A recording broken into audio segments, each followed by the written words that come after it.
This story begins in the Celestial Mountains, the territory of the people in their metal armor.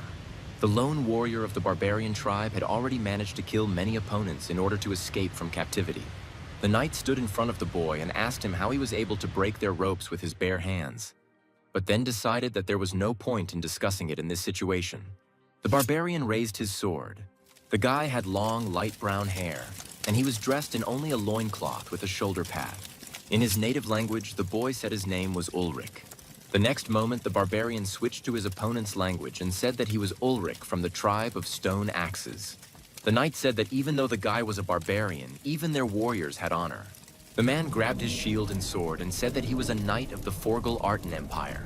Ulrich prepared for battle and, speaking the knight's name out loud, promised that he would remember this name. After this, the guy rushed into battle. The knight thought that he was only facing a barbarian, so it would be easy to block the sword strike and then strike back. However, instead of striking, Ulrich threw his sword aside. The barbarian crashed his whole body into the knight's shield, stunning him. The man was shocked that the guy got rid of his only weapon so easily. Ulrich looked out from behind the shield and said that he was not so easy to defeat. After this, the barbarian struck the enemy in the face. Ulrich could deliver powerful blows not only with weapons, but also in hand-to-hand combat. The barbarian grabbed the knight's arm, bending it at an unnatural angle, causing the man to cry out in pain. Arten was very angry that some barbarian was defeating him, so he gathered his strength. With all his strength, the knight pushed the barbarian aside with his shield. Ulrich flew back and picked up the sword lying on the ground. Arten swung his shield at the kneeling boy. Using his agility, Ulrich slipped under the knight and cut off his leg with a blow of his sword. The barbarian turned to strike again and said that the knight was indeed strong, but he had encountered the wrong opponent. Ulrich dealt the final blow and said that it was all over, and with that, the detachment that had captured him was destroyed. Snow slowly fell to the ground, and the fire that had started in the camp gradually began to die down. The less the fire illuminated the street, the more stars were visible in the sky. Ulrich thrust his sword into the ground and threw his head back, inhaling the frosty air. The guy was exhausted by the rapid passage of time. Ulrich began to fall backwards. The boy spread his arms out, lying on the cold ground, dusted with blood-stained snow. Now Ulrich could clearly see the starry sky spread out above his head, and it filled him with admiration. The guy saw the northern lights, which brightly illuminated the sky. The stars lit up the night sky, and it seemed as if a divine radiance was coming from behind the heavenly mountains. The boy remembers a conversation with his grandmother before setting out on a journey, when the woman told Ulrich that he would become a great warrior. Ulrich said that he doesn't believe in all this magic, and even less in the predictions that prophets give blindly. Grandma said that she saw in a dream that the boy became a great warrior of light. Ulrich turned to his grandmother with a grin and asked if he planned to give up this fortune-telling. The woman threw a stone at the guy and told him not to drive her to heaven and to let her live as she pleased. Ulrich got angry and put on a shoulder pad, after which he said that he was leaving. The grandmother assumed that the boy was going hunting with friends and reminded him of the chieftain's son's concerns. Ulrich said he had no intention of running for chief, but the woman said that the tribe's opinion could not be changed by mere words. The boy turned to his grandmother and said that it didn't matter what others said, because he himself was not going to become a leader. At this point, Ulrich said goodbye to his grandmother and expressed his wishes that she would not die without him. The woman told the guy to get out of her sight quickly, and he followed her order. When the guy had walked a long distance away, the granny turned around to look at him and exhaled cigarette smoke with a smile on her face. It was a bright sunny day when Ulrich set out on his journey. At the foot of the mountain, the guy's friends from the tribe were already waiting for him. Friends asked Ulrich why he visited the witch again, to which the guy replied that he checked if she was alive from time to time. The guy went further, but soon he was stopped by the voice of his friend. A guy with long brown hair named Wold asked if Ulrich was really going to climb Mount Heaven. Their tribe believed that behind the heavenly mountain there was a world of dead souls, and if you went there, you would never return. Ulrich believed that these were all fairy tales designed to scare little children, so he did not take his friend's warnings seriously. The boy said that the chief's son had recently caught a wolf the size of a cow, and that to surpass it, he had to go up the mountain. Ulrich said that the adult members of the tribe hunt along this mountain, and they themselves will not go far, so there is nothing to worry about. After that, the guy grinned and said that if someone is afraid, like a little child, he doesn't have to go anywhere. These words deeply touched the young hunters, causing them to become brave and say that they themselves could overcome the heavenly mountain. Ulrich was glad that their spirits had risen and said that whoever arrived last would bear the spoils. For some time, the team of young hunters moved towards the heavenly mountain. Ulrich looked into the distance and thought that they had been walking for a long time, but they hadn't even gone halfway. The guy stared at the mountain, wondering what was really hidden behind it. The guy couldn't believe that there really was a world of dead souls hidden behind it. Ulrich wondered if their souls would fly over the mountain after they died. The guy heard some noise on the right side of the road and looked closely, but Vold distracted him. A friend asked the guy if Ulrich really wasn't going to become the next leader. The boy replied that he didn't care, because he was sickened by the mere thought that the chieftain's stupid son would have any complaints against him. Ulrich really didn't want to deal with this, but Vold said that this was the reason why the guy should become the leader. Vold asked if the boy really intended to obey such a man in the future when he became a chief. Ulrich agreed with him, and then Vold said that in that case, the guy himself should become the leader. The boy replied that he would think about it later, but his friends began to laugh at him, saying that the chieftain's son might not be hopeless. However, Ulrich no longer listened to them, as the sound that had disturbed him a couple of minutes ago was repeated again. The guy looked towards the bushes and noticed a barely noticeable glimmer. Ulrich immediately sensed danger and ordered the young hunters to lie down on the ground. However, it was already too late. A huge number of arrows flew out of the bushes. Ulrich narrowly avoided the arrows and picked up his wounded friend, ordering the hunters to draw their bows. The guy looked around and tried to figure out who attacked them. Ulrich hid behind a tree and grabbed one of the arrows to identify the tribe of the attackers. The boy touched the arrowhead and realized that it was very sharp and hard. Ulrich clutched the arrow in his hand and thought that he had never seen anything like it. The guy peered out from behind the tree, trying to get a look at the attackers. The sky was already turning evening shades against the backdrop of the setting sun. In the midst of this landscape, Ulrich saw a man in metal armor giving orders to his men. For a while, the enemy's attack stopped. When the onslaught of arrows ceased, Ulrich saw an opportunity to regroup. The guy realized that the enemy's weapon had a longer range, and they were shooting from a higher position. Ulrich understood that it was he who brought his fellow tribesmen here, and therefore it was he who should be held responsible for what happened. The guy turned to Vold and told him to take the wounded man away from here, while he would hold off the enemy in the meantime. Vold was against it and said that he couldn't leave Ulrich alone because they were brothers. Ulrich grabbed the guy by the face and said that it would be easier for him to fight if he didn't have to cover anyone. Vold continued to resist, but the boy ordered him to leave immediately before they all had their heads cut off. The brown-haired man looked at his brother with despair and did not understand how he could leave him to certain death like this. Ulrich said that death in battle is sacred, but saving a comrade is more important. The next moment, the sound of approaching enemies was heard. Vold gave in and lifted his wounded comrade onto his back. As he was leaving, the guy told Ulrich to make sure he got out of here alive. Ulrich said that the witch had predicted his destiny as a great warrior, so he would not die so easily. Although the guy didn't believe in these prophecies and magic, he knew for sure that he wouldn't die here and now. Ulrich was as confident as a warrior of the Stone Axe tribe. After some time, arrows began to rain down from the hill again. Ulrich took a good position so that the arrows would not reach him and began to think about how to deal with the enemy. The boy didn't know where the enemy was, but by throwing a spear he could reveal their cover and then know where to run. Ulrich jumped out of cover, and at that very moment a new volley of arrows rained down. The guy miraculously avoided being hit by the shells and prepared to throw his spear. Taking rough aim at the spot where the arrows were coming from, Ulrich threw his spear with all his might. Hearing a cry of pain, the boy ran towards where it came from with an axe at the ready. Now Ulrich knew exactly where the enemy was hiding. The boy ran up to the bushes and struck with an axe, chopping off the interfering branches. However, the next moment Ulrich froze, hearing a language unfamiliar to him. There was a squad of several people in the ambush, and the guy noted that they were wearing clothes that he had never seen before. Ulrich assumed that these were people from the heavenly mountains and decided to ask them directly. However, the enemy completely ignored him, but was on guard because he was able to approach them while his group ran away. Ulrich clutched the axe and said that he didn't understand what they were saying, but it didn't matter. The boy prepared to fight for his brothers, who were treacherously attacked. Suddenly, another person intervened in the events and ordered the people from Heavenly Mountain to lower their weapons. A knight in metal armor stepped forward, and the soldiers immediately carried out the order. It was Sir Fordgal, who said he was glad he had worn his armor just in case. The soldiers offered to shoot the barbarian, but the knight declined the offer, saying that they needed the man alive.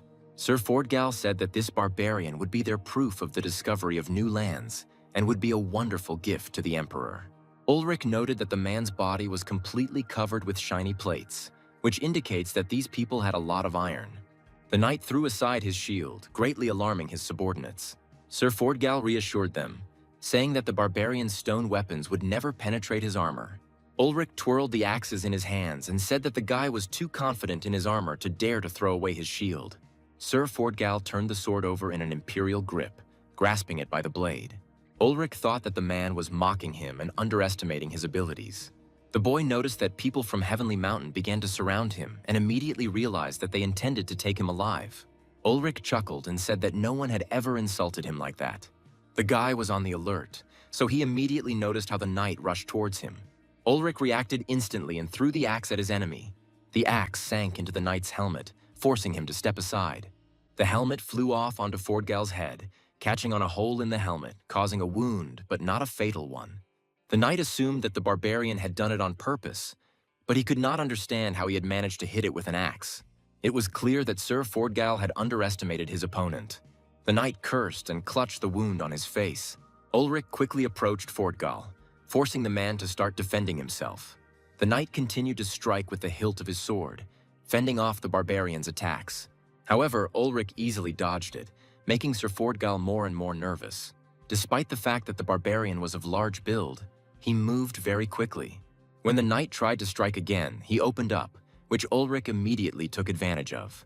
The barbarian kicked his opponent in the head, causing him to fall onto his back. Ulrich was about to deal the decisive blow to the disarmed knight. The barbarian acted without a shadow of doubt and was glad of the opportunity to get even with the people who wounded his brothers. Ulrich swung his axe and said that they would see each other again in heaven. However, at that moment, Sir Fordgal's subordinates entered the battle in an attempt to protect their commander.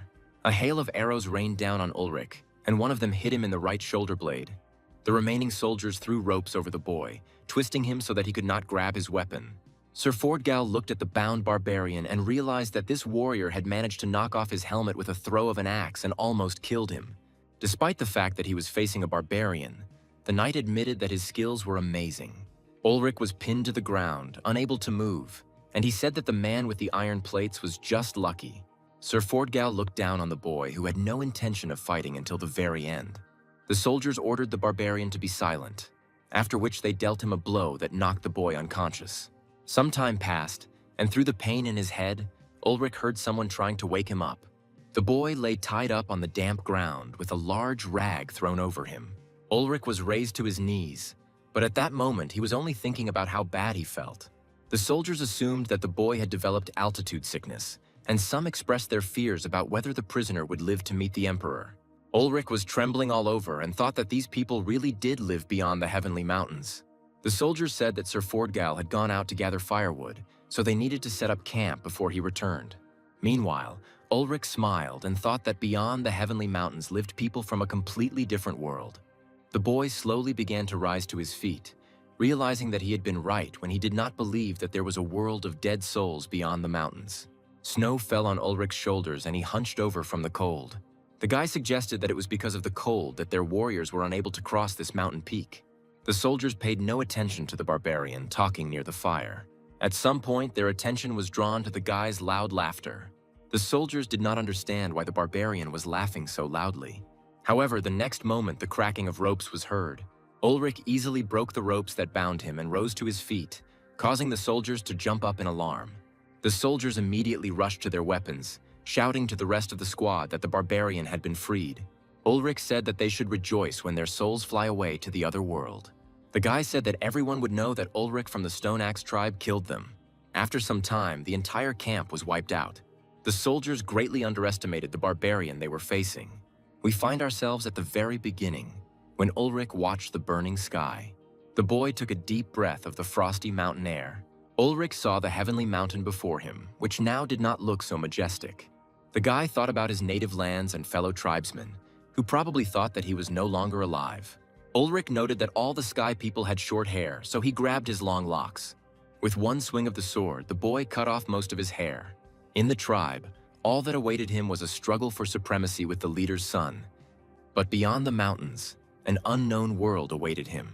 The boy decided to go further to explore the lands that his tribe was so afraid to enter. The burning starry sky illuminated Ulrich's path on this snowy night.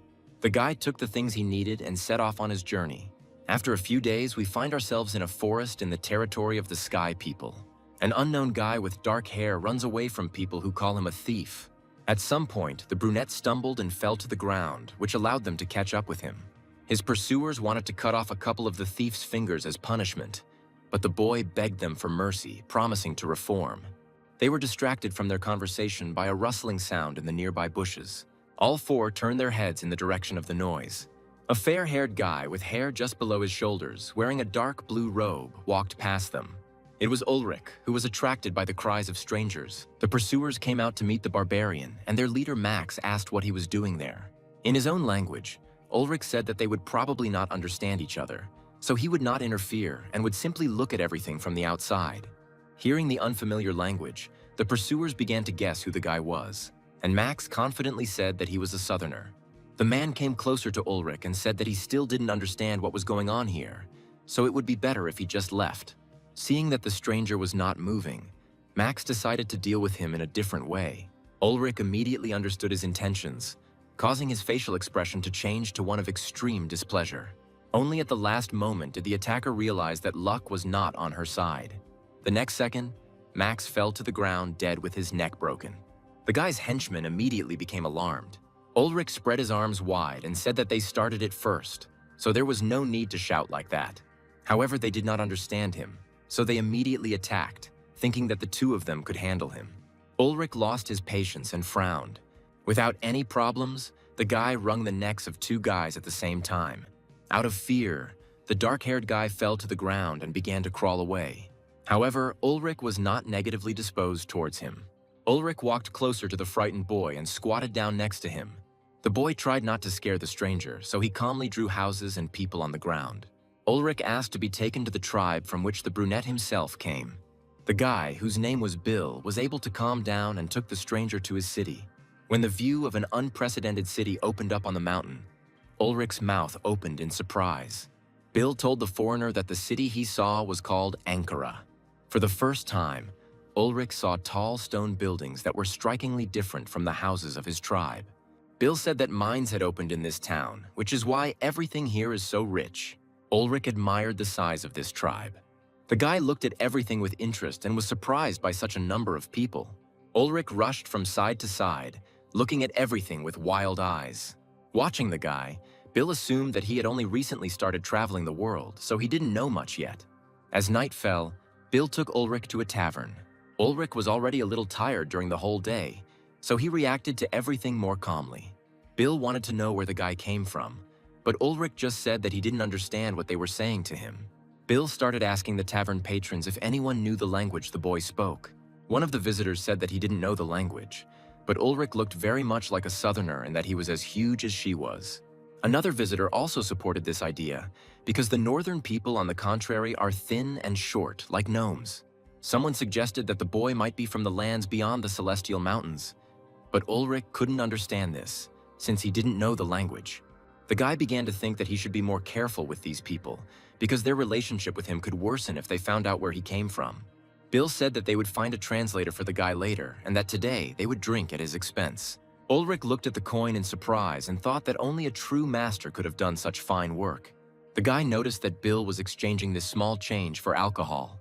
In Ulrich's tribe, they exchanged skins or fresh meat, so this was surprising to him. The guy thought about the value of these coins in this world.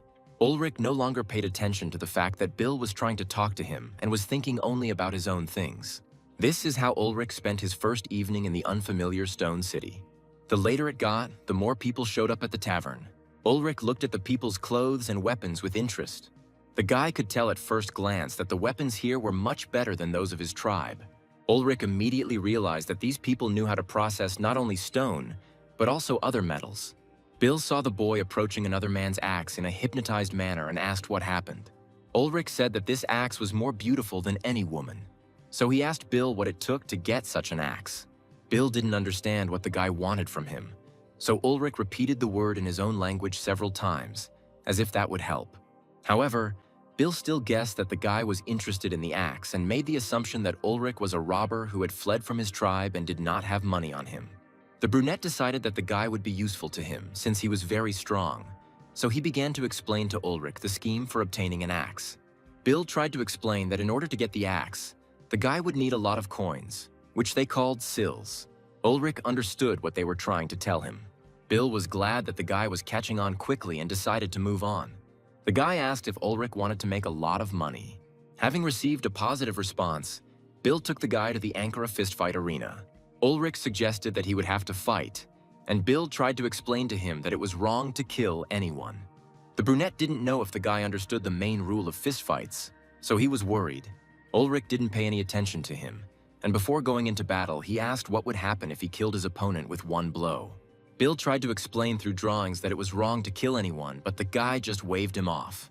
Ulrich stepped forward, saying that he had come here only because of these sills, and that this whole new world seemed strange and unusual to him. The guy looked at his opponents and realized that all the men from these lands were weaker than him. When the opponents stood opposite each other, the referee announced the start of the fight. Ulrich easily dodged the enemy's attacks and thought that the wars here were very slow. At some point, the guy got tired of playing and grabbed his opponent's hand. After this, he grabbed the man and hit him in the stomach with his knee. Ulrich understood that in this place people do not fight on the brink of life and death, so real warriors will not be found here. All the spectators were shocked that the newcomer knocked out the champion with one punch. Ulrich remembered Fordgal, with whom he had to fight, and thought that even in such a place there could be worthy wars. The boy hoped that one day he would be able to meet a worthy warrior. But at this moment, he is declared the winner. So several months passed, during which Bill tried to make as much money as possible from Ulrich. One day the guy came to wake up his champion, saying that it was time to go earn money. Ulrich woke up and looked out the window, realizing that it was already noon. Bill shook the boy's hand to make him wake up faster, but Ulrich said that he didn't understand anything and that his screams were already giving him a headache. Before leaving his room, the guy noticed the sword that had been standing in the corner of the room for a long time. Bill called Ulrich to follow him, fearing that they might be late. It was clear that Ulrich was already quite tired of this way of life, because it was radically different from his ideas. As the sun began to set behind the horizon, the fistfight pit was opened and all the spectators chanted the name of the new champion. Bill was circling around Ulrich, psyching him up for the fight, but it was clear that the guy was getting annoyed. Bill was overjoyed to have found himself an invincible source of money and believed that the guy had no idea about it. Ulrich stood up from his seat and looked at his opponent, taking him for a weakling who could be defeated with one blow. After so many months of continuous victories, the guy relaxed a little, so he took few people seriously. His opponent took advantage of this and, quickly approaching, struck him in the solar plexus. Ulrich looked at his opponent in surprise, because he was sure that he would be able to dodge. Taking advantage of the champion's hesitation, the enemy began to deliver one blow after another at great speed. Ulrich realized that his body was not obeying him well and thought that this might be due to the fact that he was not yet sober. Soon, the fighters went their separate ways, and the enemy decided that victory was his. At this point, Ulrich's patience snapped and he became very angry. Seeing the champion's gaze, the opponent became frightened. Ulrich pulled himself together and delivered one crushing blow. One blow was enough to send the enemy to his ancestors. Ulrich even knocked out a couple of the unfortunate man's teeth. The judge declared the boy dead, causing panic in the pit. Bill was worried about his lost money and ran to Ulrich to sort out the situation. The guy complained that he had warned Ulrich that no one should be killed. However, the judge did not even listen to him and ordered them to leave immediately and never appear in that place again. Bill and Ulrich had no other choice but to return to their rooms in the guest house. Bill told the former champion to go back to his room and he would soon find them another place to earn money. When the door closed behind Ulrich, the brunette rubbed his head, cursing at the fact that today of all days the guy wanted to kill someone. Bill thought that they wouldn't be allowed to fight anymore in Ankara, and to get more money, it was enough to get rid of the guy. Meanwhile, Ulrich locked himself in his room and blamed himself for being too relaxed. He looked at his fist and realized that he had not been able to control his strength during such a simple punch. Ulrich wondered if this was why he had come here straight from the heavenly mountains. Now the guy felt like an ordinary drunkard. Ulrich smashed the wine jug and looked at the sword lying alone in the corner of the room. The boy remembered the first Sky People warrior he had encountered, Sir Fordgal. Ulrich remembered their battle in the mad blizzard on top of the heavenly mountains, when they fought to the death. There were no concessions or rules back then, and whoever survived was right. Ulrich left his homeland with one specific goal in mind. The guy picked up a sword and began practicing the movements he had forgotten for the last few months. Ulrich left home to see a world unfamiliar to him. So now he has to leave all these fights behind and move on. After a while, Ulrich stopped and listened to his feelings. The guy thought that the time spent in this city was a heavenly pleasure. Looking at his reflection in the blade, Ulrich said that a true warrior can experience pleasure only after death, but not in life. This was the last night that the boy spent so idly. The next day, Bill took Ulrich somewhere, saying that this was a very important deal, so the guy should be more careful. Ulrich said that thanks to Bill, he got used to life in this city, but the brunette continued to talk about his own things, not understanding the fighter. Bill brought the traveler back to the arena, causing confusion. Bill continued to lure Ulrich into the arena, saying that they would soon sort everything out. Ulrich looked around and noticed that at this hour there was almost no one in the arena, and this made him tense. On the open second floor, there was a guy who was staring at Ulrich. The guy immediately sensed something was wrong and clutched the sword he had with him today. A man approached the stranger and said that Ulrich, with such a reaction, would definitely be useful to them. Bill said that there was no point in speaking quietly, since Ulrich didn't know the imperial language anyway, and based on this, the man demanded a lower price. Bill insisted that a warrior does not need to know the language, because a fighter in the arena fights, not talks. The brunette approached Ulrich and asked him to demonstrate his skills so that the buyer would pay more. The guy didn't quite understand what they were talking about, but from the wooden sword he was given, he realized that they wanted to test him. Bill wanted Ulrich to show everything he was capable of, and then they would pay him more than what was agreed upon. One warrior from the gang of buyers rushed into battle with the same wooden sword in his hands. Ulrich dodged each blow with skill, as this time his mind was not clouded by alcohol. The guy noted that his opponent was skilled, but too slow. In one moment, Ulrich easily snatched the sword from his opponent's hands. The guy just laughed at the confused look of his opponent, who did not understand how the sword was drawn. Ulrich threw the sword back to the boy and told him not to lose it again. After this, the barbarian threw his sword aside, surprising his opponent even more. Ulrich extended his hand to the boy and told him that he could attack. The enemy was offended by the guy's behavior and rushed into battle. However, Ulrich took the sword from him again with such speed and dexterity that it was not even noticeable how it happened. Ulrich threw aside the wooden sword and said that it was time to stop fighting with ordinary toys, because he had been holding real weapons in his hands since he was 5 years old. The buyer came down and said that was enough for him, and then said that he was buying the fighter. The man offered $5 million for Ulrich, but Bill said that this was not enough and he would like to receive $15 million for such a diamond. Ulrich saw how greedily Bill grabbed the bag of money. The guy realized that something was wrong and began to look around. Ulrich saw that 2 armed warriors had come with the man who had assessed him. The guy looked at Bill again. The brunette showed Ulrich a bag of coins with a smile and said that now he was rich. Now the guy understood exactly what was happening, so he rushed towards Bill. The joy on the brunette's face instantly disappeared when Ulrich struck. The warrior cut off the greedy Bill's hand, in which he held a bag of coins. But Ulrich didn't stop there, and under the shocked looks of the customers, he dragged Bill by the hair in the other direction. The bag of money was left lying in a pool of blood. Ulrich sat down next to Bill and told him to finally say something in his defense if he didn't want to lose his tongue. Bill looked at the guy in shock and asked when he learned the imperial language. The brunette sat down and quickly began to ask for forgiveness, citing the fact that they had been friends for many months. Ulrich grinned and told the guy to speak slowly and clearly, and only then would he listen to him. The man who had wanted to buy Ulrich now watched in horror as the warrior dealt with Bill. When his former friend was finished, Ulrich transferred the sword from one hand to the other. The boy approached one of the buyer's security guards and complimented him on maintaining the sword in good condition. The buyer watched Ulrich from the side and understood that such a beast could not be tamed. The man said that there was a misunderstanding between Ulrich and Bill, so they had nothing more to do there.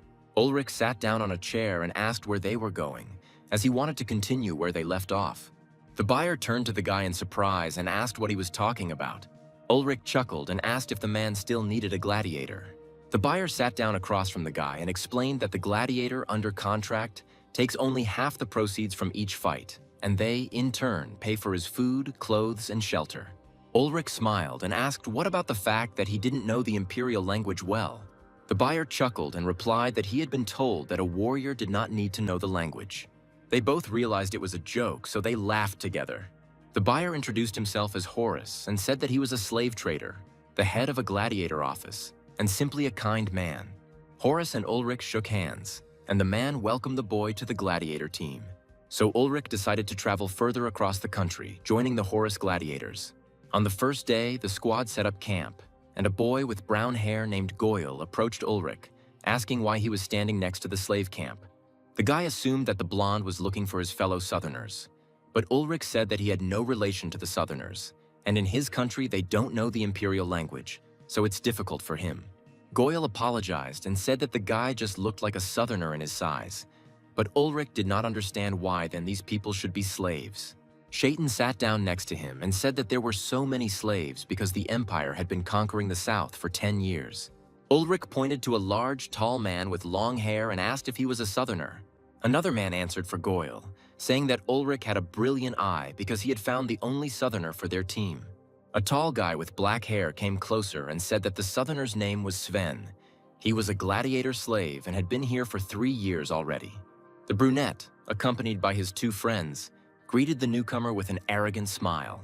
Ulrich didn't like the way he was addressed, so he gave his name. The brunette grinned and said that his name was Donovan and he was the main gladiator in the area. Ulrich rose from his seat and began to walk away, congratulating Donovan on his position on the team. However, the guy stopped when Donovan suggested that Ulrich was a barbarian, citing the fact that the guy smelled like one. Ulrich smiled and asked what it was that smelled like on him. Donovan replied that the guy smelled like an animal and looked like an animal trying to look like a human. Ulrich said it sounded very interesting, so he decided to try to smell Donovan as well, after which he said that he smelled like a degenerate. Donovan said that he had been to a barbarian conquest and had seen hundreds of people like Ulrich, savages who reeked of animals. Ulrich came closer and finished Donovan's sentence, saying that all barbarians were stupid big guys. The guy bowed and asked permission to speak himself. He said that in the opinion of the barbarian Ulrich, all gladiators are children who are only capable of wagging their tongues. The blonde came up close and said that he had been thinking a lot about why they were all so talkative. Ulrich stuck out his tongue and suggested that they had never been punished for talking. The guy said that no one cut out the imperial gladiators' tongues and ears for swearing, and that's why they love to chat so much. Ulrich and Donovan grabbed their swords, but Horace appeared in time and demanded that they stop. The man demanded that the boys put away their swords, threatening that otherwise he would make slaves out of them. Donovan started to leave and said at the end that the barbarian was just lucky today. Ulrich chuckled and said that Donovan was the lucky one here. After some time, the team finally arrived in the capital and found themselves in the gladiator arena. Ulrich learned that his price was only 800,000 sils, which was much cheaper than he had valued himself. Horace laughed and said that if the risk of death were highly paid, even cows would be rich. Ulrich watched the man go when someone told him that it would be better to take a shield and put on a helmet. Ulrich approached the Southerner who had approached him and said that they would be in a pair today, but he didn't need all of this. Sven introduced himself to the guy in a friendly manner and asked where he got the imperial steel sword. Ulrich froze with his sword in his hands and asked why the man said it was imperial steel. Sven looked at the sword and said that it was considered hardened steel and was only cast for the imperial elite. The Southerner said that such things were very difficult to find because they were usually given to imperial knights, which immediately made Ulrich think of Ford Gall. Donovan approached them and asked who the barbarian had robbed to get this sword. Horace watched his gladiators closely, but at that moment he was distracted by a shout from the stands above their heads. The man said it was time to stop this talk and go to the arena for victory. The gates leading to the gladiator arena opened to loud cheers from the audience. Before entering the arena, Sven asked where Ulrich was actually from. The guy chuckled and said that the man would be very surprised if he told. After this, the gladiators entered the arena and the crowd began to shout even louder. Sven was already used to this, but for Ulrich it was the first time, so he looked around with interest. The Southerner said that the Imperials don't know real war, which is why they enjoy bloody battles so much. The gladiators met their opponents, and Ulrich told the old man to take on the one on the right. But Sven was indignant at this treatment. Ulrich advised the Southerner to shave off his beard. Otherwise, it would hang like a sponge on his severed head. Ulrich's opponent said that the guy was too stupid to go into battle with only a sword in his hands. However, the barbarian did not listen to him and warmed up, thinking that his opponent was well protected. The next moment, Ulrich did not wait for the enemy to attack first and rushed into battle. The enemy struck with his sword, but the barbarian jumped up, dodging the blow, and found himself above the guy. The enemy did not expect such agility from Ulrich, so he froze in shock. Ulrich took advantage of this and delivered one precise and fatal blow. The barbarian shook off his sword and said that all these trinkets only hindered him, slowing down his movements. The audience was shocked when Ulrich jumped higher than a human, after which jokes began to spread that the guy came from the circus. Ulrich turned to his comrade and asked if he needed help. Sven, in turn, spread his arms, having no defense, and waited with a loud laugh for the enemy to attack him. Ulrich knew that 2 axes struck much slower than a regular sword, so he was worried that the southerner would be killed. However, as soon as the enemy got close enough, Sven delivered one precise blow, crushing the enemy. The southerner raised his axes, supporting the applause from the stands. Sven said it was still debatable who really needed help, and Ulrich admitted that he had underestimated the southerner and his axes. Sven responded by addressing Ulrich as a child, saying that the boy did not look like an adult. The southerner said that the boy looked to be 17 or 18 years old and would be the same age as his son if he were alive. Sven walked towards the gate and said that they survived this time, so he would go to the Peak of Blades a little later. Ulrich looked after the man and wondered why such a skilled warrior remained a slave. The fighting continued, and the crowd chanted Ulrich's name over and over again as he emerged victorious. The arena workers carried the fallen gladiators off the field one by one. At one point, Ulrich even asked to go one-on-one, which caused some concern, but he won easily. Horace was confident that at this rate the guy would quickly become very popular, because he really was a real diamond. That evening, the gladiators were relaxing in the tavern, and Ulrich decided to ask Goyle about Sven. Goyle said that if the southerner wanted to become a contract gladiator, Horace would immediately free him. Shaitan said that Horace was sleeping with Sven when he washed ashore after being wrecked at sea, so the man, as a southerner, was grateful to him. However, Ulrich did not understand this clarification, after which Goyle asked the boy if he had heard about the Peak of Blades, where southerners go after death. Shaitan said that the Peak of Blades is a place where ancestors and great warriors await every warrior. In this place they can fight, drink, and dance day and night. Many southerners are afraid of dying from illness or accident, because one can only reach the Peak of Blades after dying in battle.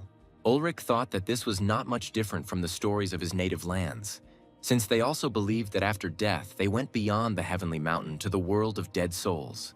In fact, they were wrong, because another civilization was hidden behind the heavenly mountain.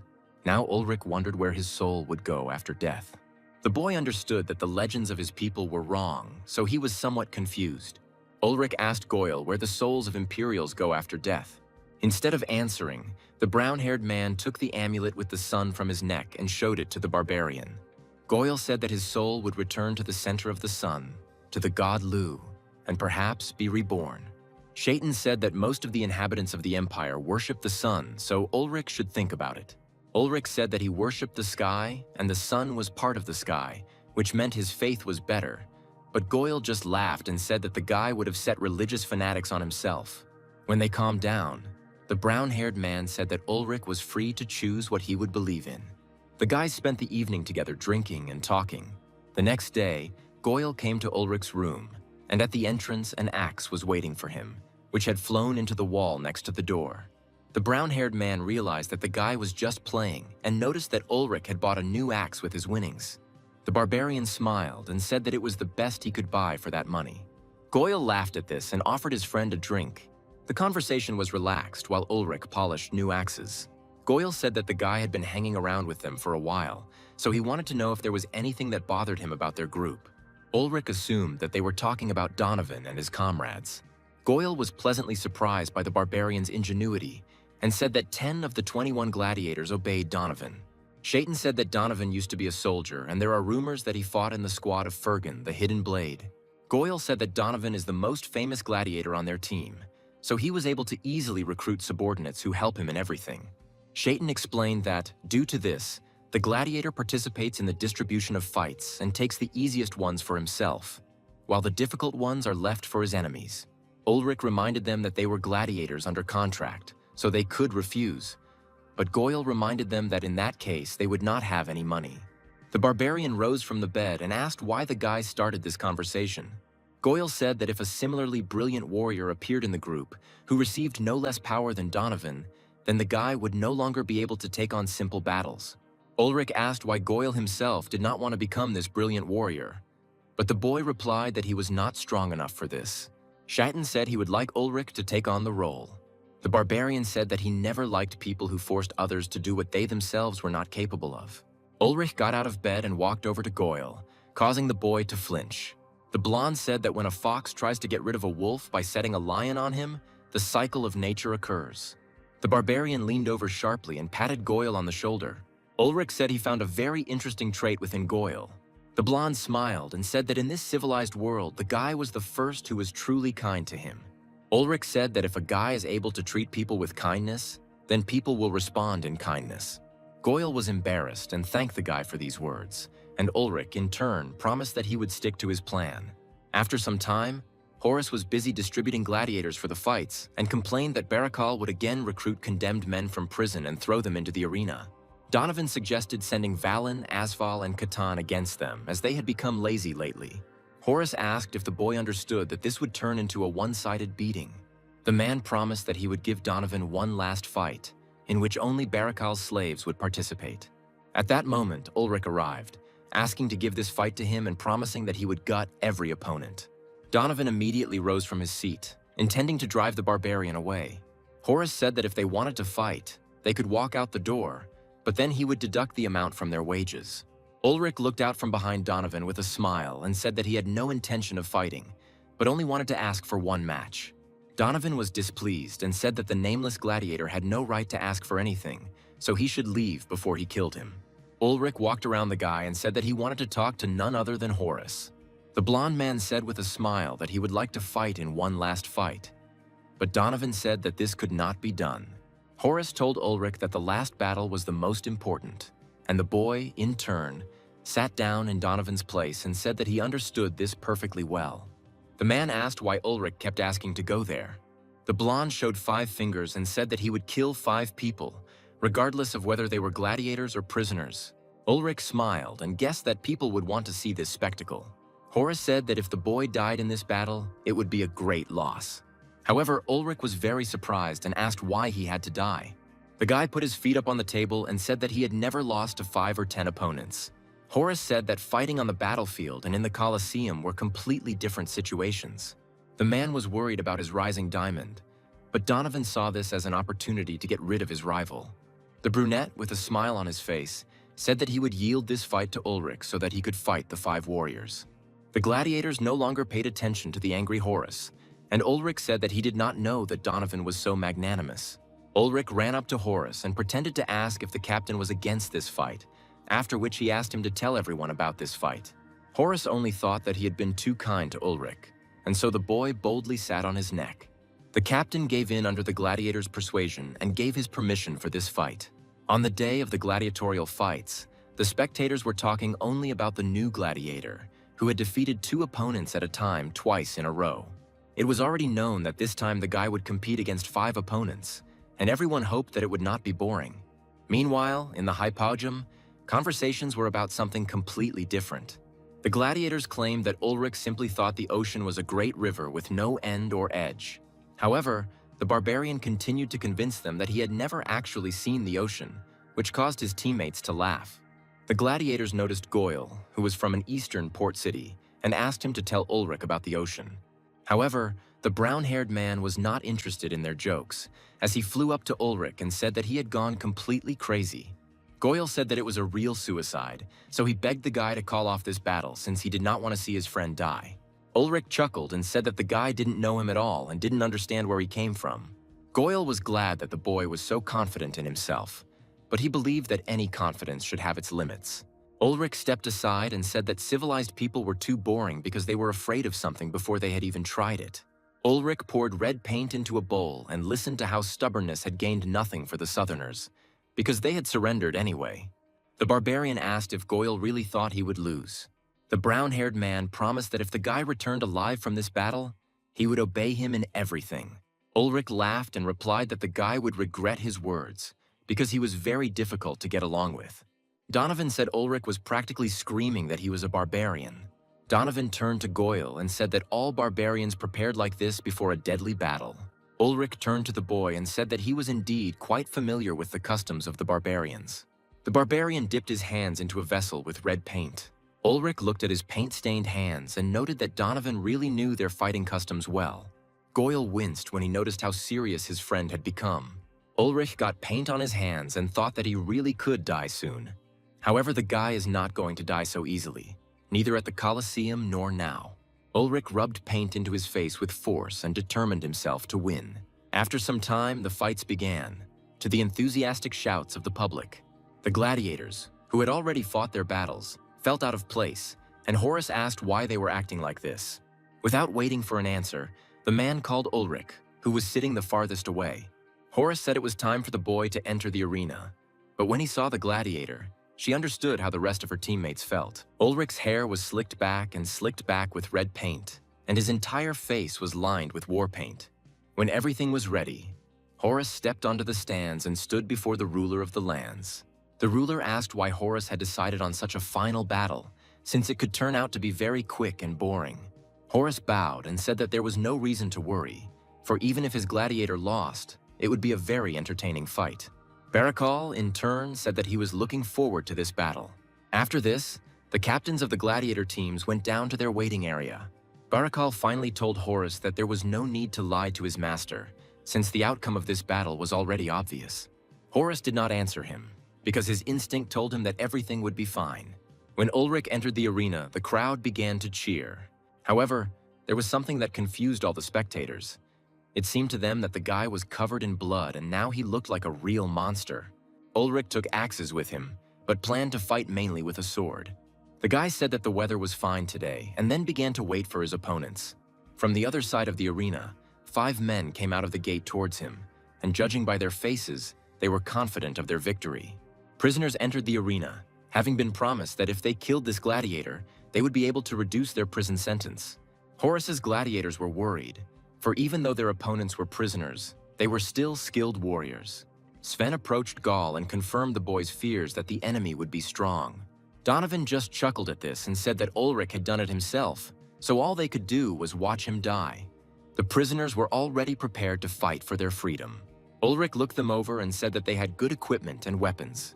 The opponents began to surround the guy, and he thought that their only advantage was numbers, but they were not ready for a team fight. The prisoners tried to assess the situation, but no one dared to attack first. Ulrich understood this immediately, so he said that since they didn't want to start, he would take it upon himself. After this, the guy swung his sword and began to attack. Seeing that Ulrich had taken action, one of the prisoners ordered his fellow soldiers to raise their shields. The enemy believed that the advantage was on his side due to the presence of the shield. However, Ulrich was convinced that with the imperial sword he would succeed. The barbarian easily pierced the shield and plunged his sword into the prisoner's chest.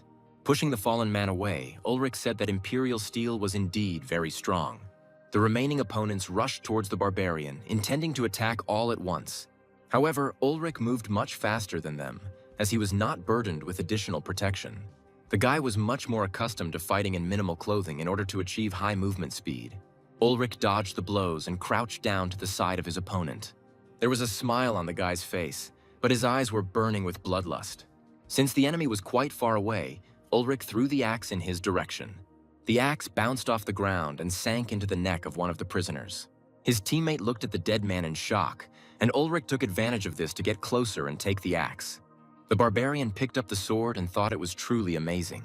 Any other sword would have become dull after so many blows, but this one holds up well. Only now could Donovan believe that Ulrich really did have a sword made of imperial steel. The other gladiators doubted it, but this only angered Donovan, who had no doubt about his observations. The guy was only worried about where the barbarian could actually get the imperial sword from. Goyle's spirits rose and he supported his friend, while Sven said that Ulrich was lucky that they didn't send real gladiators against him. Sven said that Ulrich had put the enemy under moral pressure from the very beginning, as they were terrified of his war paint. The Southerner laughed and said that Ulrich was truly amazing, because at such a young age he could fight against so many opponents. Sven was convinced that fearlessness and courage helped Ulrich win this duel long before it began. Meanwhile, the barbarian continued to strike at his opponents. With one blow of his sword, Ulrich knocked the sword out of the prisoner's hands. After this, the barbarian dealt a crushing blow with his axe. Ulrich and his two opponents remained in the arena. Although they knew how to fight, they would never become real warriors. The enemy was shaking with fear, and Ulrich said that none of them were his equal. With a wide smile on his face, the barbarian told the prisoners to attack, since they had no other choice anyway. Ulrich remained in place, placing his foot on the dead enemy. The prisoners decided that they had nothing left to lose anyway, so they rushed into battle. Ulrich sighed and thought that he had had too high expectations of them, but now he was bored. Dodging the first prisoner's attack, the barbarian struck him with his sword. Ulrich didn't wait for the last enemy to get closer, so he threw the axe. He hit the last prisoner in the head with precision. At this point, the fight was over, and not everyone expected such an outcome. Ulrich collected his weapon, turning it over in his hands. The next second, the Colosseum was filled with the enthusiastic cries of the spectators. Horace's gladiators also cheered happily for their teammate, while Donovan stepped aside, rubbing his head. Horace was the most pleased of all, realizing that he had made the right decision in allowing the young gladiator to enter this battle. Now Ulrich could relax, and a wide smile blossomed on his face. After some time, the Colosseum was empty as the gladiator battle was over for the day. In the Hypogum, Horace's gladiators continued to celebrate their victory and got Ulrich to work. The guy happily accepted the congratulations and washed off his war paint with a damp towel. At some point, Ulrich noticed that everyone had become quiet and began to disperse. The guy looked around and found the reason for his comrade's behavior. Ulrich saw Donovan in front of him and said that he was now a crowd favorite. Contrary to his expectations, the brunette did not ask him. Donovan extended his hand and congratulated the rising star of the Horus gladiators. Ulrich accepted the handshake with a smile. In his dream, Ulrich's consciousness is carried far beyond the celestial mountains. He dreams of crossing the heavenly mountain with his friends. The vast expanses beyond the mountains amaze Ulrich's fellow tribesmen. The friends run across the fertile lands and rejoice that they will no longer have to go hungry. Ulrich laughs at their childish behavior. This dream was wonderful, but through his sleep, the boy heard someone calling him. Ulrich began to slowly open his eyes and realized that Goyle had entered his room. In an instant, Ulrich jumped up on the bed, which greatly frightened his friend. The brown-haired man went towards the exit and said that the captain was calling the guy to discuss the list of matches. Ulrich scratched his head and sighed sadly at being torn from his beautiful sleep. However, he understood that the captain would not call him just like that, so he got out of bed. The light outside the window indicated that the weather was pleasant and sunny. Around Horace's vast gladiator home were fertile wheat fields that shimmered with golden hues in the sun. Soon, Ulrich appeared in the captain's office. Horace looked at the gladiator who had arrived and said that they would have 5 fights, but he had to take one against the champion. Donovan suggested sending one of the gladiator slaves to the champion for slaughter. Ulrich clearly didn't like this idea and asked why they couldn't go against him themselves. Donovan asked if the boy was really going to defeat a champion backed by nobles. Horace supported the guy and said that there are battles that they do not need to win, and that is exactly why they have slave warriors. The captain announced that their matches would be held in the first half, and then Donovan asked to compete against the Aragon gladiators. Horace smiled and said that there would be a 3-on-3 duel, and they would be matched against real gladiators. The captain said he would like to put both Donovan and Ulrich in this fight. Donovan replied that if the two of them went into the arena together, only one would return, and Ulrich said he didn't want to test that. Horace sighed and said that he was joking, but in reality, only Ulrich would go there. The captain told Ulrich to choose 2 partners, each of whom would receive 15 million sills. But Donovan was unhappy with this decision. Horace said that Donovan spoke last time, so now it's Ulrich's turn, but he can always refuse. However, Ulrich did not plan to refuse and even offered to take 1 slave in order to receive 2 million each with another gladiator. Horace asked who the boy planned to take on the team, and the barbarian immediately replied that he wanted to take Sven. The captain agreed, but on the condition that he pay 18 million, to which Ulrich agreed and said that he would take Sven and Goyle. Ulrich noticed that Horace was constantly writing something down. This is the first time the barbarian has seen something like this, because in his native lands people communicate only orally and have no written language. Ulrich chuckled and thought about learning to write to learn more about the empire, but his gaze frightened both Horace and Donovan. The men didn't understand why the barbarian was looking at them like that. After some time in the Hypogum, Ulrich asked Sven why he still continued to live as a slave. The southerner took off his chains and said that he lived this way because Horace gave him a chance. Ulrich chuckled and asked if it had anything to do with the peak of blades. Sven replied that if it weren't for Horace, his soul would wander the earth. but Ulrich asked if the Southerner had ever thought about returning to his family. Sven stopped at this question. The man's face reflected the anger and despair that comes from someone who has lost everything he had. Sven said that he no longer had a homeland or a family. The Southerner said that as soon as the war began, his entire clan went east along with women and children. Sven stood up and said that the legends say that there are other lands in the east, and his ancestors reached these lands and returned. The Southerner said that according to legend, people with absolutely black hair and eyes live in those lands. Goyle was surprised at first, but then said that Sven's ship ended up crashing and he became a slave, which made Ulrich laugh. The Southerner said they could laugh as much as they wanted, but now he just wanted to die in battle so he could go to the peak. Goyle said that everyone knows that the ocean ends at the edge of the world, so there are no lands there. The guy said that even if the Southerners had sailed to the end of the world, they would still have died. Goyle said that he came from a port city and therefore knew the ocean better, but Sven insisted that his people were better at building dracars. Ulrich asked why they were arguing, since he was sure that the ocean was not so big that their theories could not be tested. The Barbarian suggested that the end of the world could be reached in a couple of days by swimming. Both gladiators attacked Ulrich, saying that the ocean was huge and very deep. At that moment, a guy who was wounded but still alive was carried out of the arena. Sven was distracted and said that it was their time to go out to fight. The Hypodrome fell silent for a while the gladiators prepared for battle. Ulrich fastened his favorite axes, which he always took with him to the battlefield, to his belt. The guy was haunted by thoughts about the end of the world. He wondered if there really was a cliff at the end of the ocean. Ulrich decided he couldn't be sure of that until he went there himself. The gates opened and 3 of Horus's gladiators stepped into the arena. They were accompanied by loud applause from the audience. The fighters were preparing for a battle that could be their last. Ulrich, in turn, thought that the world was huge and there was a lot to see in it. The Barbarian looked at the sun while Goyle warmed up with his spear.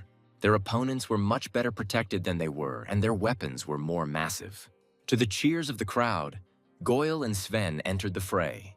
Meanwhile, Ulrich smiled broadly and thought that he would not die until he saw this whole world. The fight ended in favor of Horus's gladiators, and in honor of this, the captain held a celebration.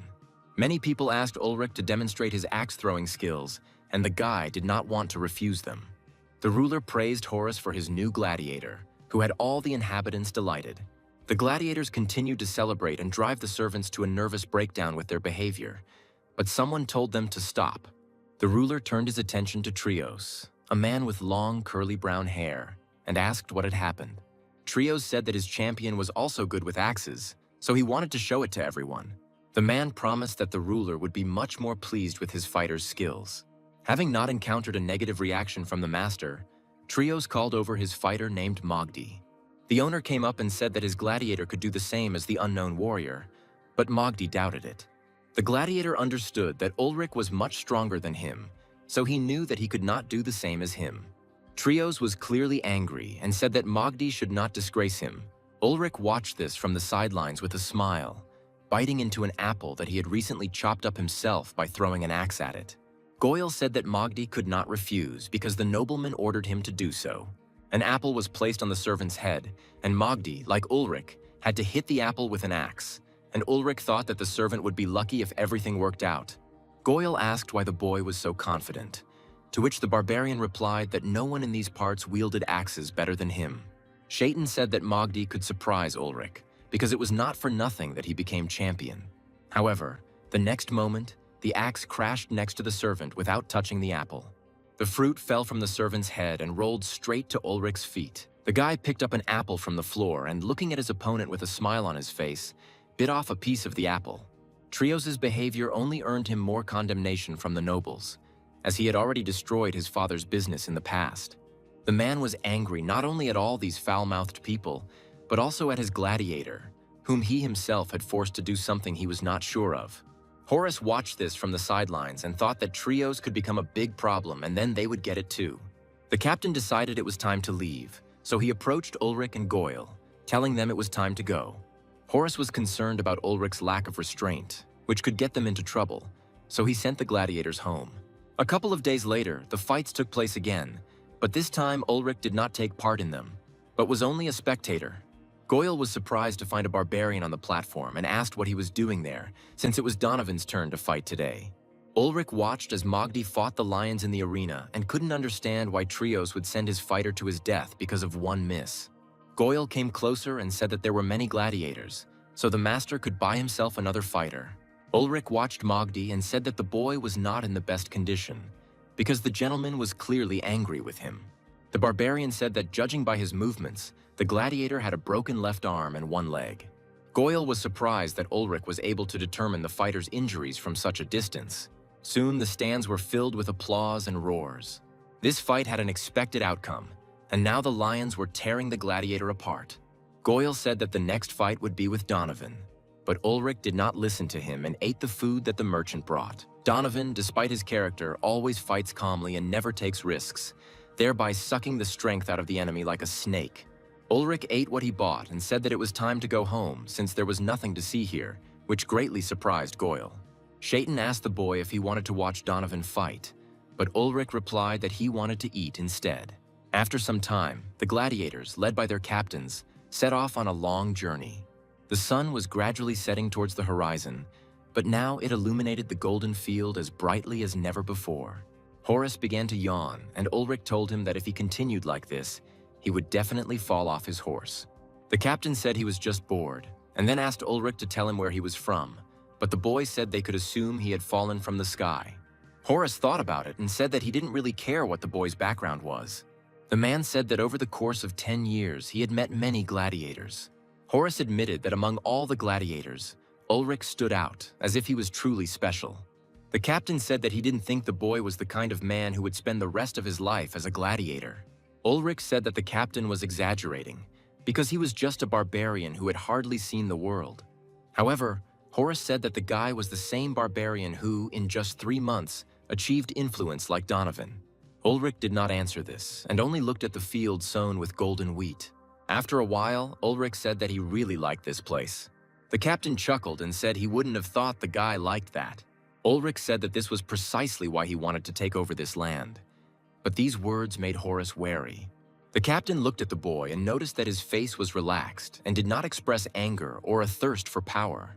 Horus scratched his head and said that if the boy earned a lot of money, he would be able to buy himself a piece of land somewhere.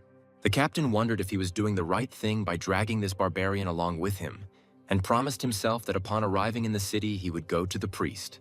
After a while, Ulrich got tired and asked how long it would be until they reached the ocean, to which Horus replied that they would not be in the port city for a long time. The barbarian changed the subject and asked if the captain could read and write, to which he answered in the affirmative. Ulrich smiled and asked Horus to teach him how to write. The captain said that writing cannot be learned in one day, and then Ulrich said that he was not asking for this for nothing. Horus became interested and asked what the boy would give him in return. Ulrich said the man could take 10% of his bet. The boy bowed his head and asked if the captain agreed to this proposal. However, Horus simply rode past him without saying anything. But soon, the captain turned to Ulrich and told him to come see him after dinner, and then he would teach him to write his name. Ulrich was pleased with this answer, and with renewed strength set off on his way, following the group. The detachment walked until late in the evening, and when it began to get dark, they set up camp. The servants prepared food for all the participants of the expedition and were busy setting up tents. After Ulrich had eaten his fill, he went to his long-awaited lesson with Horus, but his friends suggested that he play dice once. The guy brushed them off and said he didn't have the money for it. The gladiators laughed at the boy for spending all his money on language lessons and said that the boy would make a bad scholar. Ulrich got angry and said that this scientist was going to give them a beating. Soon the boy returned to searching for Horus. The boy was walking through the forest to a remote part of the camp when he heard a rustling sound. Ulrich stopped for a few moments and began to peer into the impenetrable darkness of the forest. Soon the guy decided that he had just imagined it and moved on.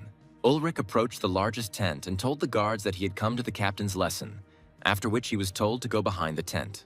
Horus sat by the fire and asked why the boy wanted to learn to write, since it would be of no use to him. Ulrich replied that only he could decide whether these skills were necessary, and the captain did not argue with this. The man told the guy to sit down next to him and admitted that Ulrich was a pretty special guy.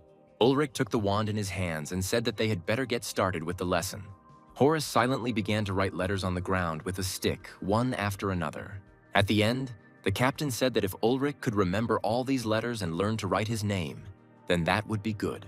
For some time in the darkness of the night next to the burning fire, The captain taught the boy the alphabet. Ulrich tried to write out the letters one by one, under clear corrections and instructions from Horace. Soon the captain asked if the boy had really never been able to read or write. Ulrich asked if he would then spend so much money on these lessons. The captain, in turn, was shocked that the boy was able to remember all these letters after repeating them once. Ulrich tried to write his name himself, and Horace was surprised that the boy got it right the first time. The barbarian smiled and said that at this rate he would quickly learn everything, since writing turned out not to be as difficult as he expected. Now the captain was convinced that the guy really did have a phenomenal memory. Horace had heard that barbarians learned to write very quickly, but he never expected to see it in person. Ulrich gradually began to write the names of different weapons and asked how to write an axe correctly, after which the captain prompted him. Time passed slowly, and the guards began to yawn from fatigue after a long day on the road. However, they relaxed too early, because at that moment an arrow flew into one of the guys' heads. A fire started in the camp and panic ensued. All the gladiators were immediately awakened, but everyone was left wondering who in their right mind could attack a group of gladiators. Horace and Ulrich joined everyone, and the captain said that they were caught in an ambush. The man didn't understand how they could have been attacked, but Ulrich tried to bring him to his senses and told him that he needed to hide. The guy led the captain behind a tree and tried to determine where the enemy was shooting from. Because the light from the fire contrasted sharply with the darkness of the forest, Ulrich could not see well. Ulrich understood that his main goal was to protect Horace, because if he died, the entire group would fall apart. The guy turned his gaze to the captain, who had recently been sitting quietly behind a tree. Ulrich saw that an arrow had struck Horace in the neck, and now the man was gasping for breath, tears streaming from his eyes. The guy tried to examine the man in an attempt to help him, but it was all in vain. The arrow went deep into the throat and nothing can be done about it. Ulrich turned to the captain and said that he should listen to him carefully. Horace was in a panic, but the boy insisted that he calm down and look him in the eyes. When the captain stopped resisting, Ulrich said that he would soon die. The guy said it was time to pray to his god. Ulrich looked into his teacher's eyes and said that he should calm down and accept death with dignity. The boy squeezed the medallion with the sun in Horace's hand and said that people in their faith are reborn. Ulrich asked the captain to return to their world so they could meet again. The guy said that the man had nothing to fear and promised that everything would be fine. Ulrich told the captain that he came from the tribe beyond the Celestial Mountains. The guy said that there were other settlements beyond the mountains and many people like him lived there. Ulrich stained his face with Horace's blood and promised on behalf of his tribe that none of the attackers would survive until dawn. The captain looked at the guy in surprise and even forgot for a moment that he would soon die. Ulrich said that Horace could die with peace of mind, for his death would be avenged. After a while, the captain became quiet. Ulrich stayed with Horace until his last breath and looked very angry. The guy covered the man's eyes and stood up. Ulrich headed towards the burning camp. He will not go back on his words and will definitely fulfill his promise. Ulrich was seriously determined to destroy all the attackers who were responsible for the captain's death. Meanwhile, unrest continued in the camp. Donovan, as Horace's chief gladiator, tried to take control. He dragged the wounded away from the fire and ordered the remaining gladiators to don their armor and take up arms. Donovan ordered the 3 gladiators to take 2 fighters with them and run to the higher ground to begin the attack. The rest were to distract the enemy while Donovan and 2 other gladiators went on reconnaissance. The guy moved away from the burning camp and hid in ambush. They don't know the exact number of opponents and are at a disadvantage. Anyone else would have retreated by now, but after such a vile attack, Donovan will never run away from these scoundrels. The guy found a squad of archers and was going to neutralize them in order to protect his guys from the air danger. Donovan decided that there weren't that many attackers. Otherwise, they would have already surrounded them and overwhelmed them with numbers. Having waited for the right moment, the boy ordered a gladiator named Gyges to throw a spear at the archers. After this, the rest of the gladiators also joined the fight. Donovan was at the forefront and fought for his brothers. The guy didn't know who attacked them, but he didn't care who they were or where they were from, because now he had a goal: to kill them all. Among the attackers, Donovan spotted Trios, who was giving orders and promising the fighters double pay. The boy reported this to his brothers in arms and asked why the man attacked them. One of the gladiators suggested that Trios blamed them for his disgrace. Donovan knew his best bet was to take Trios hostage, but the man was hiding in the rear, out of their reach. The worst part was that most of Horace's slaves and cowardly gladiators had already fled the camp. Donovan saw out of the corner of his eye how Sven mercilessly chopped down his opponents one after another with his axes, laughing loudly. For a moment, Donovan wondered if he should have run away with everyone else. At that moment, a heartbreaking scream was heard from the outskirts of the camp. Donovan turned in that direction and saw Ulrich, who was standing with his back to him and chopping down his opponents. Goyle smiled and turned to the barbarian and said that he thought that the guy had already run away a long time ago. Ulrich turned to him with a serious face, continuing to fight, and said that he would never run away from a battle. Having fought off the enemies surrounding him, the barbarian smiled. Donovan told Ulrich that they were attacked by trios, whom they met at the celebration after the gladiator fight. The boy ordered the barbarian to grab the man, but Ulrich didn't like it at all. The barbarian threw an axe towards Donovan, asking what right he had to give him orders. The brunette did not expect such a reaction and froze in place. Ulrich threw the axe with such force that Donovan did not have time to dodge. However, the weapon flew very close to the guy and, without touching him, hit the head of the enemy who was hiding behind his back. Donovan turned and looked in shock at the man who could kill him. Ulrich said the guy should be paying attention to what's going on behind his back, not giving him orders. After this, the barbarian left the gladiators and walked through the burning forest towards his enemy. There was an evil grin on Ulrich's face that did not bode well. The guy broke into the enemy ranks and killed them one after another. In one hand, the guy held a sword made of imperial steel, and in the other, an axe. Ulrich stubbornly broke through to the rear to find the culprit of this incident. Many warriors ran to the sides, afraid of being killed, but the barbarian still reached them. The closer Ulrich got, the more despair Trios looked. The barbarian looked closely at the man and said that they had met before. Ulrich grabbed the man by the shoulders and hit him in the head with his head. The nobleman went limp in his arms, losing consciousness. At that very moment, all of Trios' fighters threw their weapons to the ground, surrendering to the enemy. After some time, Trios came to his senses when Horus's gladiators tied up all the remaining surviving opponents. The man promised to pay them as much as they wanted because he had enough money to pay for his life. Donovan thought about accepting this offer because Trios definitely had a lot of money and he would not skimp on it in his life. Goyle supported him, saying that they were still a gladiator group so they couldn't kill a nobleman. However, the guy noticed that Ulrich did not participate in the conversation at all and kept his distance. The barbarian approached Trios and told Goyle that they were no longer gladiators since Horus was dead. Ulrich extended his hand towards the nobleman, causing him to tremble with fear. The barbarian pierced Trios with his sword and said that he swore to the captain to avenge him. Goyle was horrified that Ulrich dared to kill a nobleman. The gladiators decided that they needed to get rid of all the witnesses, but they began to beg to be released, promising that they would not tell anyone anything. Goyle said that they must kill all the witnesses, and besides, they are enemies of each other, so they do not care about their lives. When the attackers were dealt with, Donovan ordered all the bodies to be thrown into a pile and burned. The gladiators burned their fellow gladiators separately, chanting a prayer over the common ashes. They prayed to the sun and asked it to take the souls of the dead with open arms. Ulrich watched this from the sidelines, not daring to disturb the peace of the believers in the sun god. The boy was told that after death, souls will return to the center of the sun, be purified, and then be reborn. Ulrich knew that Horus believed this too, so the question of whether the captain would be reborn swirled around in his head. Previously, Ulrich consoled his dying brothers by saying that their souls would meet in the world of dead souls beyond the heavenly mountain. However, now the guy is here, but the souls of the dead brothers are not here and are not anywhere at all. During his stay beyond the heavenly mountain, Ulrich encountered several theories from different faiths. Some believe in the reincarnation of the sun god, others in the peak of blades. However, for Ulrich, this is all empty words, because he has seen from his own experience how legends can lie. After some time, the remnants of Horus's force gathered together to decide what to do next. Someone suggested dividing the money and going their separate ways, but Goyle said that not everyone had earned enough money, and they also had wounded who needed care.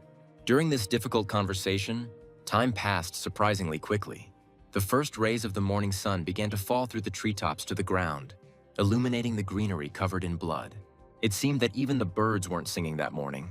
At some point, Ulrich seemed to wake up from a slumber and turned his attention to the remnants of the group. The former gladiators continued their conversation, which seemed like it would never lead to a concrete solution.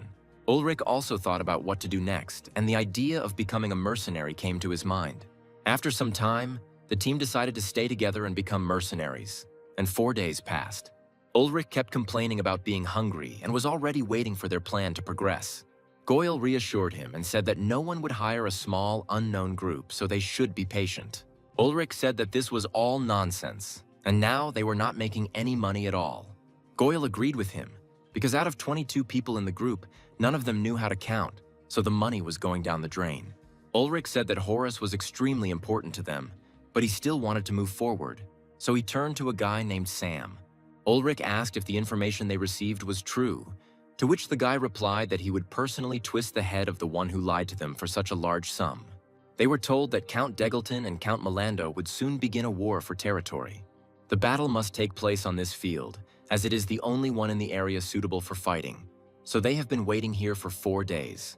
Goyle turned to Ulrich and said that if this plan failed, many of the guys would surely leave. The Barbarian chuckled and said that Donovan would most likely take the leading position again. Goyle assumed that Donovan had agreed to form a mercenary group to eventually capture her. Ulrich looked at the brunette who was resting to the side and said that maybe he should become the leader because he was good at giving orders. Goyle wondered why Donovan didn't stay in the army and decided to live as a simple mercenary. However, Ulrich no longer paid attention to him and sat opposite the fire on which meat was roasting. When the food was ready, the guy gave the order for everyone to gather for lunch. Just as they were all about to gather for dinner, one of the boys ran up and said that the Count's armies were approaching. The guys stood frozen in their seats, without even touching their food, complaining about the untimely visit. However, all the boys decided that this matter was more important, so they threw down the food. Ulrich ordered everyone to put on their gear, and once the job was done, he would feed them all to the brim. While everyone was gathering, Ulrich, who became the new captain of the group, climbed the hill and assessed the number of soldiers. The boy looked closely at the Count's troops, noting their numbers and advantages over each other. Ulrich said that the army on the right had a red bear, and the army on the left had 3 golden tridents. On the right was Count Degelton, and on the left Count Melando, and each had about 100 soldiers. Ulrich concluded that they could squeeze in on either side. By this time, the group had already gathered and prepared for action. Ulrich came out to them and said that it was time to carry out their plan. Meanwhile, Count Melando complained about the treachery of Degelton, who had come to the territories that had been purchased by his grandfather and had been in Melando's possession for 2 generations. The assistant referred to the fact that this territory, according to all documents, belongs to Count Degelton. Melando cited the fact that the records of the purchase of these lands were long lost, so they could not prove anything. The man said they could only hope for God's justice. The aide said the counties have roughly the same population and size, so they should be equal. Melando said that in that case, the sun would be on their side. When the Count was making his rounds of the camp, one of the patrolmen reported that someone had arrived. Sam was sent to negotiate with Melando, who introduced the Count to their group of mercenaries and told him that they were nearby. The Count asked who their leader was, and the boy told him about Ulrich, a former gladiator of Horus. Melando said he had never heard of such a thing, but he was curious how many men the mercenaries had. Sam reported that they have 22 war veterans with extensive combat experience. The assistant told the Count that experienced mercenaries were not much different from trained soldiers, so these people would be more than enough to change the course of the battle. Melando asked why he should trust some unknown mercenaries who appeared just before the battle. Sam stopped smiling and said that if they refused, the mercenaries would simply side with Count Degelton. Count Melando did not like these words at all, because if these people were to benefit the enemy, they would lose. Sam pointed towards the enemy camp and said that negotiations were currently taking place there too. Count Melando drew his sword and held it to the boy's throat, asking what right he had to threaten him. Sam was already cursing himself for agreeing to negotiate, because the extra payment wasn't worth it. The mercenary quickly stepped aside and said that since Count Melando was not interested in their services, he would go back. The Count understood that if he did not lure the mercenaries to his side, they would become his enemies. After a few seconds, Melando stopped Sam and asked how much they wanted for their services. Soon, the negotiations were concluded, and the ambassadors returned from the Counts with news. Ulrich gave the guys a little time to catch their breath, then asked how the negotiations had gone. Sam said that Count Melando was offering 1,000,000 sills per man and would also give them an advantage in dividing the spoils. The second messenger, named William, said that Count Degelton was offering 2,000,000 per man and promised to pay extra for their skills on the battlefield. Goyle said that the second Count's terms were much more favorable and they would be able to take the loot without special permission. The guy also noted that selling loot takes a long time, so it's worth taking it in cash right away and paying Degelton twice as much. Ulrich listened to his brothers and said that in that case they would go after Degelton. However, Sven, sitting a little further away, said that he was against this idea. The Southerner rose from the ground and walked closer to the group, saying that they should side with Melando. Ulrich asked why he thought so, to which Sven replied that Degelton would most likely not pay them 2 million. Even though Degelton is a count, this is a significant expense for a count with a small territory. Moreover, the man clearly wanted to lure them in by promising to pay them extra if they showed themselves in battle. Ulrich understood what Sven was talking about and assumed that the count simply wouldn't want to pay that kind of money to an unknown group of mercenaries. Donovan agreed that Melando's offer sounded more realistic, since 22 million was not a critical amount for him. Sven said that Degelton would refuse to pay after more, and more likely would simply kill them. The Southerner also noted that the war started because of Degelton, which means he is most likely not clean. Ulrich said that Sven's arguments convinced him, so he decided to ask who else was for Count Melando. Everyone unanimously raised their hands, listening to the opinion of the most experienced warrior.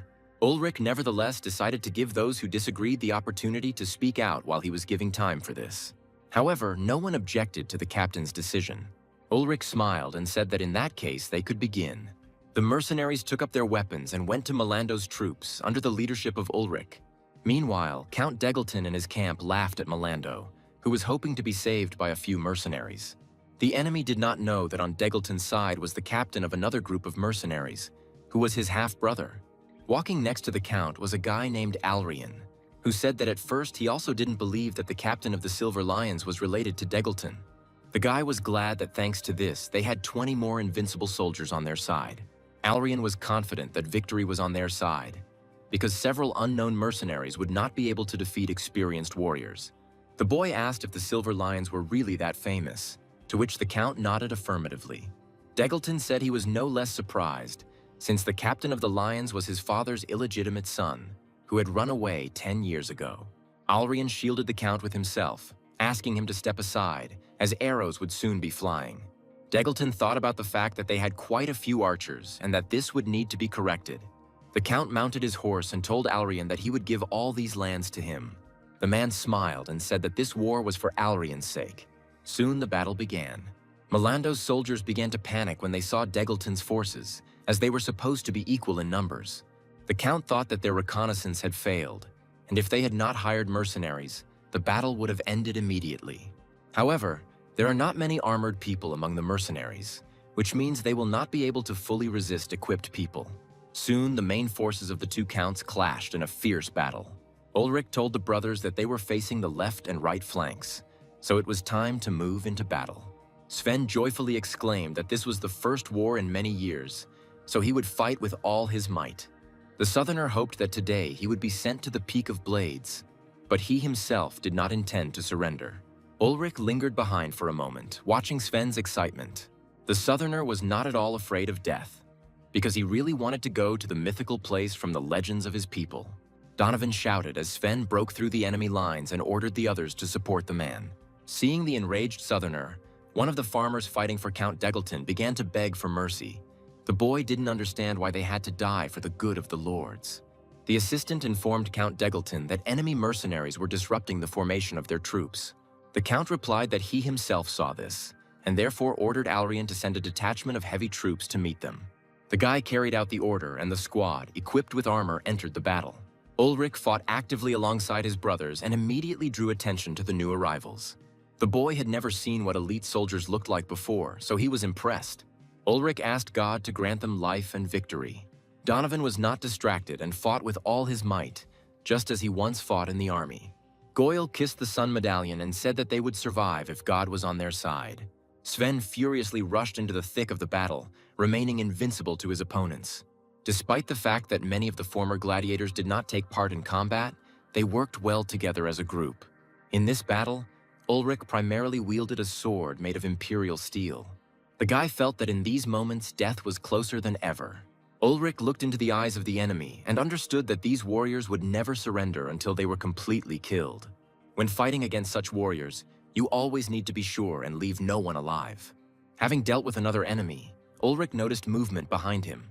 One of the enemy's heavy warriors threw a spear at him. However, Ulrich easily dodged it, without even turning to face his opponent. The barbarian shouted to the enemy that he had almost hit him, but the warrior was in shock. He didn't understand how Ulrich could dodge the spear while standing with his back to it. The barbarian said that the enemy's senses were dulled by their helmets. Ulrich rushed towards him and said that he could just consider it intuition. The barbarian swung his sword and said that intuition is vital for any warrior. Meanwhile, Count Degleton was slowly but surely succumbing to panic as they continued to be pressured. Alrian said that the enemy side had incredible warriors, which is why their formation was broken. Count Degleton thought only that he could not retreat so shamefully. At this moment, Ulrich finally broke through the line and began to rapidly approach the Count. The soldiers tried their best to stop the barbarian, but he was too fast. They did not have time to grab him, since he seemed to anticipate their intentions before they could touch him. Ulrich saw a man in expensive armor in the crowd and assumed that this was Count Degleton. The barbarian knew they needed the man alive, so he threw the axe with the aim of knocking him out with a blow of the handle. However, his plans were disrupted when Alrian jumped out in front of the Count. As the final target point changed, the axe sank firmly into the boy's chest, piercing his armor. The Count was furious about what had happened and called for Alrian, who was still conscious.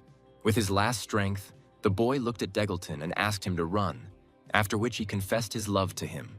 Degleton, with tears in his eyes, promised that he would avenge Alrian no matter what the cost. Soon, the Count disappeared from the battlefield with several soldiers. Ulrich approached the dead Alrian and took the axe from him. The barbarian was saddened that Degleton was able to escape. However, he soon shouted loudly to his opponents that their leader had fled like a coward. Soon, the troops of Count Degleton surrendered, and victory was on the side of Count Melando. As deep night fell on the streets, Ulrich went out onto the battlefield again. The guy walked past the corpses of soldiers, thinking about his own thoughts. Ulrich wondered what had become of the souls of each of the fallen.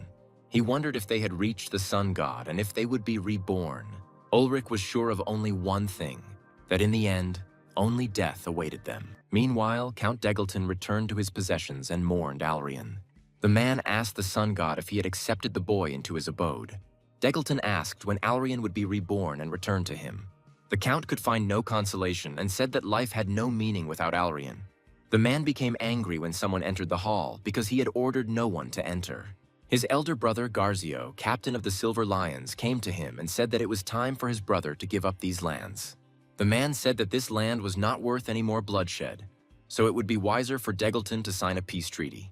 However, the Count refused this, saying that he must avenge Alrian's death. Garzio immediately realized that the boy was his brother's lover, and this made Degleton shudder.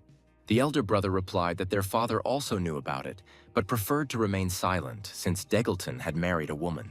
The Count asked Garzio to lend him the Silver Lions, because with their help he would certainly achieve victory. The elder brother said that even though he was the leader of the mercenaries, they did not obey him but money, so Degleton had to pay for their services. The Count replied that these territories were not so valuable as to warrant giving mercenaries so much money, so he could only afford 20 men.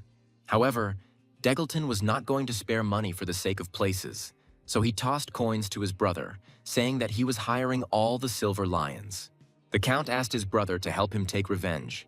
Garzio replied that his younger brother's enemy was also his enemy, so he would split the payment between them equally. Soon, news of the hiring of the Silver Lions reached Count Melando. Having learned that the enemy had such power on his side, the assistant advised the Count to sell these lands peacefully in order to escape alive. However, the final decision remained with Count Melando. The man could only think that if they lost these lands too, the next Count of Melando might lose his status as a nobleman. The Count understands that if they lose the battle, the county will not recover from the blow even after generations, because the reparations and expenses for the war will cost the title of nobleman. However, Melando is confident that Degleton is in the same position, so he is not going to give up. At that moment, Ulrich entered the hall accompanied by his mercenaries and said that the war was not over yet. The Count smiled, saying that he had not expected them to stay after the news of the Silver Lions. Ulrich asked Goyle if the lions were really that strong, much to Melando's surprise, who believed that mercenary groups should know each other. The barbarian said that he didn't need to know about the Silver Lions, as it was much better to meet them in person. Goyle told Ulrich that these mercenaries were indeed very strong, because rumors do not appear out of nowhere. Count Milando asked if the mercenaries would support him if he decided to engage in battle. But Ulrich looked at his men, waiting for their answer. Sven happily agreed, foreshadowing the departure to the Peak of Blades, and Goyle said that he still had no other choice. Donovan was skeptical, because he, like no one else, understood that the Silver Lions were in no way inferior in strength to a real army. The guy said that these mercenaries participate in wars more often than they sleep, and their teamwork and warfare skills are heads above theirs. Ulrich chuckled and asked if Donovan was the only one who had decided to avoid a deadly battle. The brunette replied that only barbarians do not understand when it is necessary to avoid a mortal battle. Goyle reminded Donovan that their team was majority-ruled, so he had no choice. The brunette nudged Goyle and said that he knew all this even without Ulrich's servant. Ulrich no longer listened to them and answered Count Milando that they would support him. After a while, they went out into the field to discuss strategy, and Milando's assistant said that the entire area was open land, so it would be difficult to defend. In order to protect themselves, soldiers build fences that should slow down the enemy. However, they did not have time to build a decent defense, because the construction took much longer than they expected. Ulrich took a walk around the area and then approached his advisors and said he had a great idea. The guys said that they would hide in ambush and wait for Count Degelton to appear, after which they would capture him. However, the men were categorically against it, because they were in a territory where there was no place for an ambush. Ulrich said that this was not true, because he himself found a good place for an ambush while patrolling the area. The advisor reiterated that there is no such place, and even local residents can confirm this.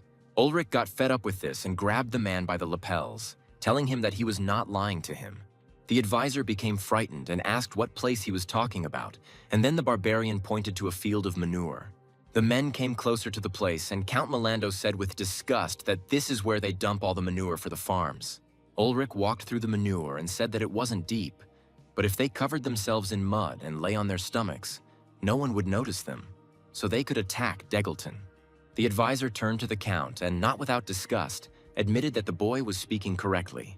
Ulrich decided to start by recruiting volunteers, and then asked for a show of hands from those who would be willing to do this for an additional fee. The guy, surrounded by flies, waved his hand with a smile on his face, while the other mercenaries could barely hold back the urge to vomit. The first one agreed with great joy, Sven, while Goyle was thinking that if he lay down in this manure, he would definitely die from the plague. Ulrich became upset and said that for this plan they would need at least 5 people, and preferably 7 or 8. Donovan knew few people would dare to do this, so he gave in and raised his hand, volunteering. The brunette called Sam, William, and Byron to follow him, who clearly had a negative attitude towards this idea. Donovan said the ambush was a crucial part of the plan and couldn't be left to just any farmers. The mercenaries began to smear themselves with manure, and in the meantime, a soldier ran up to the Count with urgent news. The boy reported that Count Degelton's army was approaching. Count Milando said that the siege would begin soon. Soon, the warriors of Milando took up their defensive positions and prepared to attack the enemy with arrows. Goyle watched this and noted that Count Degelton's soldiers were indeed numerous. For a few moments, the guy considered whether he should have followed Donovan's advice and left before it was too late. Priests helped Milando's soldiers pray before battle, asking God for help and salvation. Goyle looked at this and thought how ironic it all was. Both sides believe in the same God, but this does not stop them from asking him for help and waging war against each other. Goyle wondered if the gods had favorites whom he helped. Soon, Degelton's warriors approached the defensive walls of Milando, and Goyle said that it was time to act. The boy urged Milando's soldiers to fight to the last drop of blood. Meanwhile, the Silver Lions did not waste time and advanced. A fierce battle began, in which everyone felt for themselves who the Silver Lions were. Goyle thought that this was not a siege, but rather a real meat grinder. The guy understood that things were bad, because the enemy had already begun to push them back, outgunning them with equipment. Their best warriors are now lying in ambush with Ulrich, so they simply don't have enough strength. Goyle was beginning to worry that at this rate they would all be killed. The guy hoped that Ulrich would capture Count Degelton as quickly as possible.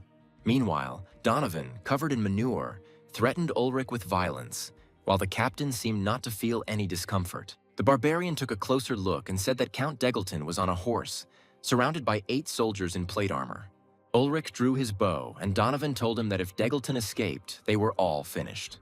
The barbarian understood that this time he would not allow the Count to escape from him.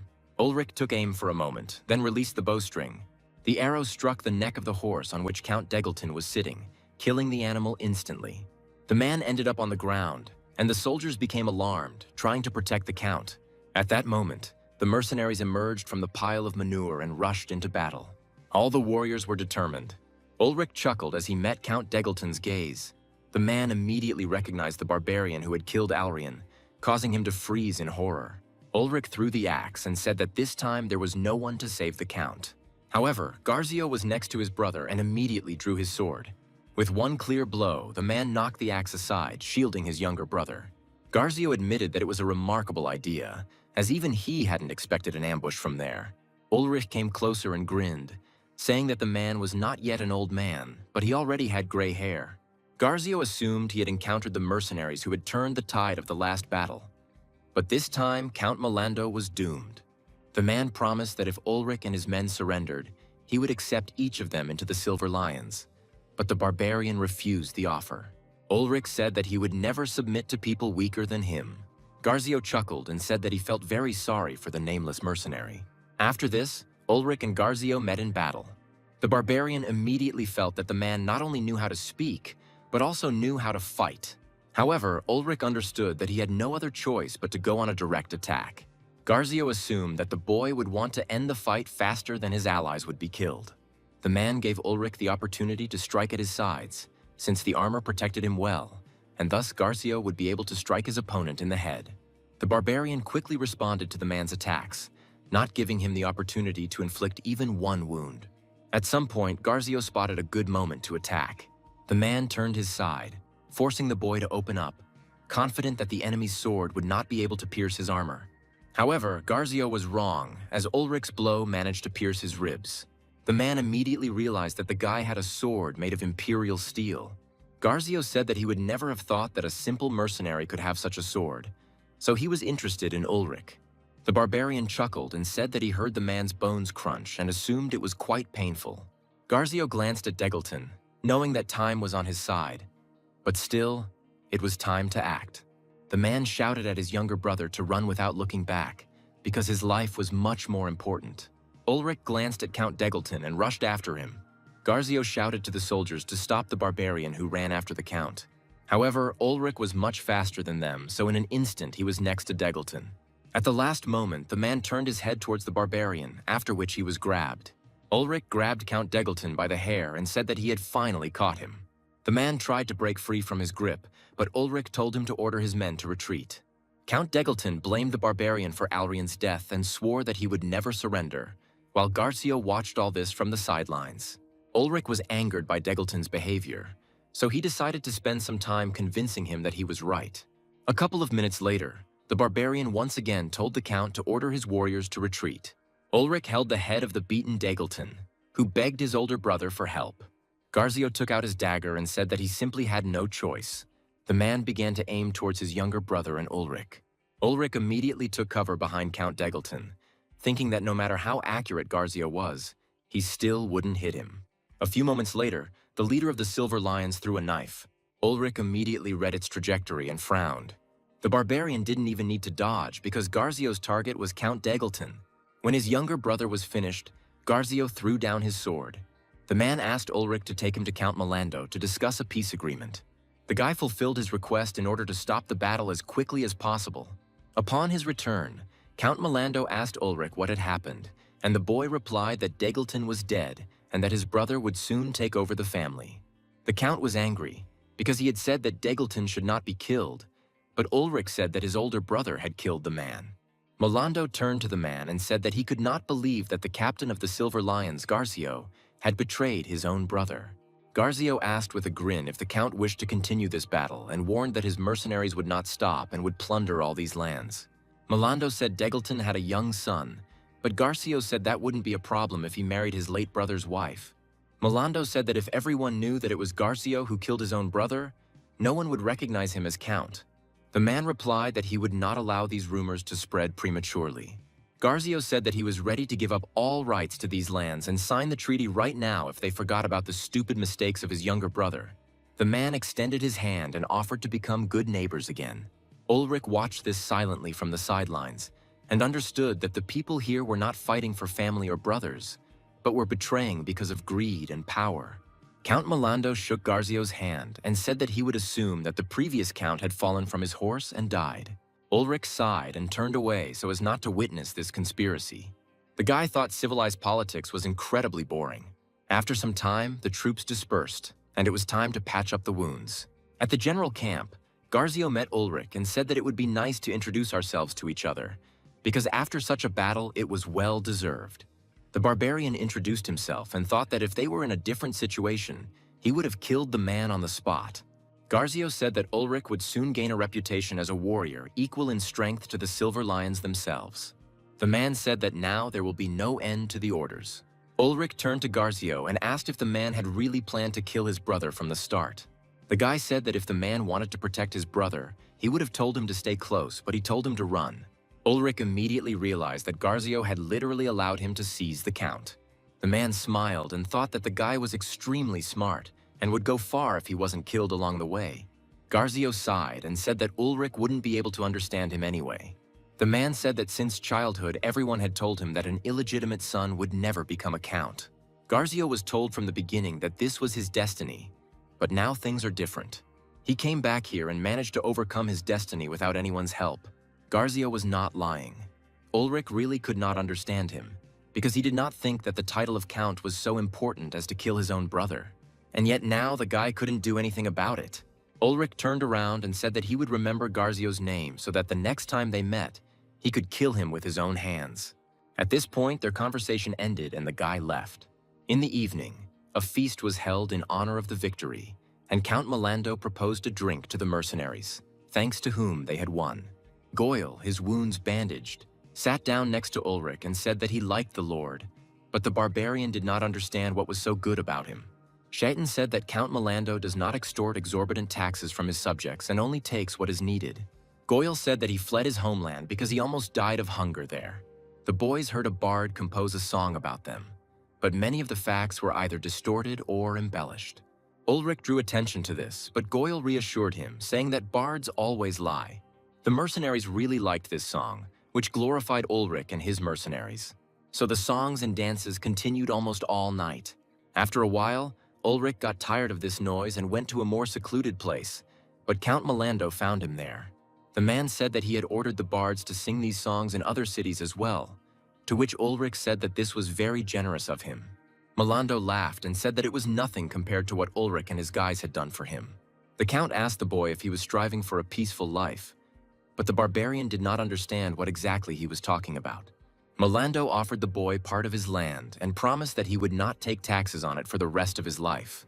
The man said that the boy should marry a good woman and live here, and in return, the Count asked for protection. Ulrich immediately remembered his conversation with Horace, when he said that he would like to own lands. The guy rubbed his head and said that it was a great offer, and he didn't even expect that, but asked what would happen to the rest of the mercenaries then. Milando said he didn't have much land, but he could share it with 3 or at most 4 mercenaries. Ulrich said he refused, and then admitted that he had never planned to accept the offer. The Count was surprised, because he thought that all mercenaries dreamed of a peaceful life. Milando asked why Ulrich had decided to refuse his offer. The guy thought about it and compared it to why the stars and the moon shine at night, and why the sun always rises at sunrise. There are many mysteries in this world that he doesn't know yet. After some time, Ulrich said that he simply had a completely different dream. Several days passed, during which Ulrich's team reached a large city. They stayed at an inn where they rented several rooms in which they lived together. On his first night in the new place, Ulrich again dreamed of his native lands. This time he imagined himself at a very young age. The boy ran through the mountains with an axe in his hands. The sun was shining brightly, illuminating the green expanses with lots of rocks. The boy stopped to catch his breath. His attention was drawn to the heavenly mountain, which he looked at with admiration all his life. Now she seemed completely different to him. The boy shouted that the elders had been wrong all along. The next moment, Ulrich appeared in his current form and said that one day he would return and tell everything. He would very much like to tell his brothers that there is another world beyond the celestial mountains. However, the next moment everything changed, and the guy found himself on fire. Ulrich saw a large city with stone houses burning. The guy looked around, trying to understand what was happening. At some point, his gaze caught the glint of armor far ahead. There was something vaguely familiar about the image of a man standing in the middle of a fire with a sword in his hand.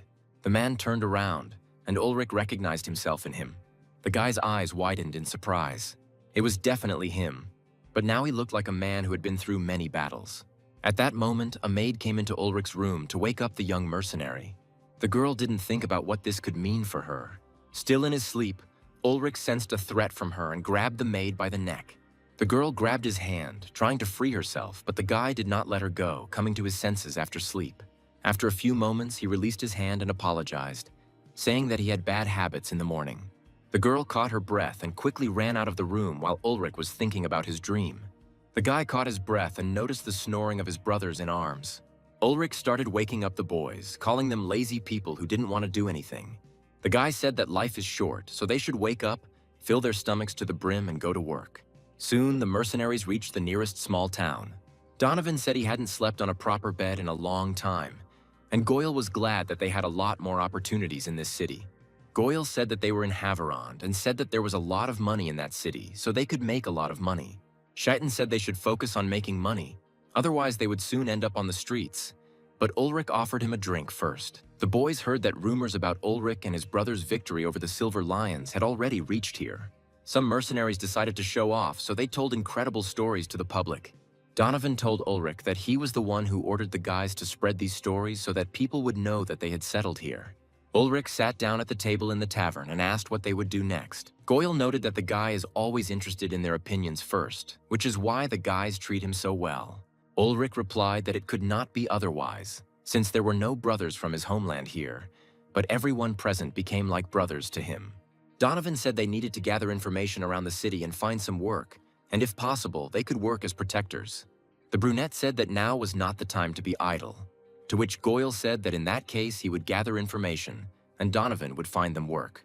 Sven said that he needed to go somewhere, so he wouldn't be with them today. Ulrich asked the man about his plans, and he replied that in such a big city there would definitely be a slave market. The barbarian assumed that this was indeed the case, but still did not understand the Southerner's goal. Ulrich suggested that Sven wanted to become a slave again, after which he reminded him that one could also go to the Peak of Blades as a mercenary. The Southerner said that among the slaves there might be someone from his homeland, so he would like to free at least one of his kinsmen. Sven asked if the rest of the team would be against such expenses, but no one dared to say anything against it. Ulrich stood up from his seat and said that he would go with Sven, while Goyle and Donovan would look for work for them. Goyle immediately realized that the boy ran away in order to avoid helping them. While Sven and Ulrich were walking to the slave market, the barbarian asked how old the man really was. The Southerner replied that he himself did not know his age, since he stopped counting the passing winters after coming of age. Ulrich asked how much longer the man would treat him like a child, since he had already become his captain. Finding himself at the slave market, Sven said that it was as big as the city itself. Ulrich asked if the man had ever been in a similar place, and the Southerner replied that his body was in slavery, but his spirit could not be subjugated. Sven said that his spirit never stopped traveling to the Peak of Blades to his ancestor Ulgaro. Ulrich and Sven walked slowly through the slave market until the Southerner's gaze caught on one slave. Not far from him, wrapped in chains, sat a large guy whose size resembled that of a Southerner. Sven approached him and asked if the boy wanted to stay here or go with him to the Peak of Blades.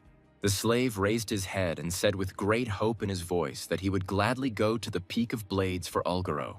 Sven didn't hesitate any longer and approached the slave owner to buy his fellow slave.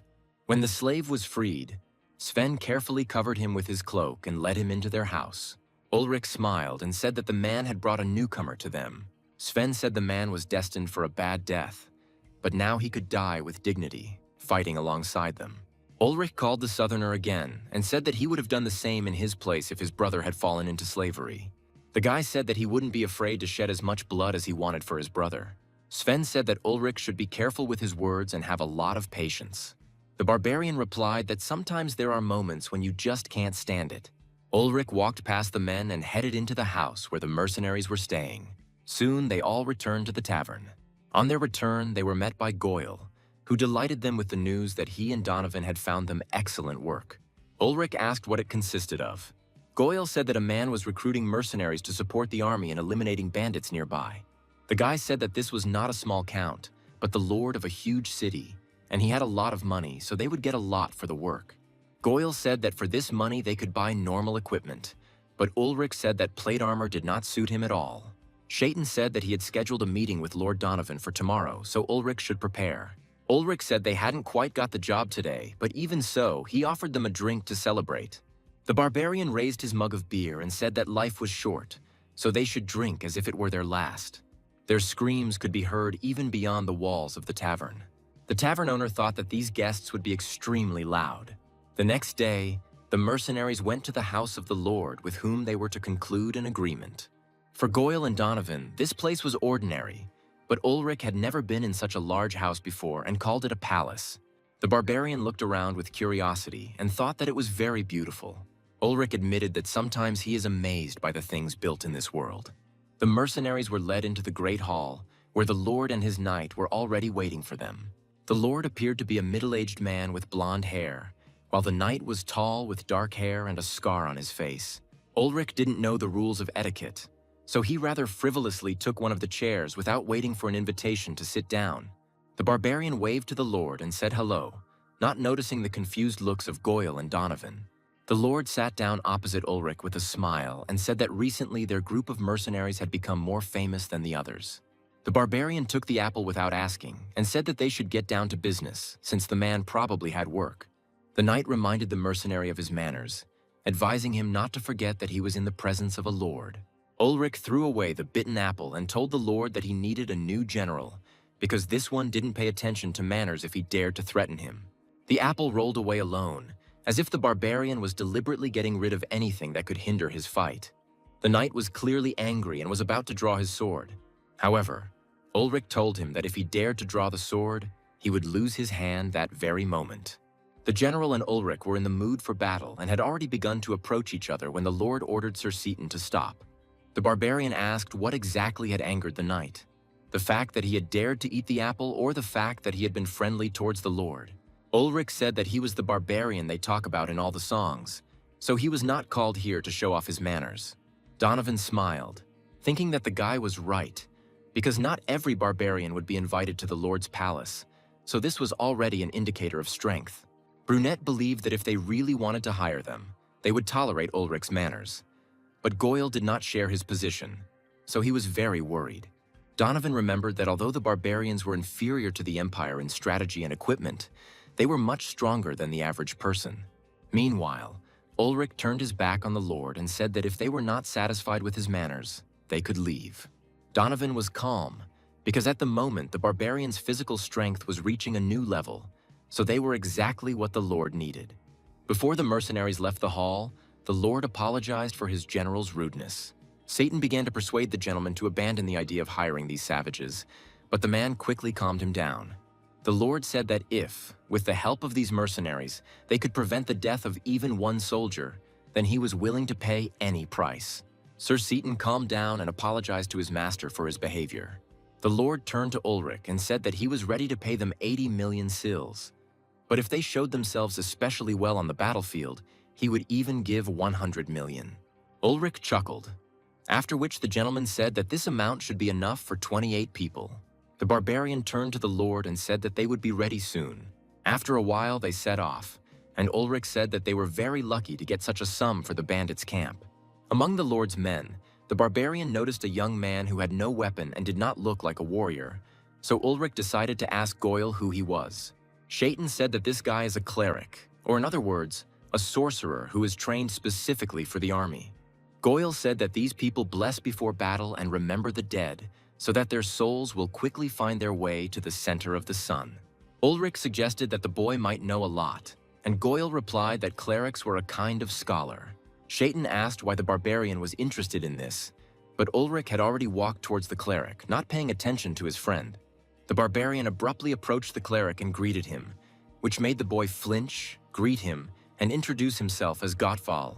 However, they soon began a more relaxed conversation, which Goyle was glad about, since even Seaton respected this cleric, who had barely turned 20. Gottval thanked Ulrich for agreeing to help them deal with the bandits. The barbarian replied that they were simply being paid for this, so their actions were not worthy of gratitude. Gottval said few people are willing to risk their lives in combat, even for a reward. Ulrich asked Goyle if all clerics were such fools, but the brown-haired man shut him up in time and apologized to Gottval, saying that his captain was seeing a cleric for the first time. The cleric smiled and said that he understood perfectly well that the barbarian's understanding of the world was very different from the usual one. While Goyle and Gottval exchanged pleasantries, Ulrich wondered why the cleric was treating him with such kindness. The barbarian watched from the side as the cleric smiled affably at everyone who approached him. Ulrich frowned and wondered if all clerics were like this guy. Goyle moved away and ordered the barbarian to stop pestering the clerics, as they were priests who dedicated their entire bodies and spirits to this. However, Ulrich began to get indignant, which caused an argument between the guys, and Gottval was embarrassed by such behavior. Slowly but surely, the discussion turned to the topic of the ocean, the size of which Ulrich still did not believe. The squad soon set up camp, but minor squabbles continued, such as someone leaving their sweaty gloves to dry over a pot of food. Ulrich did not interfere in the squabbles of his men and simply rested in the shade of a tree. Gottval sat down next to him, intending to eat and talk with the barbarian who had interested him. Ulrich snatched the bread from the cleric's hands, asking what it was, to which the boy asked for his dinner to be returned to him. The barbarian tried to bite off a piece, but the bread was very hard. Ulrich rubbed his jaw and asked if the cleric had stone teeth. Gottval took the bread and said that it should be cut into small pieces and chewed for a long time to train the patience of the spirit. Ulrich said that the guy had a difficult life, to which the cleric replied that the body might be happy to eat tasty food, but the soul would then grieve. The barbarian asked whether the life of the clergy was really so hard. Gottval said that their mission is to guide the departed souls to the center of the sun, so they must never give in to human temptations. The guy said that fallen souls will not be able to guide others to the true light. Ulrich asked if the cleric had the letter, to which he replied in the affirmative. The barbarian asked Gottval to teach him to write, saying that he already knew how to do something. Ulrich said he would never have thought that people could create a thing that is not afraid of time or distance. The barbarian said that the written word cannot be lied to, cannot be forgotten, and cannot be changed, and this amazes him. Gottval looked in amazement at the barbarian who was able to understand the value of writing, which many civilized people do not even suspect. The cleric looked at what the boy had written and wondered how long it had taken him to learn all of this. Gottval was incredibly happy that he was able to meet a man so thirsty for knowledge. The cleric grabbed Ulrich by the hand and told him to come to him after dinner, and then he would be happy to teach him. However, his behavior and face glowing with joy scared Ulrich a little, who asked to let him go. After some time, the sun began to set towards the horizon. Before it was completely dark, Ulrich came to Gottval's tent to get a writing lesson. Without waiting for an invitation, the barbarian looked into the tent and saw Donovan kneeling. Ulrich was very surprised to see his brother in arms in the tent. Gottval held Donovan's hand and asked Ulrich to come a little later, since they were currently engaged in the absolution of sins. The barbarian didn't understand what was being said, but he still left, as if he sensed that this was a very personal moment for Donovan. Ulrich suggested that during the absolution of sins, people confess their sins and cleanse their souls. However, there was nothing like this in the guy's tribe, so he didn't understand why this needed to be done at all. Ulrich waited for Gottval to be free for a while, and soon Donovan emerged from the cleric's tent. Before leaving, the brunette asked the barbarian to be more calm with Gottval. Ulrich entered the tent and suggested that the clergy were respectable people, to which Gottval replied that all people were afraid of what would happen after death. The cleric said that many are tormented by the fear that after death they will choose the wrong path to God. Ulrich said that they believe that after death they will go to the sun god, but the southerners believe in the Peak of Blades, which is where they are heading. Gottval squeezed the medallion and said that the Peak of Blades with its eternal battles, drunkenness, and debauchery is a real hell. The cleric said that there is no escape from this hell, because their god is cruel and bloodthirsty and he does not love his people, forcing them to suffer even after death. Gottval said that the sun god is different, because he is like a ray of light, ready to accept and love all living things. Ulrich smiled and said that in his opinion, gods should not love all people. Gottval said that this was not true, because all gods should love their subjects, just as parents love their children. Ulrich walked up to the cleric and squeezed him tightly without any malice, and said that it sounded good. However, the barbarian decided to find out why the sun god was watching his subjects fight so coldly. According to Gottval, their god is the very embodiment of love for all living things. But Ulrich did not understand why his subjects should then torture, hate, and kill each other. The cleric said that people do this because of the original sin, which broke the eternal day, and then the full night came for the first time. Ulrich, now more aggressively, grabbed Gottwald by the collar and said that the clerics were very similar to the shamans from his tribe, but they were all liars. The barbarian still couldn't let go of the fact that beyond the celestial mountains there was no world of dead souls. Gottwald abruptly pulled away from Ulrich and said that he was not lying to him. The barbarian decided to drop the subject and asked what the cleric had talked about with Donovan. Gottwald said the confession of sins was not addressed to him, but to God, so whatever Donovan said, he would never tell anyone. Ulrich thought about how even the most silent people squealed like pigs during torture, and he wondered how long Gottwald could hold out. The barbarian knew firsthand that it is pain that reveals people's weaknesses. Gottwald caught a strange glint in Ulrich's eyes and asked what he was going to do. The barbarian walked past the cleric and said that they were in a civilized world, so they should behave appropriately. Right at the exit of the tent, Ulrich told the cleric to try to teach him to write. The boys went outside and settled down next to the fire, sitting at their lesson until the night. Gottwald watched with interest as Ulrich learned to write at an astonishing speed. The cleric asked who the boy's previous teacher was, and Ulrich told him about Horus. Ulrich said that the man was their commander and knew writing very well, so he taught him too. Gottwald asked where Horus was now and how he was doing, but the barbarian said that the man was already dead. Ulrich said that on the same night they were studying when their camp was attacked. A stray arrow hit Horus in the neck, and he died in his arms. Gottwald said he was very sorry, but Ulrich smiled and said there was nothing to regret, because that night the barbarian had killed absolutely all of the attackers. The cleric suggested that Ulrich was from the south, since his way of thinking was completely different from that of the north, and the barbarian did not even object to this suggestion. At that moment, Ulrich heard a rustling sound behind them, which was definitely not caused by a gust of wind. The boy became completely attentive, stopping his activity. He heard his brothers sitting by the fires and talking quietly. Ulrich could clearly hear the crackling of fires and the rustling of leaves swaying in a gentle breeze. However, the guy clearly felt that something bad, something alien was approaching them. Thanks to his alertness, Ulrich quickly spotted the arrow flying towards them. At that moment, the boy put his hand in front of Gottwald's face, causing the arrow to pierce his hand but not touch the cleric. Gottwald froze in horror as Ulrich pulled the arrow from his palm and stood up. The barbarian immediately loudly informed the entire camp about the attack. Ulrich painted his face with his own blood and told Gottwald to hide his head and stay behind him. The barbarian turned to face him for a moment and said that he did not want another one of his writing teachers to die. Ulrich grabbed his sword and moved towards the camp. Gottwald followed his advice and hid behind a tree, waiting for instructions. After some time, it became clear that the attackers were frightened by the camp's quick reaction and fled. Ulrich was upset that the enemy never showed up. The Lord's soldiers saw the barbarian going into the forest and warned him, worried that the enemy might still be in ambush. However, Ulrich brushed them off, confident that the enemy had escaped. The guy walked around the area and found traces of 10 people, which meant that the ambush was small. Ulrich realized that the ambush could easily be spotted from here, so the question arose as to what the patrolmen were doing at that time. The barbarian heard the cries of his people from the camp. Sam rushed at the patrolmen, shouting that all this happened because they weren't doing their job. Ulrich came closer and saw that one of the arrows had killed Williamy, so he demanded that Sam tell him who exactly had been doing a bad job. The mercenary immediately pointed to the 2 patrolmen with whom he had recently argued. The patrolmen were frightened as soon as they saw Ulrich's angry gaze. The next moment, the barbarian attacked one of them with his fists. Ulrich dealt blow after blow, smashing the victim's hands and face until they bled.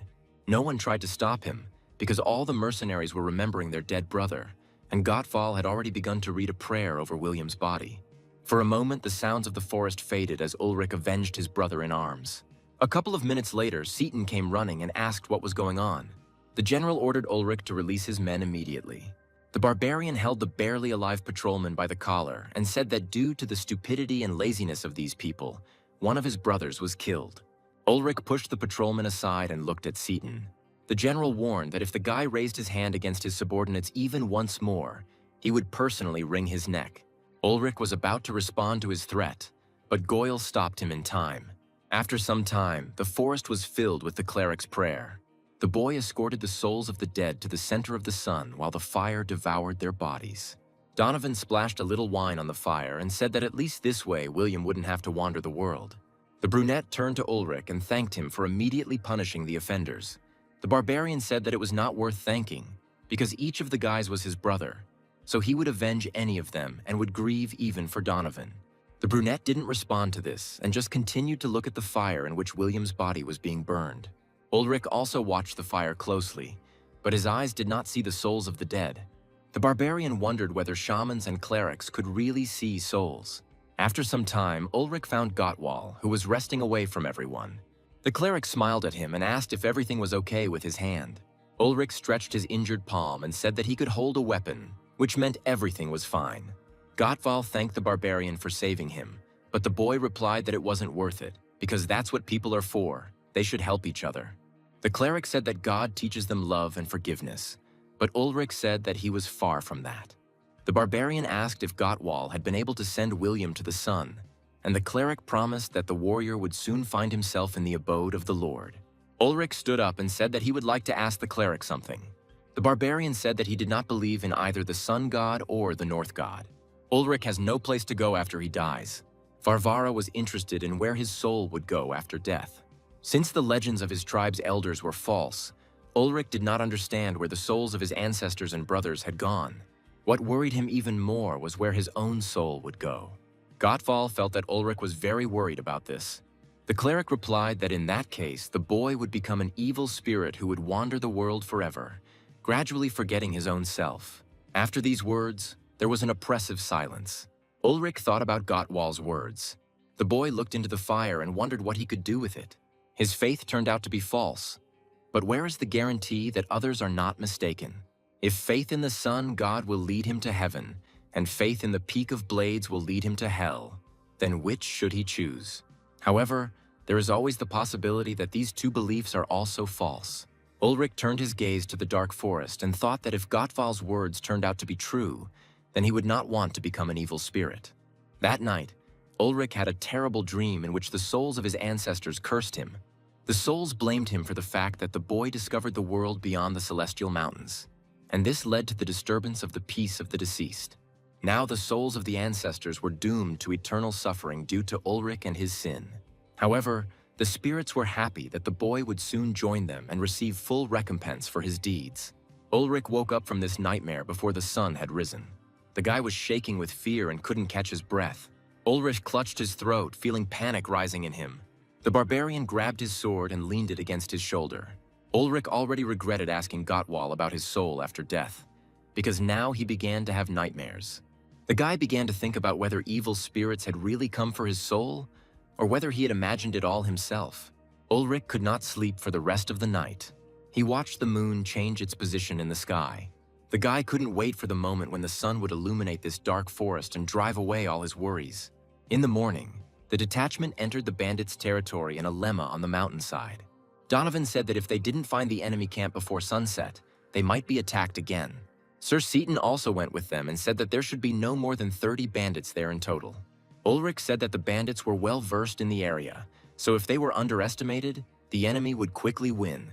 Satan said it would be better to refrain from phrases that lowered general morality, but the barbarian said that he was speaking seriously. Ulrich said that in the morning he set out on the bandits' trail, but at some point it was broken off. The barbarian said that he was an experienced hunter, and even if he lost their trail, it meant that these people knew how to use the terrain. Satan gave in and agreed that the bandits were smart, but they were still just a bunch of robbers. The general believed that since they had numerical superiority on their side, it would be enough to simply encircle the enemy. Ulrich said that he meant that among the bandits there are skilled hunters or barbarians, so it will not be so easy to deal with them. Donovan agreed with him and said that before they did anything rash, they should find their camp. Ulrich said that if they split up, the enemy would kill them one by one. The barbarian recommended that Seaton give him the fastest soldiers, and then Ulrich would find the bandits' camp. The general recalled that the young man himself admitted that he had lost track of the enemy. Ulrich did not deny this, but he understood that if the bandits had already set up one ambush, they would return again. Therefore, the barbarian will take advantage of this to definitely catch up with them this time. After some time, the reconnaissance detachment returned to the camp, where all the Lord's soldiers were very wary of Ulrich after yesterday's events. Meanwhile, the barbarian himself was busy cleaning his axes. A tall guy with chestnut streaks and a beard approached Ulrich and said that everyone was afraid of the mercenary captain. The boy asked if the barbarian really thought the bandits would set up an ambush again, to which Ulrich replied that the enemy knew the area well. This gives the bandits confidence that they can escape under any circumstances. Therefore, Ulrich is confident that the enemy will decide to attack them. The mercenary captain said that the guy should address him by his first name, and the brown-haired man himself introduced himself as Yeshva. As the sun began to set, Ulrich's squad, made up of the fastest fighters in the camp, set out on a mission. They chose a place that would be most convenient for tracking down the bandits. A break was announced for a while. Yeshva approached Ulrich again and said that he used to be a hunter, but he didn't have enough money to live, so he ended up here. The barbarian said that since they had nothing else to do for now, the guy could tell him about his life. Yeshva said that hunters were paid little, but they risked their lives less, and after the import of animal skins from the north and south, there was no longer a need for hunters. Ulrich didn't understand what exactly this was connected with. Yeshva said that when the empire conquered all the surrounding territories, the barbarians became simple townspeople. When the barbarians learned to trade, the market for animal skins and hides was overflowing with their goods. After Yeshva lost his job, he had no choice but to become a soldier, because he needed to feed his wife and children. The guy said that the army pays well and they need it now because his wife is pregnant and expecting her third child. But Ulrich stopped him abruptly. Yeshva immediately jumped up from his seat, thinking that they were being attacked by enemies. However, Ulrich grabbed him and told him in secret that when people start telling him about their family before a battle, they always die there. Until this moment, Yeshva thought that the mercenary captain was a very stern man. But in fact, it was easy to find a common language with him. So, while they were talking, night fell, and, as Ulrich had expected, the camp was attacked again. To help the squad track the bandits, the soldiers threw torches in the direction from which the ambush began. Ulrich pulled the hood of his cloak over his head and told his squad to move out. The forest was disturbed by the soft sounds of the Lord's men's footsteps as they tried to track down the bandits. They tried to move as quietly as possible, but at the same time as quickly as possible.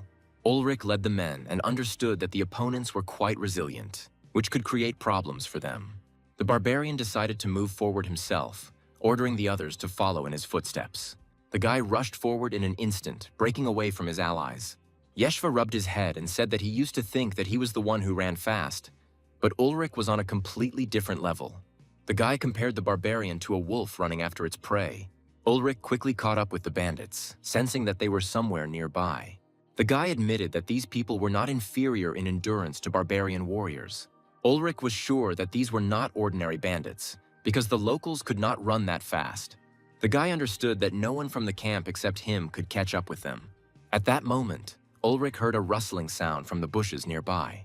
At the last moment, the boy leaned back, causing the dagger to stick into the tree right in front of his face. A large man with dark skin and dark curly hair stood near Ulrich and praised the boy for his excellent reaction. The barbarian chuckled and said that the man was not bad either, since he was able to notice the tail behind him. The bandit rubbed his neck and said that it had been itching all the way, which is why he fell a little behind the group. Ulrich understood that the man had to be killed as quickly as possible, because the bandits would arrive faster than the Lord's men. The barbarian did not let go of the suspicion that other bandits might be hiding in the bushes. Ulrich grabbed the axe tightly and rushed into battle.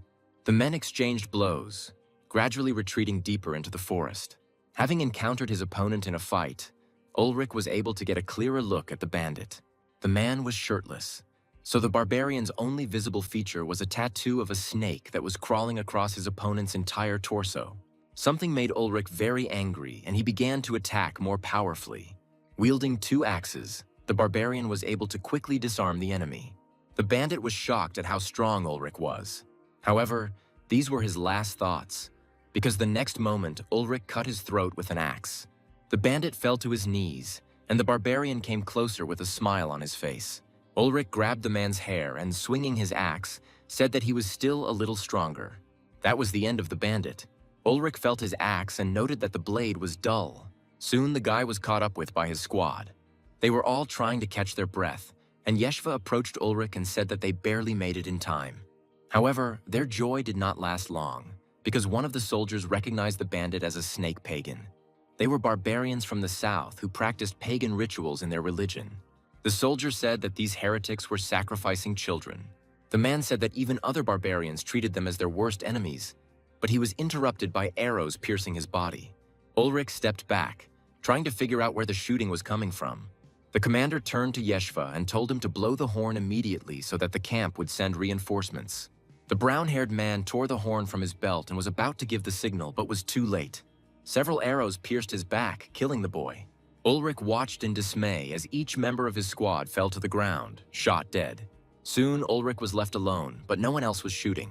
The barbarian sighed and said that he had warned Yeshva about this. Ulrich did not look frightened and looked forward to the battle. The guy was surrounded from all sides by snake pagans, but Ulrich was already prepared to meet them. The guy quickly looked around and counted about 20 people. Yeshva never had time to signal the camp, so Ulrich had to do it. Taking as much air into his lungs as possible, the boy howled as loudly as he could. He hoped that his roar would tell the soldiers in the camp where to go. Now Ulrich had to deal with the main problem. He was surrounded by snake-like pagans, so he had a feeling that he would die here. Ulrich gathered his courage and told the enemy to come closer so he could tear their heads off. The pagans looked at each other, a little alarmed by the guy's behavior. Ulrich understood that only time was on his side now. The pagans shouted that they would not be afraid to kill him because eternity awaited them ahead. Ulrich crossed his axes, preparing to fight back. After the pagans' words, the boy once again remembered Gottfall's words that he would become an evil spirit after death. Despite his words, Ulrich started to run away.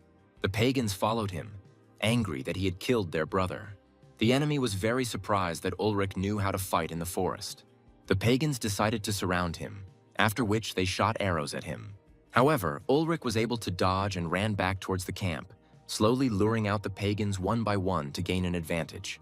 At some point, the enemy figured out his plan, and they all started sticking together. Ulrich understood that he could not cope with them all at once, because the pagans were strong warriors with extensive experience. The guy tried to break away from the pagans, but at some point he began to see strange things. The spirits of his ancestors seemed to have burst out of Ulrich's nightmares and began to lure him to themselves. They repeated to him that after death there was no refuge for them, so they were doomed to wander the world. Ulrich closed his eyes and asked if he was starting to go crazy. However, the guy was forced to leave these voices and pull himself together. Ulrich pushed off the ground with a sharp push and climbed up the tree. He turned to face his pursuers, who kept their eyes on him. After this, the guy pushed off the tree trunk, confusing the pagans. Ulrich landed behind his pursuers, who had not yet realized what had happened. Taking advantage of this, the guy struck with an axe, getting rid of 2 more pagans. However, not all the enemies were next to him, and someone was covering them from the rear, firing. Several arrows pierced Ulrich's body, 2 in his right shoulder and 1 in each of his thighs, causing him to cry out in pain. But the guy quickly came to his senses, realizing that he had no time to feel sorry for himself. Ulrich rushed into the crowd of pagans again, moving at the same speed. Trying to avoid a direct fight, the guy threw an axe at the enemy's head, after which, with the second axe, he killed another pagan. One of the opponents spotted the moment when Ulrich opened up and decided to strike. While the guy was picking up the axe, the pagan wanted to rip open his stomach and had already raised his saber for this purpose. However, Ulrich never let his guard down, so he immediately saw through his intentions. The boy moved slightly to the side and deflected the saber with an elbow strike. The saber bounced to the side, but still hit Ulrich, cutting his thigh. For a few moments, the enemy froze in place, amazed at the speed of the guy's reaction. However, Ulrich quickly brought him to his senses with a punch to the face, saying that he was in pain. The left thigh was already badly wounded by an arrow that had been driven into it, and now it was burning from a deep cut. But Ulrich was glad that he had managed to prevent the blow to the stomach. Previously, the boy was able to fight the pagans thanks to his agility and the surrounding environment. However, now he was deprived of mobility, and he understood perfectly well that he would not be able to defeat so many warriors at once. The pagans themselves now walked around the guy with caution, realizing that he was not as simple as he might seem at first glance. Ulrich watched as they slowly but surely surrounded him and wondered if he was afraid of death. The guy gripped the axes tightly in his hands.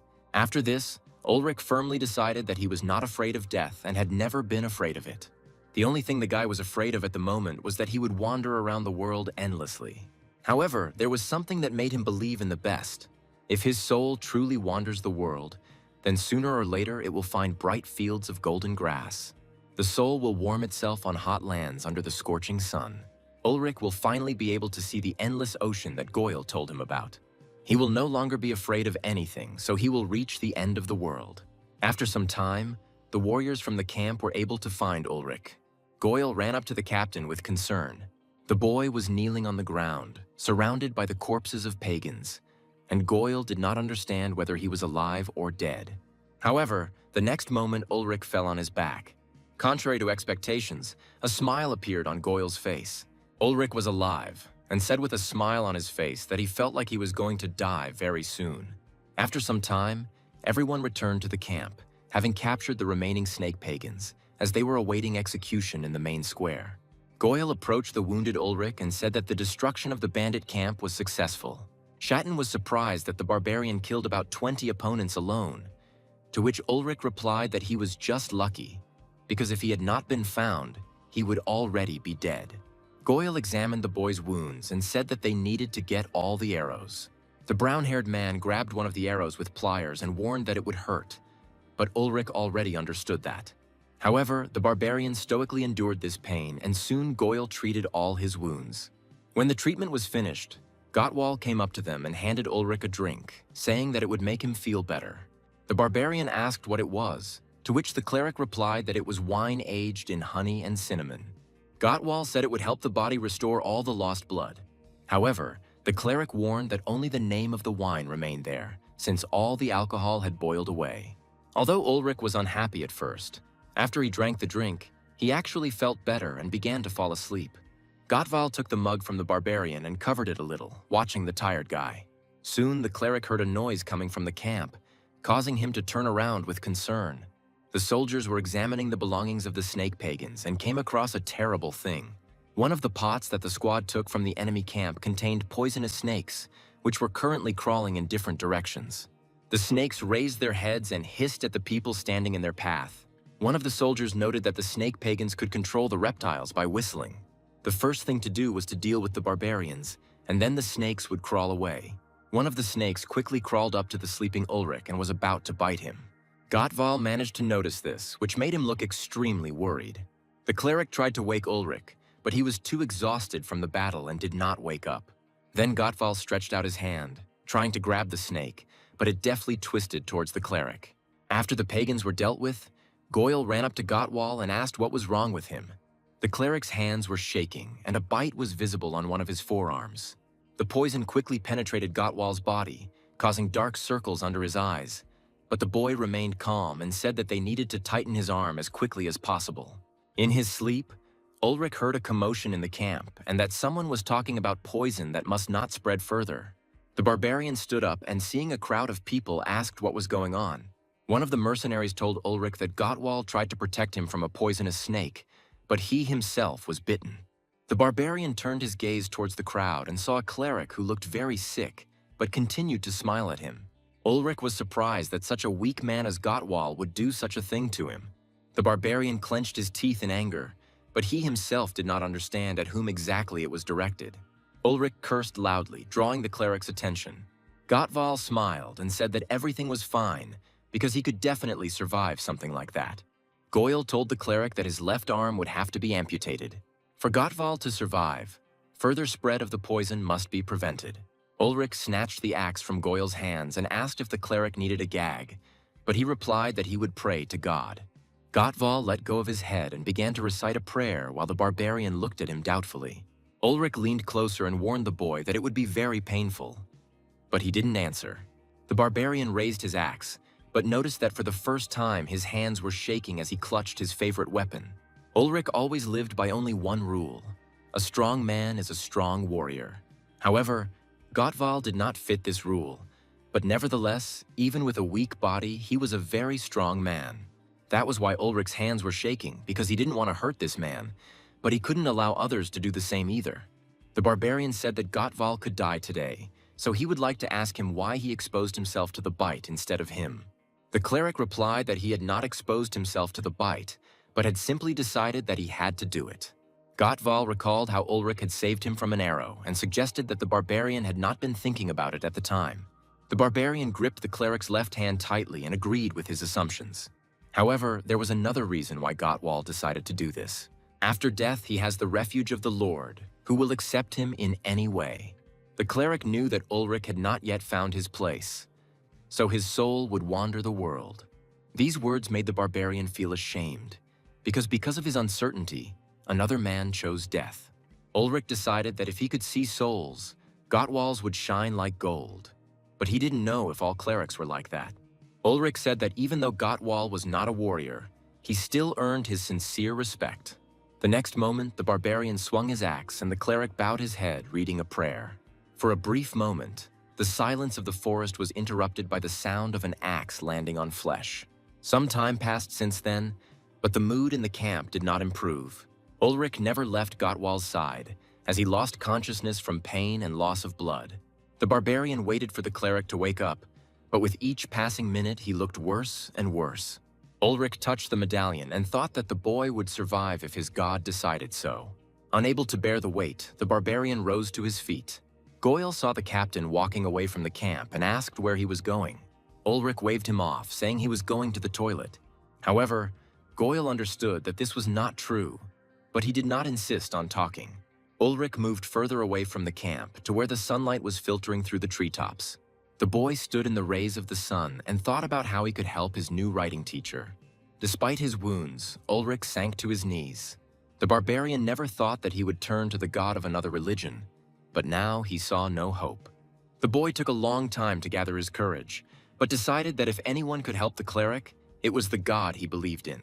Ulrich turned to the sun and said that if Gottwal did not die today, he would believe in the sun god.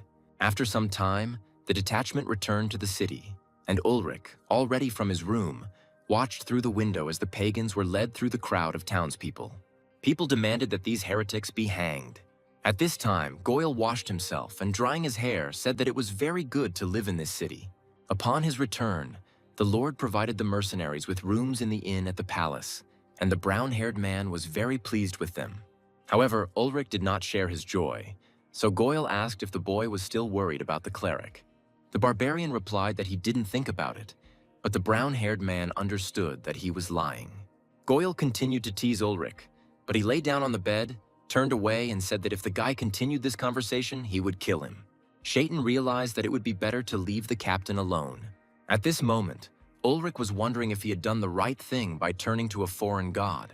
After some time, the barbarian decided that he would not be able to take his promise back anyway.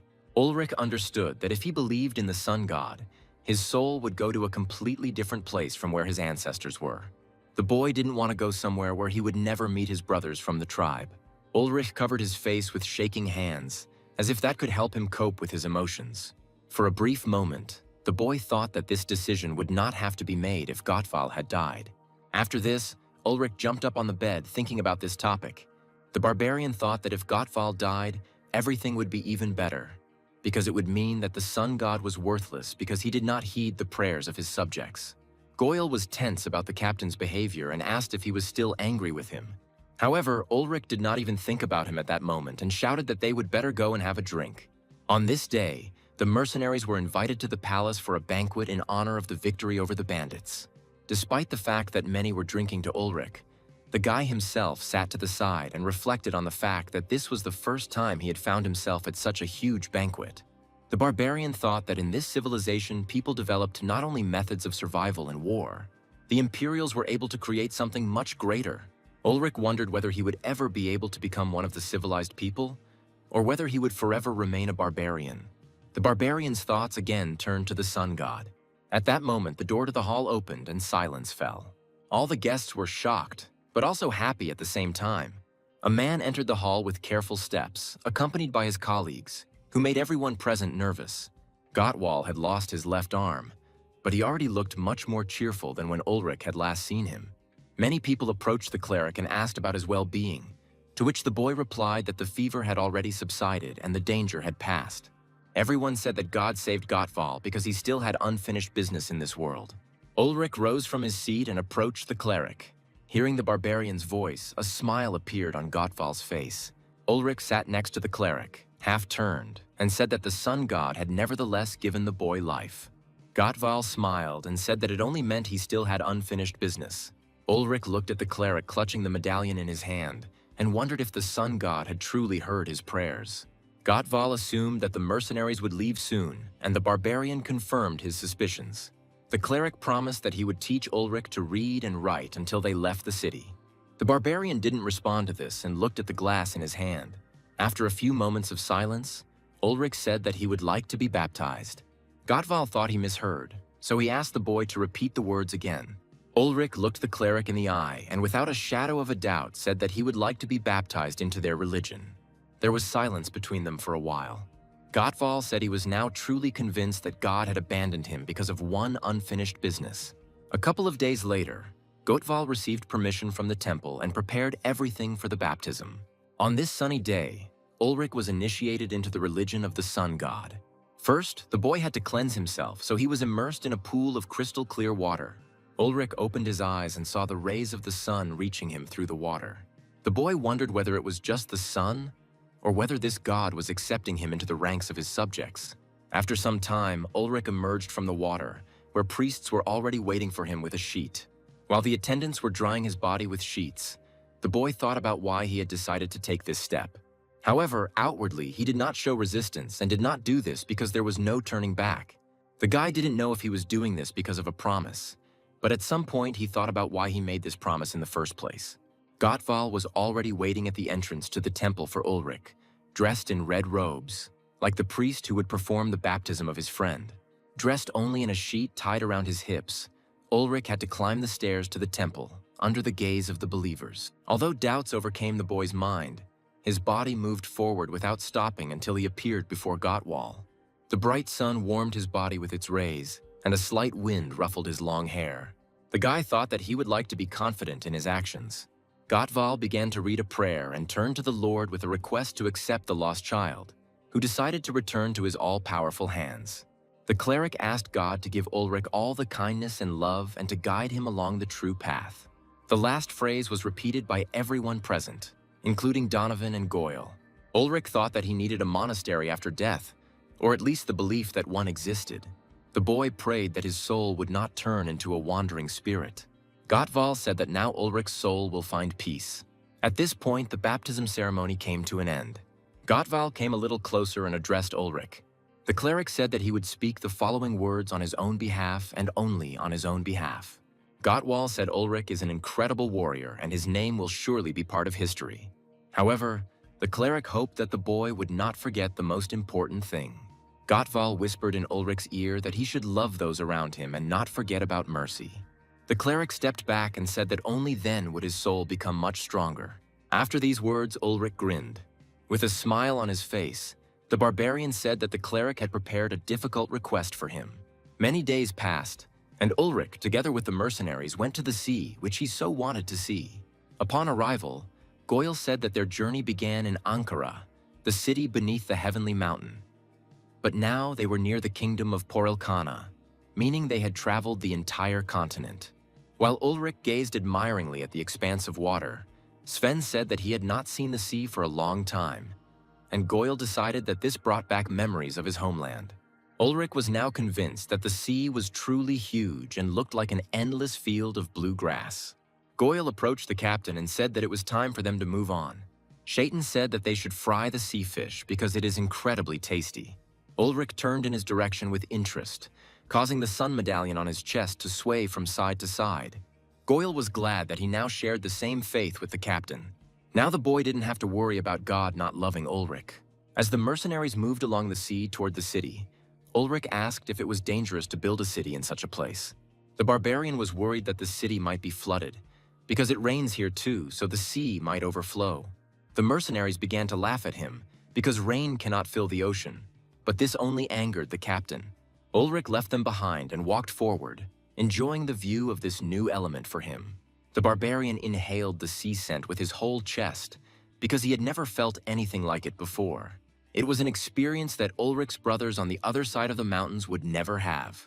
After some time, the mercenaries arrived at the walls of the coastal city and began to wait for representatives from the city. The men tried to stay away from the walls so as not to cause panic among the townspeople, who might misunderstand their appearance. The city representative came out of the gate and asked why they had come, and Ulrich came out to meet him and replied that they were mercenaries looking for work. The representative said that Karakan is a coastal city where nothing much happens, so there is little work for mercenaries. The man said that they could only let 10 people into the city, and the rest should set up camp on the hills, where the city guards could watch from afar. At first, Goyle was upset that he would have to sleep in tents, but then he said that nothing could be done, since their captain really wanted to see the sea. A city representative said he needed to write the group's name on the scroll, but Ulrich said he wanted to do it himself. The man saw that the group was called the Ulrich brothers, and the barbarian immediately assumed that they must have been recognized. The man actually heard the bard's songs about the valiant battles of mercenaries. He even sang one of the songs, and the mercenaries supported him. After this, the representative nevertheless allowed the mercenaries to enter the city, but on the condition that they did not cause trouble. Ulrich thought that from the moment of his dedication to the god of the sun, only good luck was promised to him. Having entered the city, the boy went to the pier, where he watched the large waters breaking against the stone pavement. Ulrich watched the children splashing on the beach and thought that he had not been deceived after all. Now he saw for himself that water-filled lands really do exist. Ulrich cannot describe the emotions that overwhelm him in 100 or even 1,000 words. The guy clenched his palms tightly, overcome with emotion. The next moment, Ulrich screamed at the top of his lungs. The townspeople watched in fear as a madman screamed on the pier and did not understand why he was doing it. At that moment, Ulrich felt, as never before, the endless expanses of the world in which he had found himself by chance. Joy filled him, and the anticipation of endless travel filled his mind. After some time, Ulrich decided to go down to the sea and enter the big waters. The boy walked in the water and wanted to taste it because it was very similar to ordinary water. However, as soon as he tried it, he felt a pungent, salty taste, which caused him to start cursing. A loud laugh came from the shore, causing Ulrich to turn around with a displeased expression on his face. On the shore stood a young man with long golden hair and light blue eyes, who said that you can't drink seawater. The guy's bright eyes sparkled with joy, and there was a slight smile on his face. The blond man approached Ulrich with interest and asked where he came from, since apparently he saw the sea for the first time. The barbarian was angry and, leaning towards the guy, told him to leave if he didn't want to get it. The blonde jumped aside and said that Ulrich simply had no idea who he was talking to. The boy said that the barbarian should watch his tongue because he was speaking to a nobleman. But at that moment, the shadow of a large hand hung over him. Ulrich grabbed the boy by the neck and carried him into the sea, saying that no one would care who he was and promised to drown him in the water. The barbarian threw the blonde into the water and said that no one had ever left alive after mocking him. The completely wet guy looked at Ulrich angrily. The boy couldn't stand being treated like that, so he drew a sword that suited his small size. Ulrich chuckled and asked if it could even be called a sword. The barbarian responded to the boy's unspoken challenge and drew his sword. Ulrich showed it to the guy and said that this is what a real sword looks like. The blonde froze in place when he saw the sword that the enemy was holding tightly in his hands. The boy realized that this blade had already felt someone else's blood more than once, and perhaps it would soon go to the sun god. At that moment, another man came out onto the coast and asked what was going on. Ulrich parried the man's blow and assumed he was the young man's protector, after which he said he was doing a poor job. The defense attorney asked what right Ulrich had to scold him. The barbarian easily repelled all the man's pathetic attempts to harm him. Before, Ulrich would have simply slit both of their throats and left, but now he can't do that. He promised the captain of the guard that they would not cause any trouble. Ulrich got tired of playing with the defender and soon knocked the sword out of the man's hands. The defender recoiled, expecting the barbarian to kill him. Ulrich put his sword to the man's throat and said that he would have killed them if he had not made a promise to the captain of the guard. The defender threw after the departing barbarian that God would still punish him for attacking the young man. Ulrich, without listening to him, picked up his things from the sand and, to the loud cries of the defender, walked towards the camp. Ulrich's brothers had already set up camp, where they would have to spend some time. Ulrich asked his brothers what was for dinner today, but they had not yet started cooking, but said that someone was waiting for the captain in the tent. The barbarian sighed wearily and said that the Lord was acting too quickly. Ulrich looked into the tent, where Goyle and Donovan were already waiting for him with a guest. A smile immediately appeared on the barbarian's face when he recognized the golden-haired boy's protector in the guest. The guest opened his mouth in shock, not believing his eyes. The man pointed his finger at Ulrich and asked what he was doing there. The barbarian sat down on a chair and introduced himself as the captain of the Ulrich brothers' mercenary group. The guy suggested leaving all the grievances in the past, since it was still their personal business. While the defender was deciding whether to engage the barbarian, Ulrich asked why the boy with golden hair wasn't with him this time. Ulrich asked the man's name and reminded him that he could still leave if the mercenaries did not suit him. The man was shaking with anger, but he understood that he had to endure all this for the sake of his ward. The defender gathered his strength and asked to address him as Sir Filion. However, Ulrich and Goyle laughed at him, saying that they would simply call him Phil. Filion asked the mercenaries to escort him and his master to Gamel, the capital of the empire. But Goyle said it would take too long. Shaitan assumed that the journey could take up to 6 months, but the defense attorney said there was no need to rush. Filion suggested joining a group of mercenaries and moving at their pace, because the most important thing was that no one found out about him and the master. Ulrich said that this did not seem like a normal escort, and then asked if the man had enough money for this. Filion handed over the bag and said it was a down payment, but they would pay more. Donovan angrily snatched the small bag from the man's hands and said that it wouldn't even last a month of escort. However, when the thing was in his hands, the guy decided to open the bag. Inside were snow-white pearls, which shocked Donovan. Ulrich came closer, looking at the new thing with interest. Goyle said that such pearls can cost up to 10 million each, so you have to be careful with them. Ulrich looked doubtfully at the defender, who needed an escort to the capital. The guy tossed a bag of pearls in his hands and asked why the customer had chosen this particular method of payment.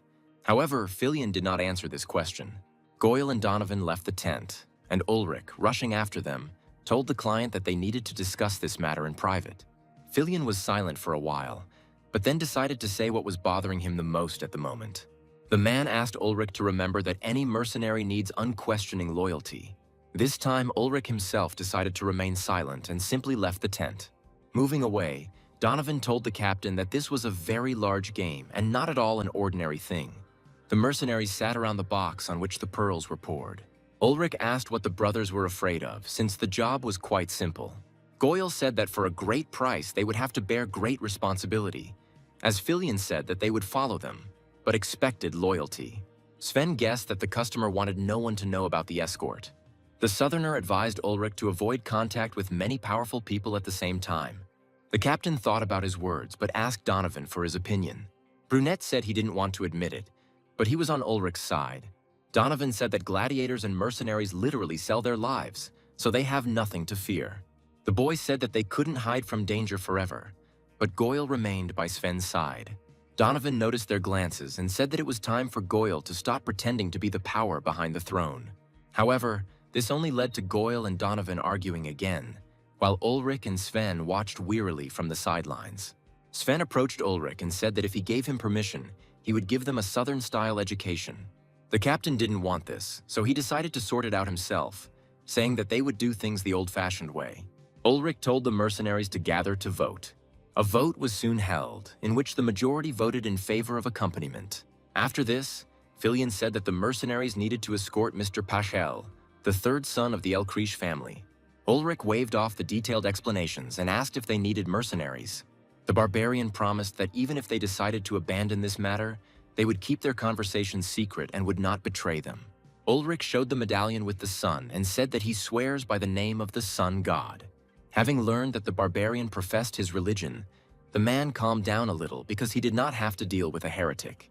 Filion said they needed a mercenary escort due to the heirs' feud. The man said that the majority of the inheritance went to Mr. Pachel, and this did not please his half-brothers. Filion continued to talk about Pachel's difficulties for a long time, but this only made the mercenaries more tired. Soon, even Ulrich, who had been listening attentively to the man, became completely confused. The captain concluded that Pachel's half-brothers want to kill him because of the inheritance, and Filion wants to ask his godfather, who is a member of the Order of Knights, for protection. Goyle realized that by deciding to help Pachel, they were getting involved in a feud over the inheritance.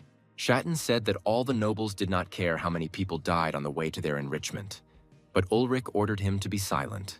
Filion admitted that they were planning to sail to the kingdom of Porelkan on a ship, but it never arrived. While they were waiting for news about the ship, they heard about the mercenaries, so they decided to hire them for security purposes. Ulrich decided to discuss the issue of payment for their services again.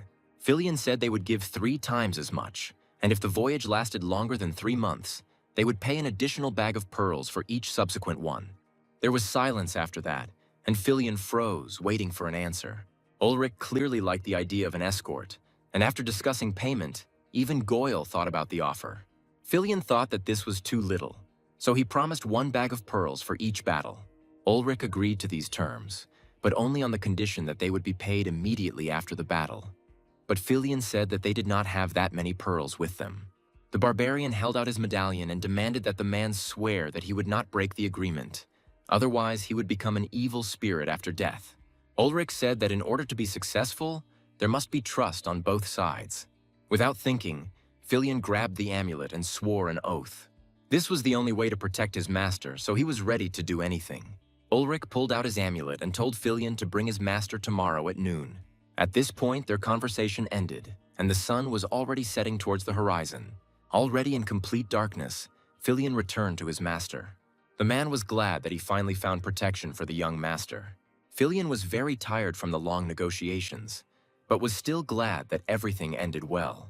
The next morning, Goyle was very surprised to see Ulrich in the camp, because the boy was planning to go for a swim in the morning on a fishing boat. Ulrich was no longer so happy about the endless sea, which made the brown-haired man ask what had happened. The captain recalled his recent journey with sadness in his voice. In the morning, he actually went for a ride on a fishing boat. As soon as he and the owner of the boat sailed away from the shore, Ulrich invited him to sail to the ends of the earth. However, the man replied that they would not even get close to the heaven of light on this barely alive boat. The owner of the boat laughed at Ulrich's words and asked where he, such a strange person, came from to their region. For the rest of the train, the barbarian listened to the ridicule directed at him with a displeased expression on his face. Ulrich told his Goyle and Sam that he had thought about drowning the boatman 10 times, and the boys just laughed at it. However, their fun was interrupted by a loud cry from Mr. Paschal. He was unhappy that he would have to travel with mercenaries for a long time. Filion tried to persuade his young master that this was a necessary measure, but due to his age and spoiledness, the boy did not want to listen to him. The defense attorney said that traveling on foot would be much safer than by sea, but this only infuriated Paschal further. The boy was unhappy that he would still have to walk to the capital, but Filion reassured him that Sir Robin would soon bring a horse. Ulrich asked what they were arguing about, and Goyle replied that it didn't matter, because they could only come to terms with the young master's behavior. The barbarian said that the boy would not survive a day in the forest if they abandoned him. Goyle poked Ulrich with the blunt end of his spear and said that if they abandoned Paschal, they would have their heads twisted off for it. After some time, a horse was brought to the young master, but he was again dissatisfied because the horse was not white. Filion tried to calm Paschal down, but soon gave up and approached Ulrich with a request to set off as quickly as possible. Goyle approached the captain and said that the leader of the city guard was heading towards them. A man I already knew rode up to the camp on horseback and asked if the Ulrich brothers were really leaving already. The head of the guard immediately pointed out that there had been fewer of them before. The city guards estimated that 4 people had joined the group. Ulrich said they simply recruited new people from the city and pointed out that this was not prohibited. The head of the guard confirmed this, but asked for information about the newcomers. Filion walked up to Ulrich and whispered that this was unacceptable. Ulrich turned to the head of the guard and said that this was impossible, since mercenaries sometimes have a dark past behind them, and he does not betray his brothers. The man looked at the barbarian and asked if he was sure it was worth it. Ulrich chuckled and said that the man might try to force them. Seeing that after their captain's words, the mercenaries became wary and put their hands on their weapons, the head of the guard decided to retreat. The man turned his horse and wished Ulrich and his brothers a good journey. Goyle moved closer, watching as the man's silhouette moved away towards the city. Goyle decided to warn that the guards would most likely pursue them. Ulrich understood this, but said that everything would be fine. Donovan took the map and suggested plotting a route through the forests and mountains for safety. Paschal heard them and asked why they couldn't just go down the main road. The guy reminded them that he was paying them for protection, so the mercenaries simply had to kill everyone who attacked him. The mercenaries didn't respond to this, but after a while, Donovan decided to talk to Paschal's defender. As they set out, the boy found Filion. The man stopped when Donovan turned to him and asked what was wrong. Donovan warned that if Filion did not watch his master's words, one of the mercenaries would cut out his tongue. The man asked why the guy was threatening him, but the brunette corrected him, saying that these were not threats, but a warning. Donovan said he used to be a soldier and his boss always liked to say too much. Filion asked the guy where he served, and he replied that he served in the Imperial Army, but was kicked out for unacceptable behavior. The defense attorney became wary and asked what Donovan had done that was so unacceptable. The guy smiled and said that he killed his boss because he didn't shut up for a second. Fillion was already beginning to wonder if he had really done the right thing by getting involved with these mercenaries. Donovan walked past the man and patted him on the shoulder, while the defender was thinking about how mercenaries had no manners. Soon, the group approached a difficult-to-traverse part of the forest. Ulrich approached Packle and said that they would have to go on foot from here. The young gentleman did not like this at all, as the road ahead was too difficult. Ignoring Ulrich, Packle ordered Fillion to tell the mercenaries to find another route so he wouldn't have to dismount. However, Ulrich did not like this and said that they would be pursued on horseback, so they should follow the road that the pursuers would not pass.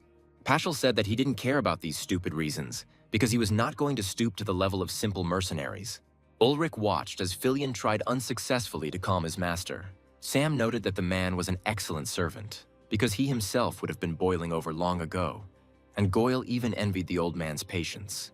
Ulrich flexed his wrist and turned to Goyle. The barbarian pointed to the horse that Paschal didn't want to get off and asked if Goyle liked horse meat.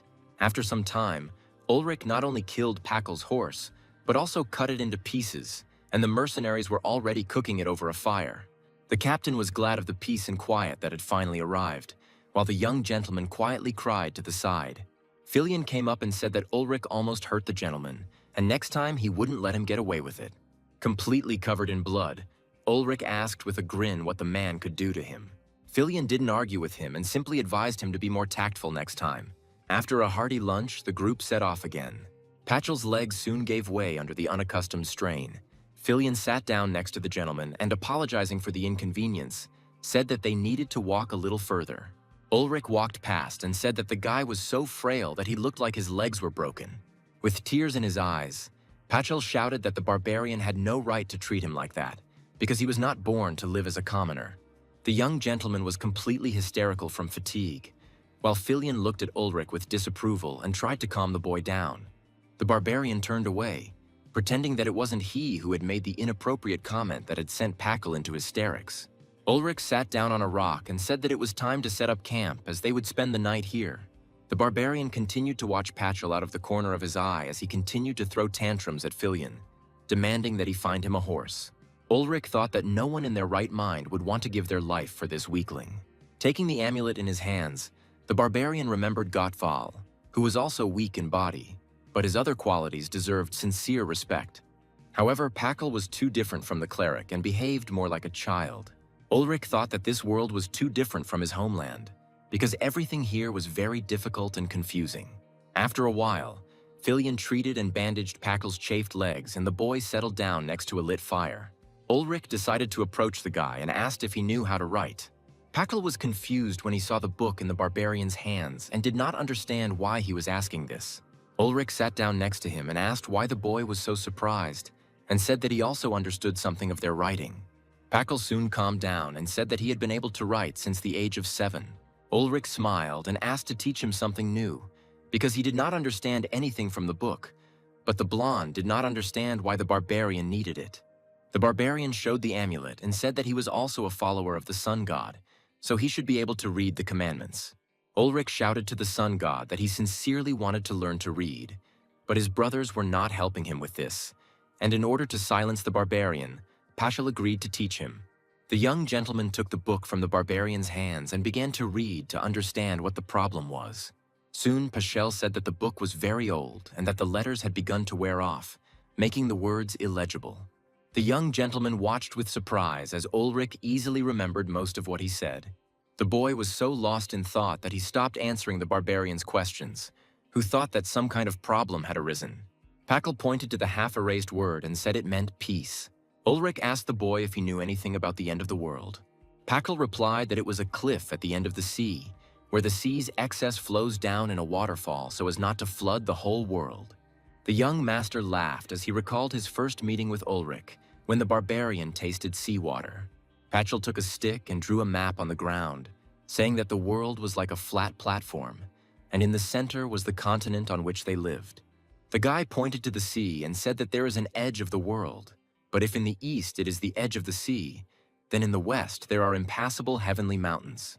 Ulrich said that some barbarians say that there is another continent at the edge of the east. The barbarian pointed to the edge of the map and said that, according to rumors, black-haired and black-eyed people lived there. Patchell laughed and said that these were just stupid tales of barbarians who had never been to the ends of the earth. Ulrich asked if the guy spoke with such confidence because someone had seen the end of the world. Or maybe Patchell himself had been there. The young gentleman replied that people had already recorded the adventures of the man who returned after falling from the edge of the world. Ulrich chuckled and concluded that Patchell himself had not seen the end of the world, and the guy said that he would not want to die there. The barbarian decided not to comment on this in any way and turned his head towards the clearing.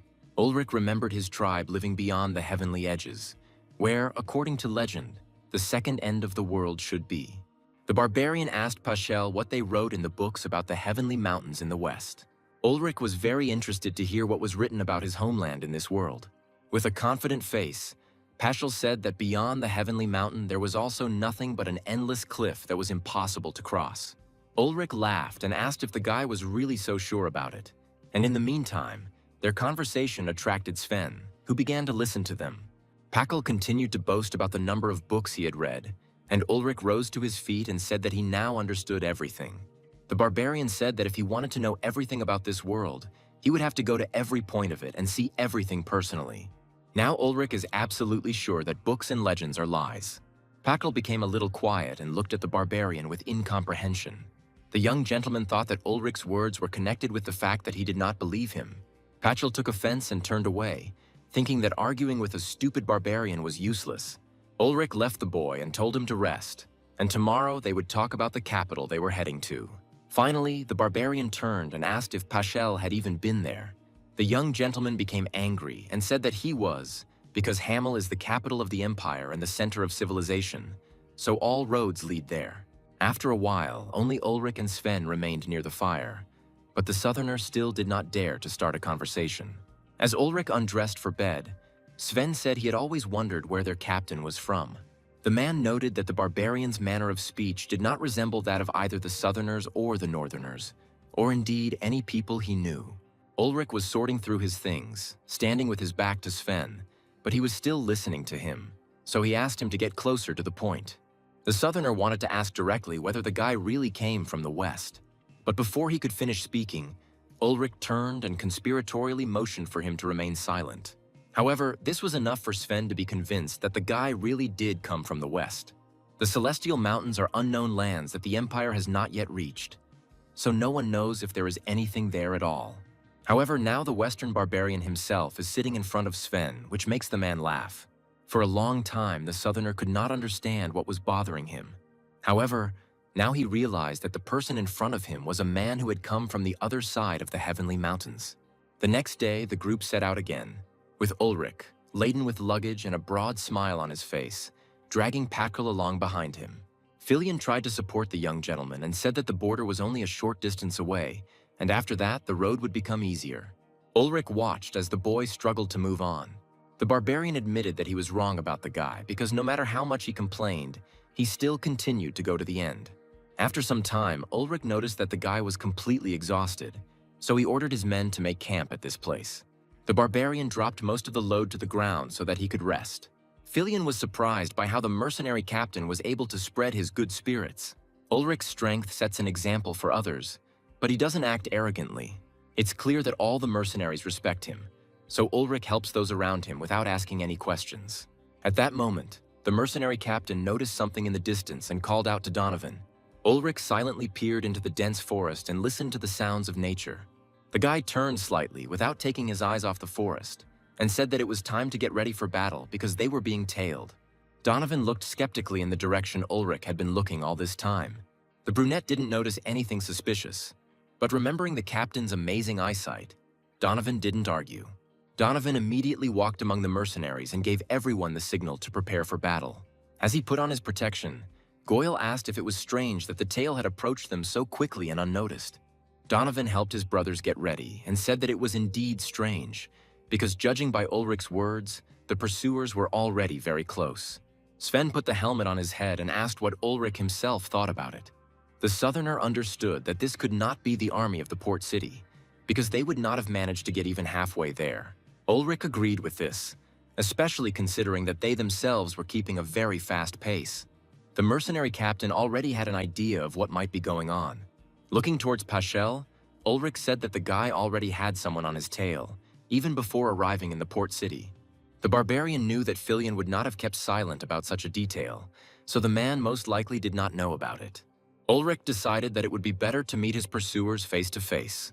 Having crept up on the enemy, the barbarian counted about 20 people while there were 50 on his side. Ulrich told his brothers to be ready, because the enemy is not so stupid as to attack with fewer people, which means they have some advantage. Goyle commanded a squad of archers and soon ordered them to open fire. However, the enemy was reliably protected by red and white shields, so no one was injured. Ulrich looked at this and said that it would not be possible to deal with the pursuers from afar. Donovan told the brothers to keep the pressure on the enemy to find better positions and surround them. Ulrich ordered Goyle to protect Pakul, Sven to watch the left flank, Donovan to watch the right. The mercenary captain himself will attack the enemy in the center. Having given orders to his men, Ulrich led his part of the detachment into battle. The mercenaries tried hard to break through to the center of the pursuing detachment, but they were unsuccessful. Ulrich tried to understand why they couldn't break through the enemy's shields. At that moment, a spear suddenly jumped out between the shields, which the guy managed to dodge at the very last moment. Ulrich noted with regret that one of his fighters, who was standing behind him, was wounded. Now the guy realized that his pursuers were using double defense. While the first warrior holds off attacks with his shield, the second one attacks with his spear again and again, which is why their defense is so difficult to break through. Ulrich supported his wounded brother and ordered the others to carry the wounded away from the battlefield so that they would not be trampled. The captain handed over his subordinate to other hands and rushed into battle again. Donovan fought alongside Ulrich and said that the enemy was using a porcupine formation, so it would not be easy to break through them. They would only lose people. Now the barbarian knew the name of this formation that had caused them so much inconvenience. Ulrich stepped back slightly to get a better look at this type of formation and understood why it was called that. The captain's attention was drawn to Donovan's cry, complaining that the Southerners were not fighting. Ulrich looked towards his brothers and saw how the mercenaries from the south sat in a circle and talked about something. One of them threw a dagger into the air as if casting lots. The dagger fell to the ground, pointing at one of them. The warrior accepted this humbly and said that the gods had decided that his time had come. The man stood up and said that he was destined to die a slave, but he was proud to fight side by side with his brothers one last time. After this, the warrior put on his helmet and moved towards the enemy. Ulrich looked at him in surprise, not understanding what was happening. The barbarian could only watch as one of his brothers rushed towards the enemy formation, letting out a loud cry. It was clear that the man was not afraid of death. He was walking towards it. Before facing the enemy, the warrior shouted something in his own language. The mercenary managed to break the formation and get into the very center of the enemy. As soon as this happened, his relatives rushed to attack. Before the warrior was pierced by many swords and spears, he said that he did it for the sake of the peak of blades. Ulrich could only watch from the sidelines. Sven came closer to the captain and said that this is exactly how the Southerners fight. After this, the rest of the mercenaries also rushed into battle, so that their brother's sacrifice would not be in vain. The Southerners fought fiercely for their brother and for the peak of their blades, not knowing the fear of death, but rather expecting it as an equal friend. Ulrich remembered how Gottval said that the god of the south was cruel and merciless. The barbarian smiled bitterly and said that he now understood what the cleric was talking about. Southerners aren't just big and strong in their own right. Ulrich thought he saw Ulgaro at that moment. At this moment, there is a real god of war standing above them all. After some time, the battle was over, and the crows had already flocked to the smell of fresh blood. The mercenaries had won and were now resting after the exhausting battle. Ulrich slung his sword over his shoulder and ordered his brothers to gather up the corpses of their men. At this point, one of the seriously wounded soldiers of the pursuers said that they were all fools. The man looked at the mercenary captain with a grin and asked if they understood who they were working for. Ulrich frowned and asked what he was talking about. The barbarian sat down next to him and promised that he would spare the soldier if he explained to him. However, as soon as the soldier opened his mouth, an arrow was fired at him. She pierced her pursuer's chest with precision, killing him on the spot. Ulrich stood up and looked in the direction from which the shooting came.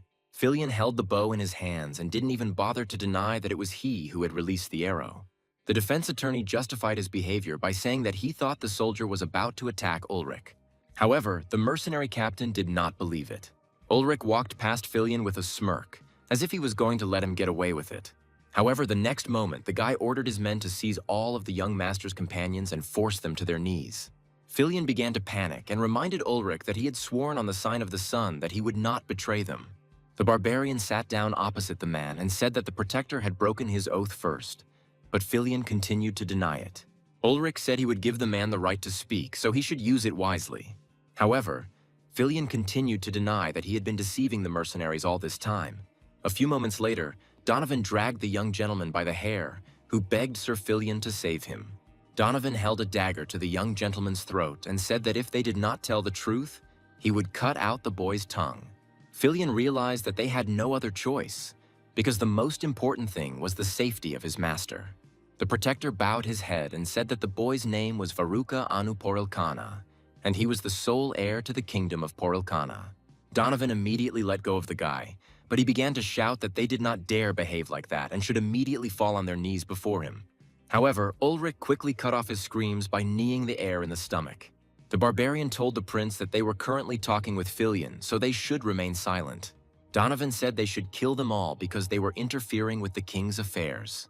Many supported this idea, and in a panic, Filion began to beg for mercy, promising a lot of money for helping the future king. However, the mercenaries were against this idea, since their employers had already deceived them once, and Varuki did not even have his own palace. Ulrich decided to deal with Filion first for his deception. The barbarian looked closely at the defender and understood that now he would not lie to them. Filion did not shy away from retribution, but only begged to help the young prince. The man begged the mercenary captain to take the prince to the capital of the empire. Ulrich said that if he agreed, his brothers would not like it, since for deceiving them they would want to kill them and take all their valuables. The barbarian said that if the man really wanted to save the boy, he would have to really pay for his deception. Filion understood that Ulrich did not want to kill them, so he was giving them a chance to fix everything, so the man replied that he was ready to do anything, if only they did not touch Prince Varuk. The barbarian rubbed his neck and asked why the man was so zealously defending this ill-mannered youth.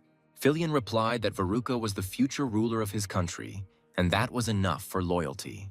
Ulrich sighed and admitted that he thought it was complete nonsense. The barbarian asked how many of their people died, to which Goyle replied that 4 people died.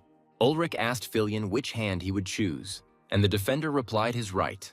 The man firmly grasped the wrist of his right hand with his left hand and pressed the chosen hand to the ground. At that moment, Varuka froze in place, shaking with fear. Ulrich cut off 4 of Filion's fingers, and the prince could only watch as his loyal protector was tortured. Filion endured with all his might, so as not to frighten the young prince even more with his screams. However, it was enough for Varuk to see all this. Filion looked at the prince and said that everything was fine and that the master should not worry. After finishing with the fingers, Ulrich asked Goyle how many guys had to be bandaged after the battle, and he was told that there were 5. The barbarian turned his gaze to Filion and said that because of their lies, his brothers suffered, so he would have to pay for it. 5 wounds were inflicted on the defender's back, and only after that did Ulrich say that this was enough, and Filion could treat his wounds. Before the barbarian left, the defender hit his head on the ground with all his might, bowed down, and began to beg for help for the prince. This time, Varuka couldn't stand it any longer and ran up to Filion, saying that they didn't need these mercenaries and that they could get to the capital themselves. But the defender did not respond to this, but only slowly rose from the ground. Despite the pain of the torture, Filion approached the prince. Varuka winced when the defender swore and asked for forgiveness for something.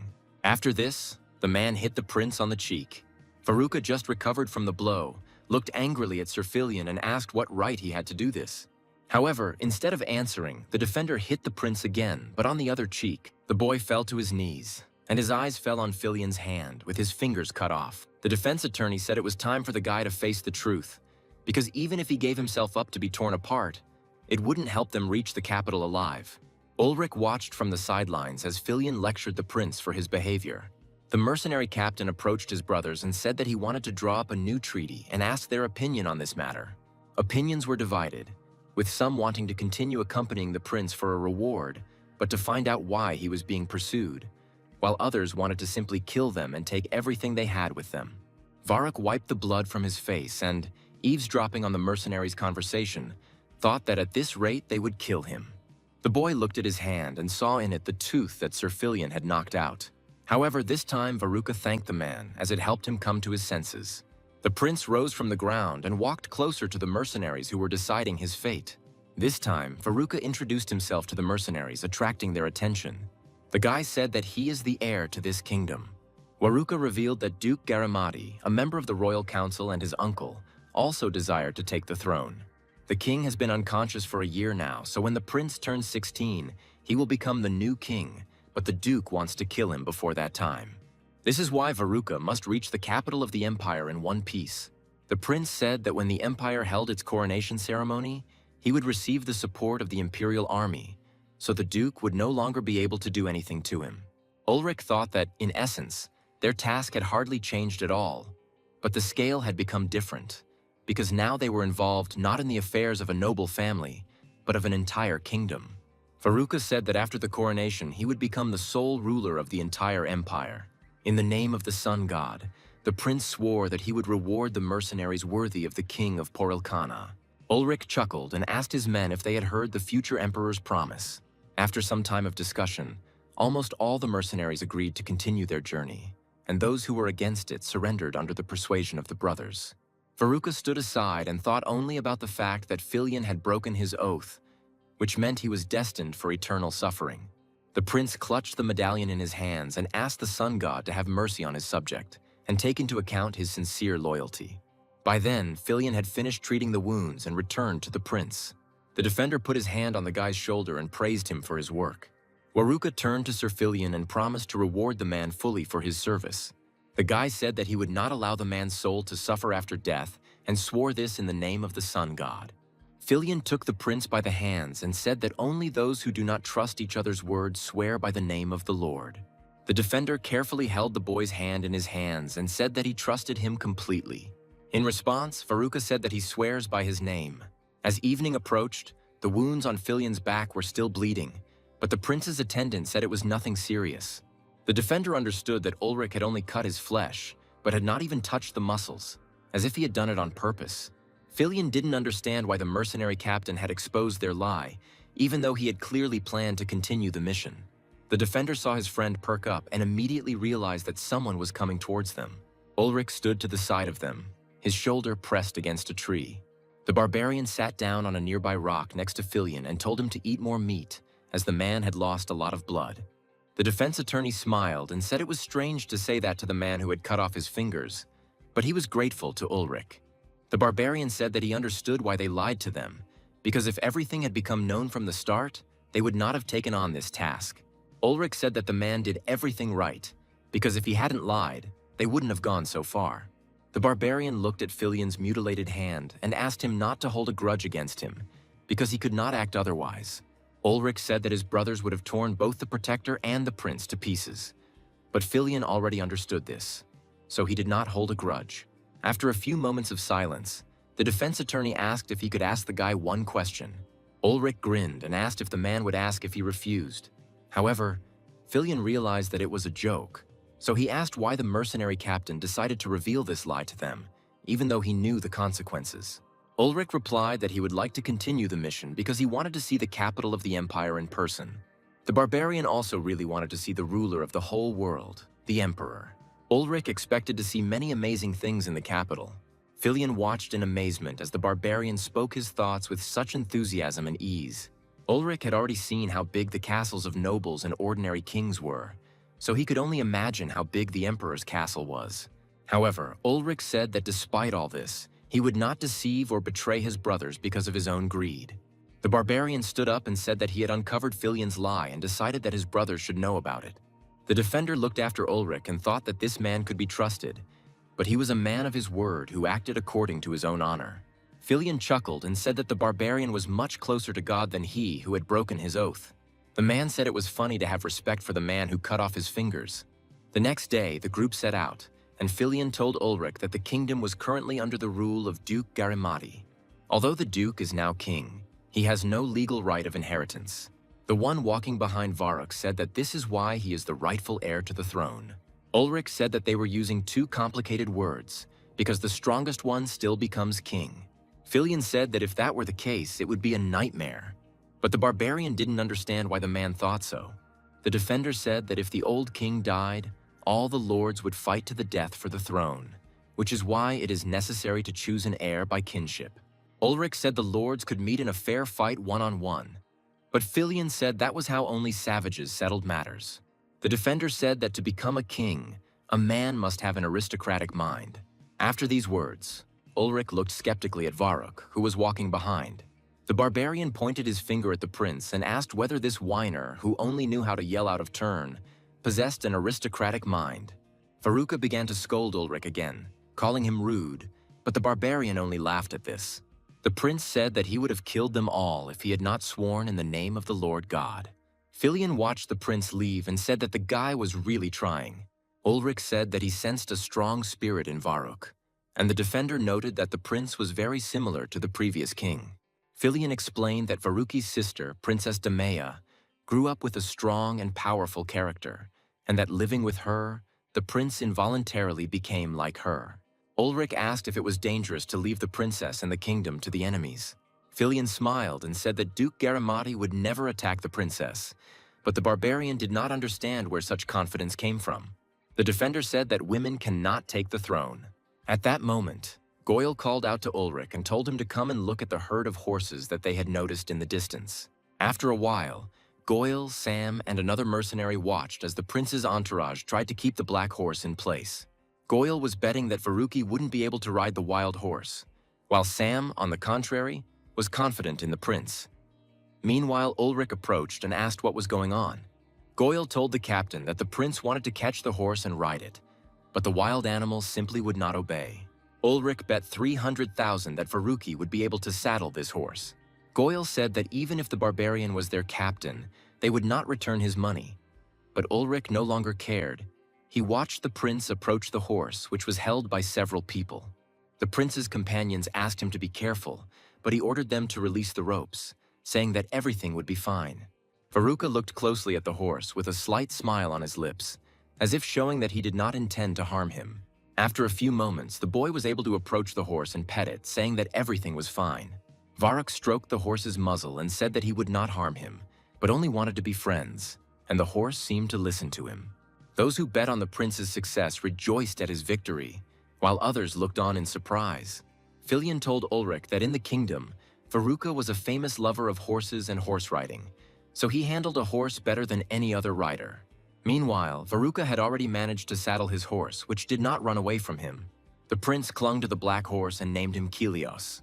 For some time afterward, Varuk rode his horse while the mercenaries discussed the prince's skills they had seen. Only now did Goyle give in and hand Ulrich his winnings, but the captain paid no attention to him. The barbarian slowly walked towards the prince, not taking his eyes off the work of the rider and horse. Ulrich never thought that horse riding could be so cool because the prince and his horse now looked like one. Varuka was scared when the barbarian approached him, since the last time it ended with Ulrich killing the horse. However, Ulrich apologized to the prince for that time and said that he would like to ask the boy for something. The barbarian asked the boy to teach him how to handle horses because he had never met such a skilled rider. Varuk thought it was a good opportunity to show the barbarian what he was capable of, so he agreed to teach him. The prince looked at Ulrich haughtily and warned that he was not going to coddle him. It soon became clear that Ulrich was a completely incapable student. When the horse threw the barbarian again, Varuka asked how he could be such a skilled warrior, but at the same time be so stupid. Ulrich called the horse names and said that it was all his fault, but the prince said that horses could hear too. The barbarian rose from the ground and began to approach Kilios again, but he once again turned his back to him. Varuka understood that the guy gave off a terrifying aura, which was helpful in battle, but very difficult to ride. Feeling threatened, the horse began to kick, and the prince thought that if Ulrich did not become more gentle, he would never master the horse. Varuka came closer and advised the barbarian to surrender, as he was too stupid for that. The prince decided to show him again how it should be done, and the horse immediately let him come closer, although just a second ago it had been kicking Ulrich. Varuk ran around the angry Ulrich on horseback with a loud laugh. At this point, the barbarian's patience ran out and he decided to surrender. That evening, near the fire, Ulrich's anger still hadn't let up, and he shouted that it would have been better if Goyle had eaten that horse. Sven sat down next to him and said that a newbie wouldn't be able to mount a wild horse that had only been tamed today, but Ulrich said that he should be able to handle it since even Varuka could do it. The man tried to explain to the boy that just because one person has a certain skill doesn't mean everyone can do it. Sven said that they were all born with different talents, so there was no need to envy other people's abilities. Ulrich pouted like a child and said that he wanted to ride a horse too. Sven said that such skills do not appear immediately, because even a warrior goes through many battles to become stronger. Ulrich always believed that there was nothing in which Veruca could be better than him, but now he realized that he was wrong. The barbarian thought that he didn't consider Gottval worse than him only because the cleric didn't know how to fight. Sven is an extremely experienced man who is always careful and only says what he has already thought about, making him a good advisor and a cold-blooded warrior. Goyle is excellent at manipulating conversations and reading others like an open book, but he's not very good at fighting. Donovan has a nasty character, but he always protects his comrades, and he also has military experience, which makes him a good strategist and warrior. However, Veruca does not know how to fight. He has a terrible character and generally lacks experience and composure. However, the prince is an excellent horseman, whose equal Ulrich has never met. The barbarian couldn't even deny that Veruca really looked cool on horseback. Upon seeing the prince, Ulrich told the boy that his riding skills were worthy of the title of future king. Veruca asked if the barbarian had given up riding horses, but he replied that he would continue to try. For some time, Ulrich and the prince talked about various topics. Somehow their conversation came to the point where the barbarian asked if the guy wanted to give the throne to his uncle and go raise horses. Veruca explained his skills by saying that any king should be a master horseman, and Ulrich asked if kings should also know how to fight. The prince replied that kings should not decide matters with the sword. Ulrich chuckled and said that rulers ask other people to risk their lives, even though they themselves do not do so. Then the barbarian admitted that he didn't understand people who gave their lives because of an order. Veruca said that a savage cannot understand kings, blood relationship, position, and loyalty. Ulrich did not deny it, saying that he would never understand this stupid policy. Veruca said that Sir Filion respected the barbarian, even though he cut off his fingers. The prince admitted that at first he thought the defender had simply gone crazy. Ulrich said that because of Filion's lies, 4 of his men died, so the man got off easy, losing his fingers. The barbarian looked at the prince with a grin and asked if there was anything he was not happy with.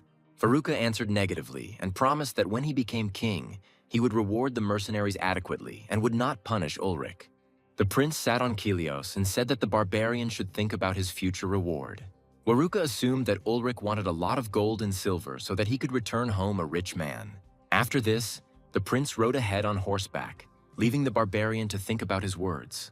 The thought of becoming rich seemed quite tempting to Ulrich. Thus, the days of the campaign dragged on, and every evening the mercenaries placed bets on whether Ulrich would be able to mount Kilios. But each time he failed. The commander's desperate attempts to mount his horse were already causing open laughter among his brothers. One such day, the mercenaries' fun was interrupted by a strange noise. Goyle found out what was going on and rushed to distract Ulrich from his occupation. A detachment of several horsemen approached the camp and asked in a rude manner who they were. The strangers introduced themselves as border patrol and demanded that the mercenaries explain why they had set up camp there. Many brothers who know the area were alarmed that the patrol had traveled too far to reach them. The patrol said that no one has the right to simply violate their boundaries. The man said he was waiting for the mercenaries to explain, otherwise they would perceive them as violators. Goyle told Ulrich that they should respond quickly, because if they hesitated, they would only arouse more suspicion. Some of the mercenaries thought that if they revealed the prince, the patrol would start bowing at his feet, but others, on the contrary, believed that they could be arrested for this. Filion said it was too late to do anything, as the checkpoint garrison had already been notified. Without waiting for an answer, the patrol went towards the checkpoint. Ulrich asked Filion how many men the garrison had. The defender said that most likely these were Orkel's soldiers, so they had about 200 men and another 50 trained horses. Ulrich perked up and said that things weren't so bad, since they also had about 50 people. However, Filion said that war horses can run with 2 soldiers on them, so they would have to face as many as 100 men. Goyle told Ulrich that there was discord among the mercenaries at the moment, so there would be deserters during the battle. Shaitan explained this by saying that the fighters want to earn money and live as long as possible, so they won't go into a battle they know they're losing. Sven said he had a plan that would help them avoid armed conflict. The man said that judging by the actions of the border guards, they were already under the control of Duke Garamati, which meant they already knew everything about the prince. Sven said that in that case, the patrol would look among them for none other than the boy with blue eyes. Ulrich looked at Varuk and said that in that case, the enemy's main goal was to capture the prince. Sven suggested sending the prince ahead on horseback so that no border guards would be able to catch up with him, and later they would meet him in the city of Balma. In that case, even if the border guards decide to search them, they won't find the prince, and it's unlikely they'll have the courage to attack 50 armed mercenaries. Ulrich said that this was a fairly sound plan, so he would like to know who would accompany the prince. Filion said that it was the commander who should go with the boy, but Ulrich categorically refused to run away from the battle. The defender said that Sven looked more like a mercenary captain, so he could pretend to be him. However, this did not convince Ulrich, and he said that instead of running away, he would rather fight face-to-face with all the border guards. Sven quickly stopped the guy and said that he understood his feelings perfectly, but now he had to act like a real mercenary captain. Ulrich knew the man was telling the truth, but it went against his values and pride. However, the lives of his brothers still outweighed the scales, and the barbarian surrendered, moving towards the prince and his horse. Ulrich asked the boy if he could sit on Kilios, and Veruca replied that if the barbarian sat behind him, then everything should work out. The barbarian quickly walked forward and said that they were leaving immediately, so the guys should not lag behind. Before following Ulrich, the boy looked towards Filion, who remained in the camp. The defender bowed to the prince in farewell. Filion clutched the medallion in his hands and began to pray to the sun god to protect the prince from harm. Meanwhile, the border guards returned to the castle and reported to Margrave Orkel about the disappearance of Prince Faruqi. The man stood on one of the towers, looking out over his territories, and said that the battle for the throne was beginning. The Margrave assumed that Veruca was going to go to the Empire to take power from there. Orkella believed that the king had raised a weak heir, and although there were no wars at the moment, it was foolish to make a king out of a weak, inexperienced child. The man assumed that the prince would either sail across the sea or try to infiltrate the ranks of the mercenaries, so he could not lose sight of the group that appeared. Even these lands have heard rumors of mercenaries called the Ulrich brothers and their victory over the Silver Lions. Orkella said they simply couldn't help but notice them. Immediately after this, the Margrave personally went to the mercenary camp to find the prince among them. Orkella introduced himself and demanded to speak with the mercenary captain, after which Sven stepped forward, posing as the leader. The Margrave glanced at the man and immediately realized that he was facing a barbarian. Advisor Orkel said that they had heard rumors that the captain of the Ulrich brothers was a true barbarian, so the man who came out to them could indeed be the leader of the group. The Margrave decided to confirm their guesses and asked the barbarian who they were and what his name was. Sven introduced himself as the captain of the Ulrich mercenaries, but quiet chuckles immediately ran through the named brothers. Orkella introduced himself in response and said that he had the right to check anyone who wanted to cross his border, but Sven replied that he had nothing against it. The Margrave gave the order and his subordinates dismounted to inspect all the mercenaries. Orkella watched this from the sidelines, and seeing the rather rude words from the mercenaries, the man thought that the rumors about the Ulrich brothers were not a lie. No matter what chaos is going on in the camp, every mercenary has a weapon within reach, as they are always ready for battle. A subordinate reported that there was no one with blue eyes in the camp, and then Orkella ordered a search of the area in case the mercenaries were hiding the prince. The Margrave personally dismounted from his horse and approached Filion, who was hiding under his cloak, and ordered him to take off his cape. Sven tensed up and decided to intervene carefully so as not to arouse unnecessary suspicion. Filion had previously told Sven that he was already acquainted with Margrave Orkel, but had only met him a couple of times. The southerner removed the defender's cape and revealed a man stripped to the waist, covered in mud, and announced that he was a thief who had become their prisoner. Orkella didn't look at him for long and simply told him to remove this non-entity from his sight. One of the Margrave's assistants expressed his suspicion that they would not find the prince here. However, something caught the Margrave's attention. Very close to the camp, he found horse manure. However, when they inspected the camp, they did not find a single horse. Orkella immediately uncovered the mercenaries' plan and smiled maliciously. The patrol still left the mercenary camp, and Sven watched as they walked away towards the castle. Filion asked if Sven thought they had been discovered, to which the southerner replied that even if so, the patrol would never catch up with Ulrich and the prince. Having moved far enough away that the mercenaries could not see them, Orkella dismounted. The man called his subordinate to him to give an order. Orkella ordered the patrol to split into 5 groups and go in search of the prince. The Margrave was sure that Varuk had escaped from here on horseback. Sometime before, Ulrich had come up with a plan to get closer to Kilios. But the prince did not like this plan at all. The barbarian was vigorously rubbing himself with something, under the interested glances of the horse and the shocked look of Varuki. Ulrich remembered that his aura scared Kilios away. But if he smeared himself with his dung, it should inspire confidence in the horse. Varuka stepped aside and said that he shouldn't let the barbarian get close to him, but he said that the first thing they needed to think about was that they were being chased. Now Ulrich was able to approach and pet the horse, which was sniffing him attentively. The barbarian's face shone with joy at finally being able to touch the horse. Soon Varuk gave in because he had no choice anyway. Once on horseback, Ulrich shouted joyfully, spreading his arms out to the sides. Varuka didn't look so happy and could barely hold back the urge to vomit because of the smell of manure. They came to a destroyed bridge, and the prince said that it was not the patrol bridge, so it was destroyed. These bridges are usually built by smugglers, so patrols destroy them as soon as they find them. Varuk thought sadly that he could never have imagined that he would be looking for a rat hole to survive. However, they soon encountered another problem. Kilios began to slow down and breathe heavily. Ulrich said that the horse was not as strong as he expected, to which Varuka replied that the barbarian was too heavy. The barbarian noticed a patrol nearby and immediately reported it to the prince. Ulrich told Varuka that 7 cavalrymen were approaching them. The barbarian said with a smile that he hoped his brothers had managed to cross the border. But the prince said that now they needed to think about themselves. Varuka was more worried about Kilios, who began to have difficulty breathing and began to shake violently, which indicated that the horse was very tired. Ulrich pulled the prince's hair like a rein and told him to turn around to start a cavalry war. Varuk was against it, since there were more opponents, but the barbarian said that they would quickly cope, which again amazed the prince. Ulrich told the boy again to turn his horse around so that he could rest while they fought. Varuka clenched his teeth and tried to decide what he should do. Then the prince turned his horse and said that he trusted not Ulrich, but Filion, who had entrusted him to the barbarian. Ulrich drew his sword and prepared for battle, saying that he would show the prince why he became a mercenary captain. The barbarian defeated the first 2 horsemen by throwing axes at their heads. However, he was then faced with close combat. Ulrich jumped on one of the horsemen, trying to divert the battle away from Varuki. The rider didn't expect the barbarian to jump so high.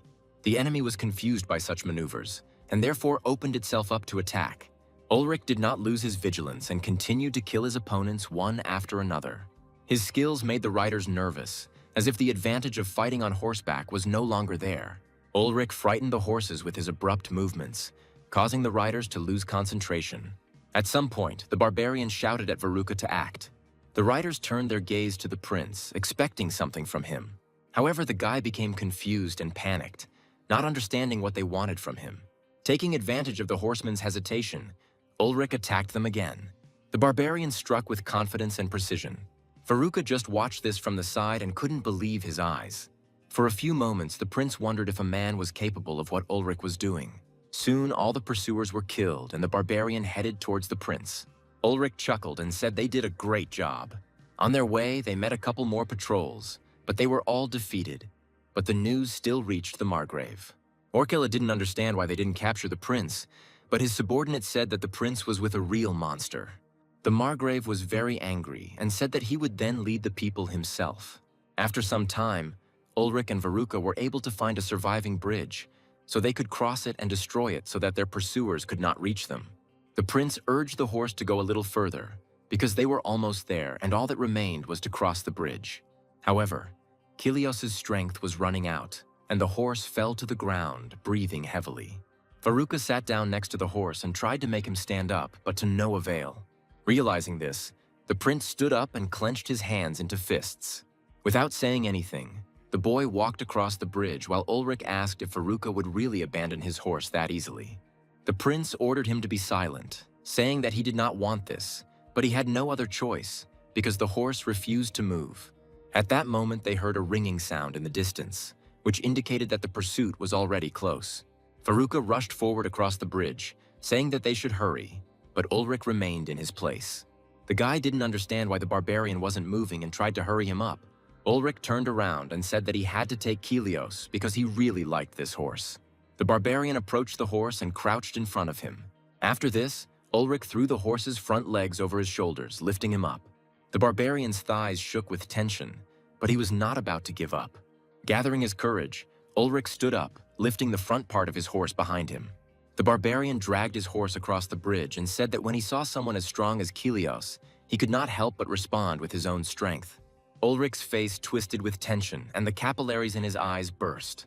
Veruca could only watch all this in shock, and he had no cultural words to describe what he was seeing. Ulrich used his last strength to drag his horse to the other side of the bridge. Varuk gradually retreated back so as not to interfere with the barbarian. Ulrich was now breathing even harder than the hunted Kilios. Meanwhile, the pursuit had already managed to approach the bridge, but froze in place. The Margrave's men could not believe what they saw. Soon, Ulrich found himself on the ground and threw off his horse, telling Veruca to cut the ropes. The prince took the axe from the barbarian and cut down the bridge so that the Margrave's men could not reach them. After this, Veruca jumped into the bushes to avoid being shot, but then he saw that Ulrich was in the open and not moving. Orkala took the crossbow from the servant's hands and took aim. The broken bridge wasn't a problem since he could still shoot the fugitives. However, before firing, the Margrave thought that it would be foolish to kill the barbarian so easily. Orkala said that in respect for the barbarian's tenacity, they would retreat, but only today. The man ordered his subjects to look for other passages, because there must definitely be something nearby. The Margrave's passion for hunting was awakened, and he swore that the next time they met, he would personally wring the barbarian's neck. Just the thought of it made Orkala feel young again. After some time, the Margrave's detachment returned to the castle. There the man was met by his son, who wanted to talk to him, but the father just waved the guy away. All of Orkal's thoughts were filled with thoughts of his prey. The Margrave was informed that the Ulrich brothers were heading to Balma, where they apparently planned to meet the fugitives. Orkala ordered that Duke Garamati be told that he would capture the prince himself, and for this he would need 10 experienced warriors. The subject was concerned that the border captain was leaving his post, but he was only interested in his loot. The Margrave said that he would fulfill his duty and return the fugitives who dared to pass by his post. Only now did the subject remember the Margrave's old nickname. During the barbarian colonization, Orkal was nicknamed the Barbarian Hunter. The Margrave went to his chambers to rest before the hunt. After some time, Orkal's son came into his room. However, the man still did not want to talk to his son and told him to come back later. However, the boy remained in the room and said that he would like to study in Gamel, the capital of the empire. Orkala did not understand his son's aspirations, because he believed that he would be able to learn everything at home no worse than in the capital. The son replied that he did not want to learn strategy and fencing, but rather that he wanted to study science. The greatest minds of their time were gathered in the capital, and it was an honor to study with them. But the Margrave was against it. The man believed that his son should follow in his footsteps and become a great warrior. Orkala told his son that today he had met an enemy who had done the unthinkable for a human being. The father said that the barbarian carried the horse on his back alone when it lost its strength, and it was incredible. The son interrupted his father and said that strength no longer mattered, because the era of bloody colonizations was already over. The guy said that no one is taking over the north and south anymore. The empire has taken over the entire continent, so there is no one left to get rid of by brute force. Orkala did not respond to this and asked his son to go out so that he could rest. Before leaving, the son said that times were changing, and it was time for the man to come to terms with it. The Margrave sat up in bed and thought about his son's words. However, he was firmly convinced that times had never changed and that everything remained the same. After some time, Orkala went down into the dungeon where he kept his trophies. The man lit candles to illuminate the dark room. He greeted the bones of the southern and northern barbarians, which he still kept as a trophy. It was these two barbarians who were able to leave scars on his chest. Orkala said that the barbarians remained the same as in their best years, but he himself had grown old. The man sat down on the floor and said that the blade only shines in the presence of a real enemy. Orkala was convinced that even now, the strongest warrior would not be able to defeat him. The Margrave put on his helmet and thought. After a few minutes of silence, the man said that aging is a terrible force. Meanwhile, the sun began to set towards the horizon, painting the sky in orange hues. Varuk had been trying unsuccessfully for a long time to wake up Ulrich, who had lost consciousness. The prince prayed that God would not take the barbarian and continued shaking him with all his might. However, it was all in vain. Ulrich showed no signs of life. Trembling with fear, Veruca asked if the barbarian was even alive, but no one could answer him this question. The boy carefully brought his fingers to Ulrich's nose and felt with relief how the air shook slightly from his breath. Veruca bent over the barbarian and thanked God that he was still alive. However, the next moment the prince heard voices nearby. Veruca tried to pull Ulrich aside, but the barbarian was too heavy. The guy understood that they would soon be discovered, so he decided to hide in the bushes. Veruca watched as the strangers examined Ulrich's body and his belongings. The bandits took a fancy to the barbarian's sword and wanted to take it, first killing the weapon's owner. Veruca understood that he needed to intervene immediately, otherwise Ulrich would be killed. However, the guy didn't know what he could do against 3 opponents. Veruca tried to gather his courage to help the barbarian, and didn't even notice how someone snuck up on him from behind. Only at the last moment did he see the hand reaching out to him. Another bandit jumped out of the bushes, dragging the resisting prince along with him. The men clearly liked the way the captured boy looked. One of the bandits said that they had not seen women for a long time, and this young man had such a handsome face that not every lady could compare to him. One of the bandits said that he would not participate in this, so he went towards Ulrich to deal with him for now. The bandits tied up Varuk so that he would not resist their actions so much, and threatened to cut off his hands if he did not comply. The prince prayed for this to stop, because it simply could not happen to him. The guy thought that he would rather die than experience such shame. However, the next moment the men stopped, due to a sharp cry from their comrade, who went towards the barbarian. Veruca looked hopefully towards Ulrich. The barbarian came to his senses and killed the bandit who tried to deal with him. Ulrich looked angrily at the prince, who had already been almost stripped by the bandits, and said that he didn't know that the guy liked this. Ulrich raised his axe and said that he would never understand this civilization, but Veruca demanded that he be saved immediately. The barbarian understood that he had spent too much energy while carrying Kilios, but he could handle 3 bandits. Ulrich rubbed his chin with his axe and told the bandits that even uncivilized people do not engage in such things without consent. One of the bandits grabbed Veruca by the collar and said that he would kill him if the barbarian moved from the spot. However, the man didn't have time to finish speaking as the axe flew at his head. Ulrich apologized and said that threats don't work on him.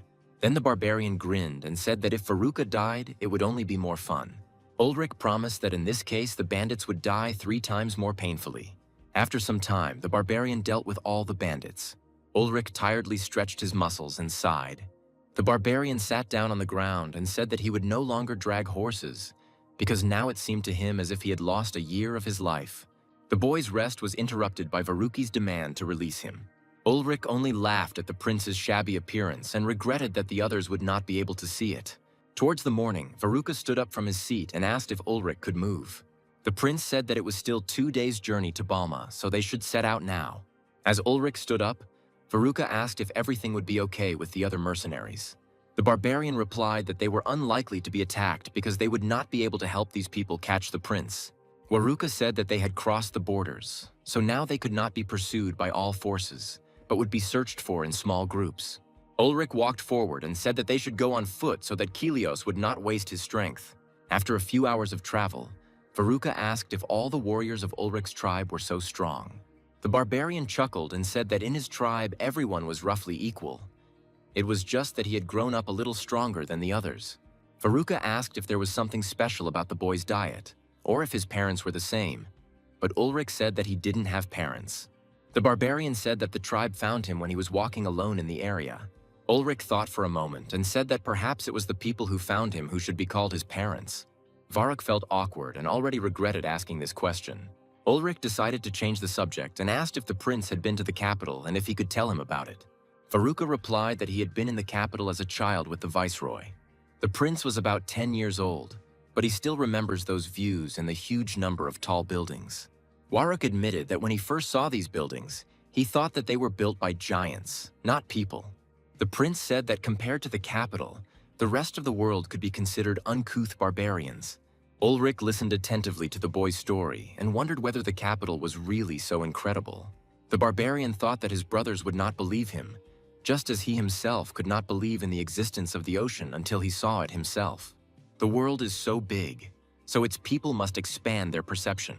Ulrich thought that he would like to show his fellow tribesmen the blue waters of the ocean. They would be happy to see endless golden fields. As soon as Ulrich imagined the capital that Veruca had told him about, a dream he had had long ago appeared before his eyes. In this dream, he saw himself, only now an adult, standing in a flame devouring tall stone buildings. A cold shiver ran through Ulrich's body.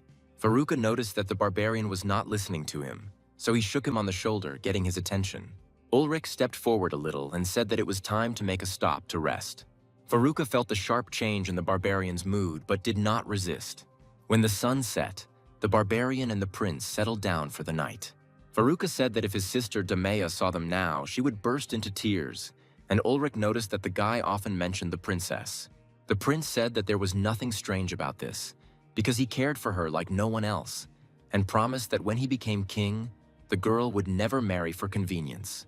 Ulrich chuckled and asked if the princess was hot. Veruca said that Damea is the most beautiful lady in the kingdom, and nobles are lining up just to ask for her hand in marriage.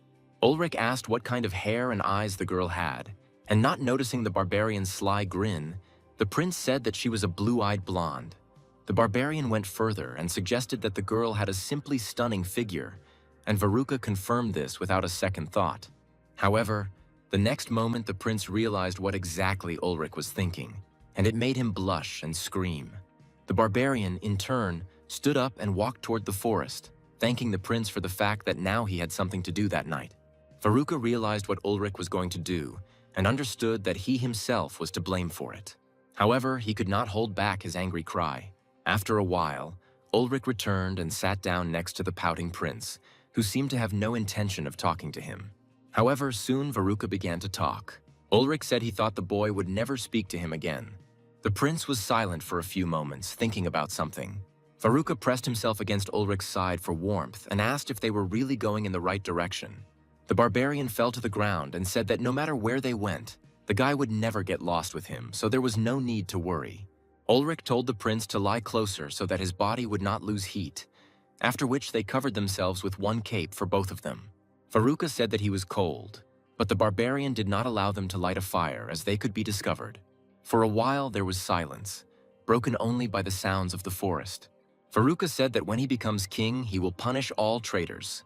Ulrich asked if the empire would really help the boy become king, to which Veruca replied that the emperor was obliged to support the official heir. The barbarian didn't argue with this, because the prince should definitely know more than he did about how everything works in his civilization. Soon their peace was disturbed by loud barking. The boys jumped up from their seats, and Ulrich said that he didn't expect a chase with dogs. In the distance, the lights of a patrol were shining through the greenery of the forest. Veruca was in a panic and asked if they should escape from here to Kilios. Ulrich threw a cloak over the prince's head and said that it was not yet a fact that these were their pursuers, and even if they were, the barbarian would deal with them himself. Ulrich thought that it was much more convenient to fight in the forest than in an open field. The barbarian walked towards the lights and told Veruca to hide. The prince could only watch as Ulrich's silhouette dissolved into the darkness of the night forest. Varuk thought that he was alone again. The prince would like to be like Ulrich and not be afraid of anything. However, now Veruca looked at his hands, which were shaking from cold and fear. The boy recalled that when Filion placed his hand on the cut, he did not feel a shudder. However, Varuk himself shook like an aspen leaf at every threat. The guy came to the realization that he couldn't even protect his own body. There were many people around the prince who helped and protected him. The guy was haunted by bad thoughts. They swirled around in his head, making his body shake more and more violently. Veruca wondered if he really deserved to become king. Meanwhile, Margrave Orkala followed the tracks of his reconnaissance. They soon discovered that all the scouts had been killed, and this surprised the Margrave, because the barbarian had not run away, but on the contrary was eager to fight. Based on their wounds, Orkala concluded that the barbarian had killed some of them as they tried to escape. The Margrave's assistant said that their men could not have died so easily, because they were all elite knights who had been trained to fight their entire lives. Orkala agreed with his subordinate on this, since even the equipment and training of his men was much better than that of the barbarian. However, the Margrave said that the barbarians use crude, blunt weapons in battle that can pierce any steel. The man said that combined with the incredible strength that savages possess, they are capable of killing even a knight with one blow.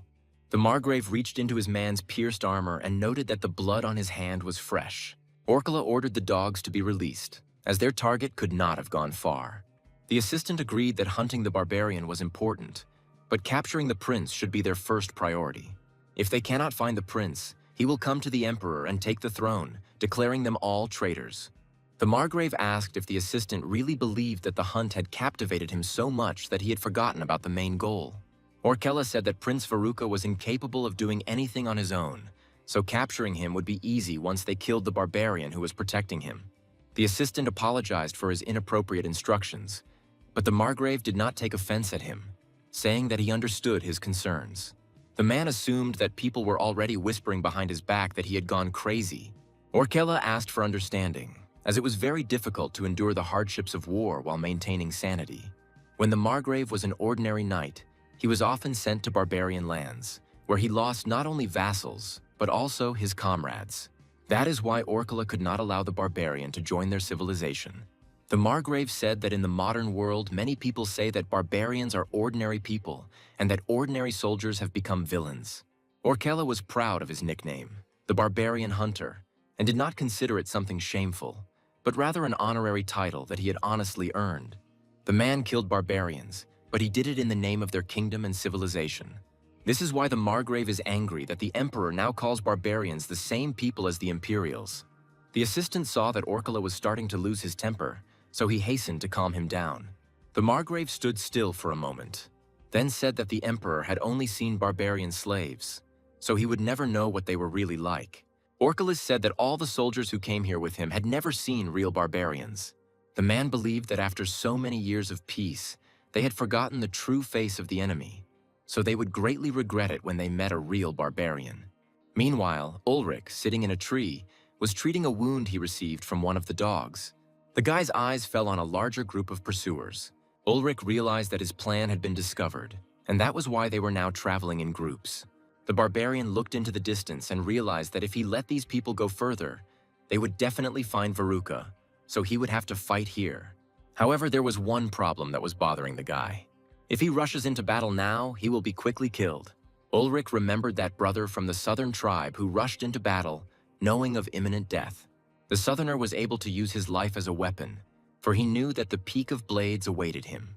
Ulrich took a deep breath and exhaled, gathering his courage.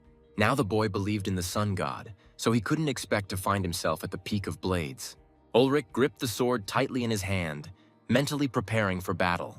Now the limit of his capabilities is 4 or 5 warriors at a time, so the guy has no choice but to push his limits. Gathering his courage, Ulrich rushed into battle, which immediately brought panic into the ranks of his pursuers. The barbarian tried to act as quickly as possible so that the enemy would not have the opportunity to come up with a plan.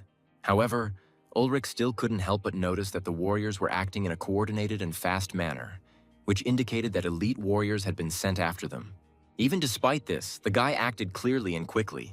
It was hard to keep up with Ulrich to understand where he would rush next. Orkella watched all this from the sidelines, delighted by the massacre that the barbarian had carried out. Ignoring the fact that his men were being killed one by one, the Margrave admired the barbarian's abilities. Some warriors took advantage of the moment and loaded their crossbows, firing many arrows towards Ulrich. Several crossbow bolts hit the barbarian's body, but he only flinched slightly, maintaining his concentration. The Margrave was even more surprised by the fact that the boy barely reacted to the crossbow bolts. Ulrich clenched his jaw in pain and looked in the direction from which the arrows came. One of the warriors ordered to reload the crossbows and aim at the barbarian's head. However, Ulrich quickly appeared at his side and said that their strange weapons were taking too long to become infected.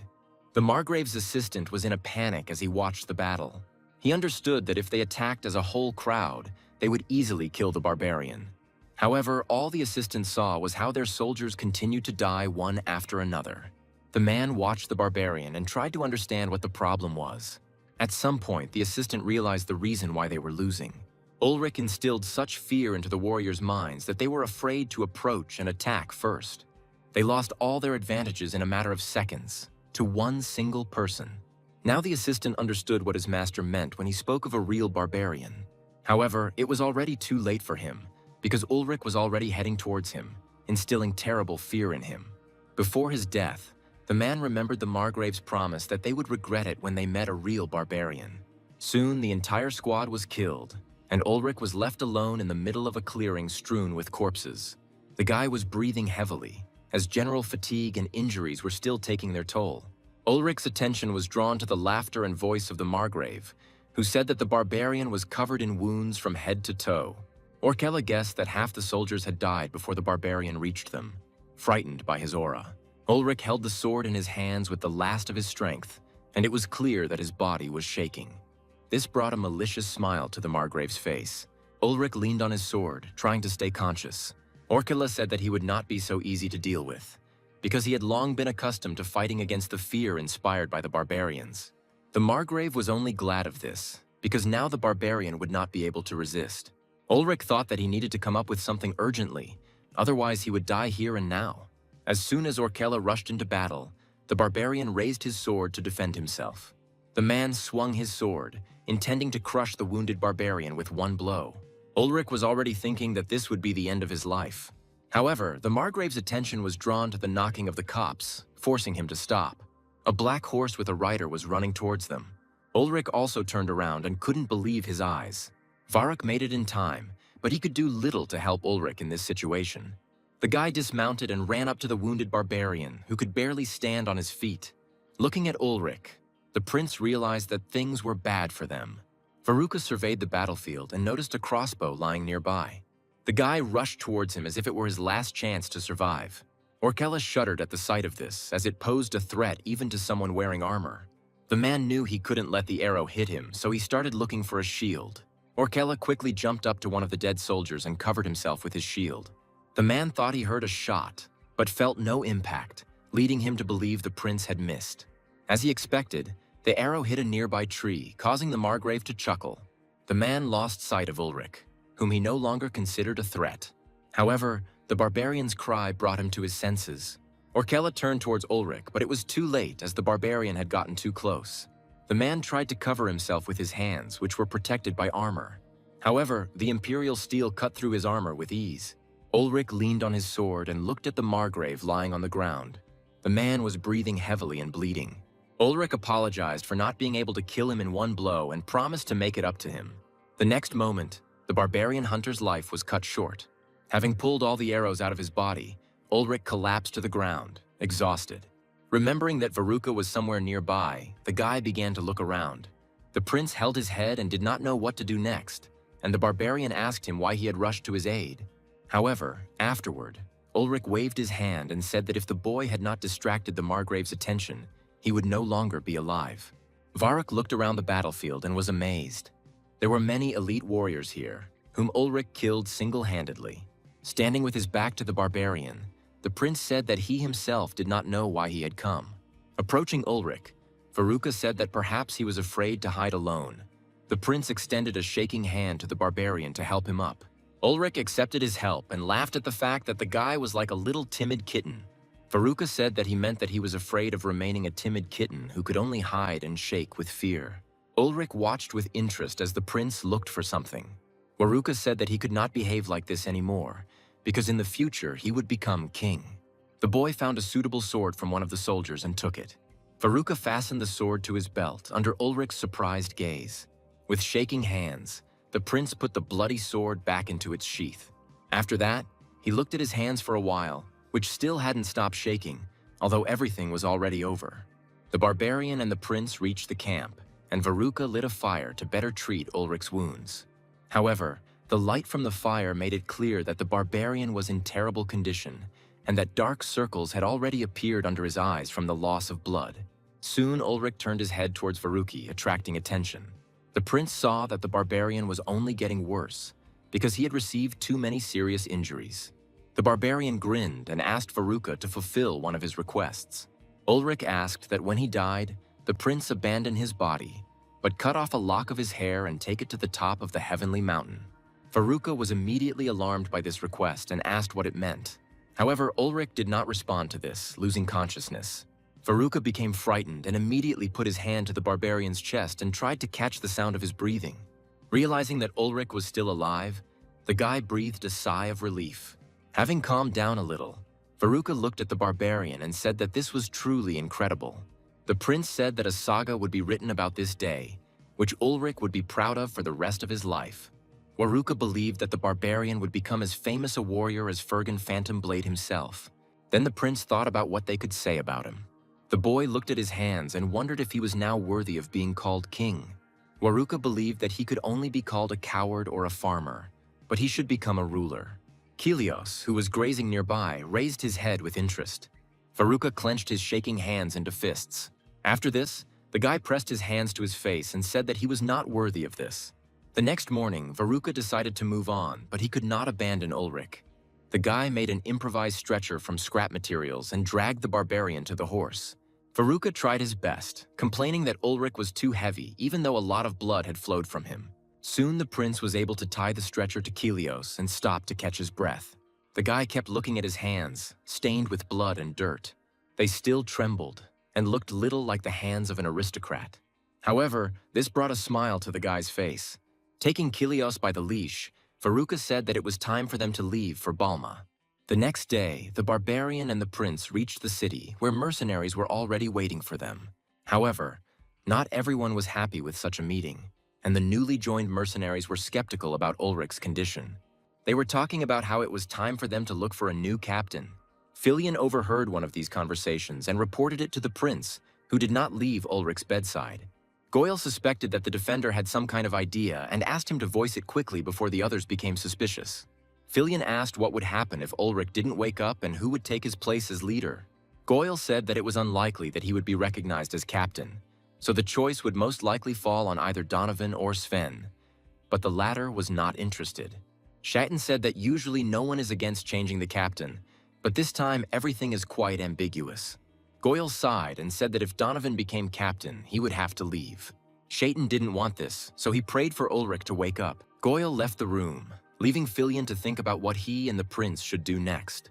The defender told Veruca that he would try to find other mercenaries. However, the prince was against this idea since Ulrich was still alive, and therefore there was no point in rushing things. Veruca said that the Lord sees everything, so he will not break his word until something happens. The prince said that Ulrich was a skilled warrior and an honest believer, and he kept his word, risking his life to protect him. Veruca said that they should worry not only about those who are pursuing them, but also about those who are walking side by side with them. The boy believed that a real king does not throw words around, so he must act as he should.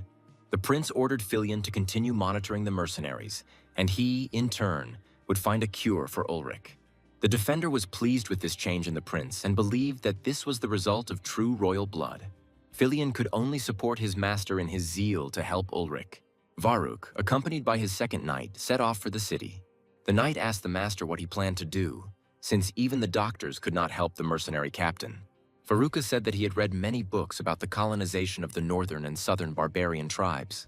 From books, the prince learned that barbarians know their bodies better, and therefore only those like them can heal them. The guy walked purposefully towards a tavern that he had learned about from the townspeople. When they entered, the guests looked at them with interest. The prince approached the tavern owner and said that he needed a barbarian healer. The boy put a couple of coins on the table and asked the man if he knew anyone who could help them. The owner took the money with a smile and said that the guest must be looking for a shaman. However, the next moment their conversation was interrupted by shouts. One of the guests argued with the woman and demanded that she give him the money.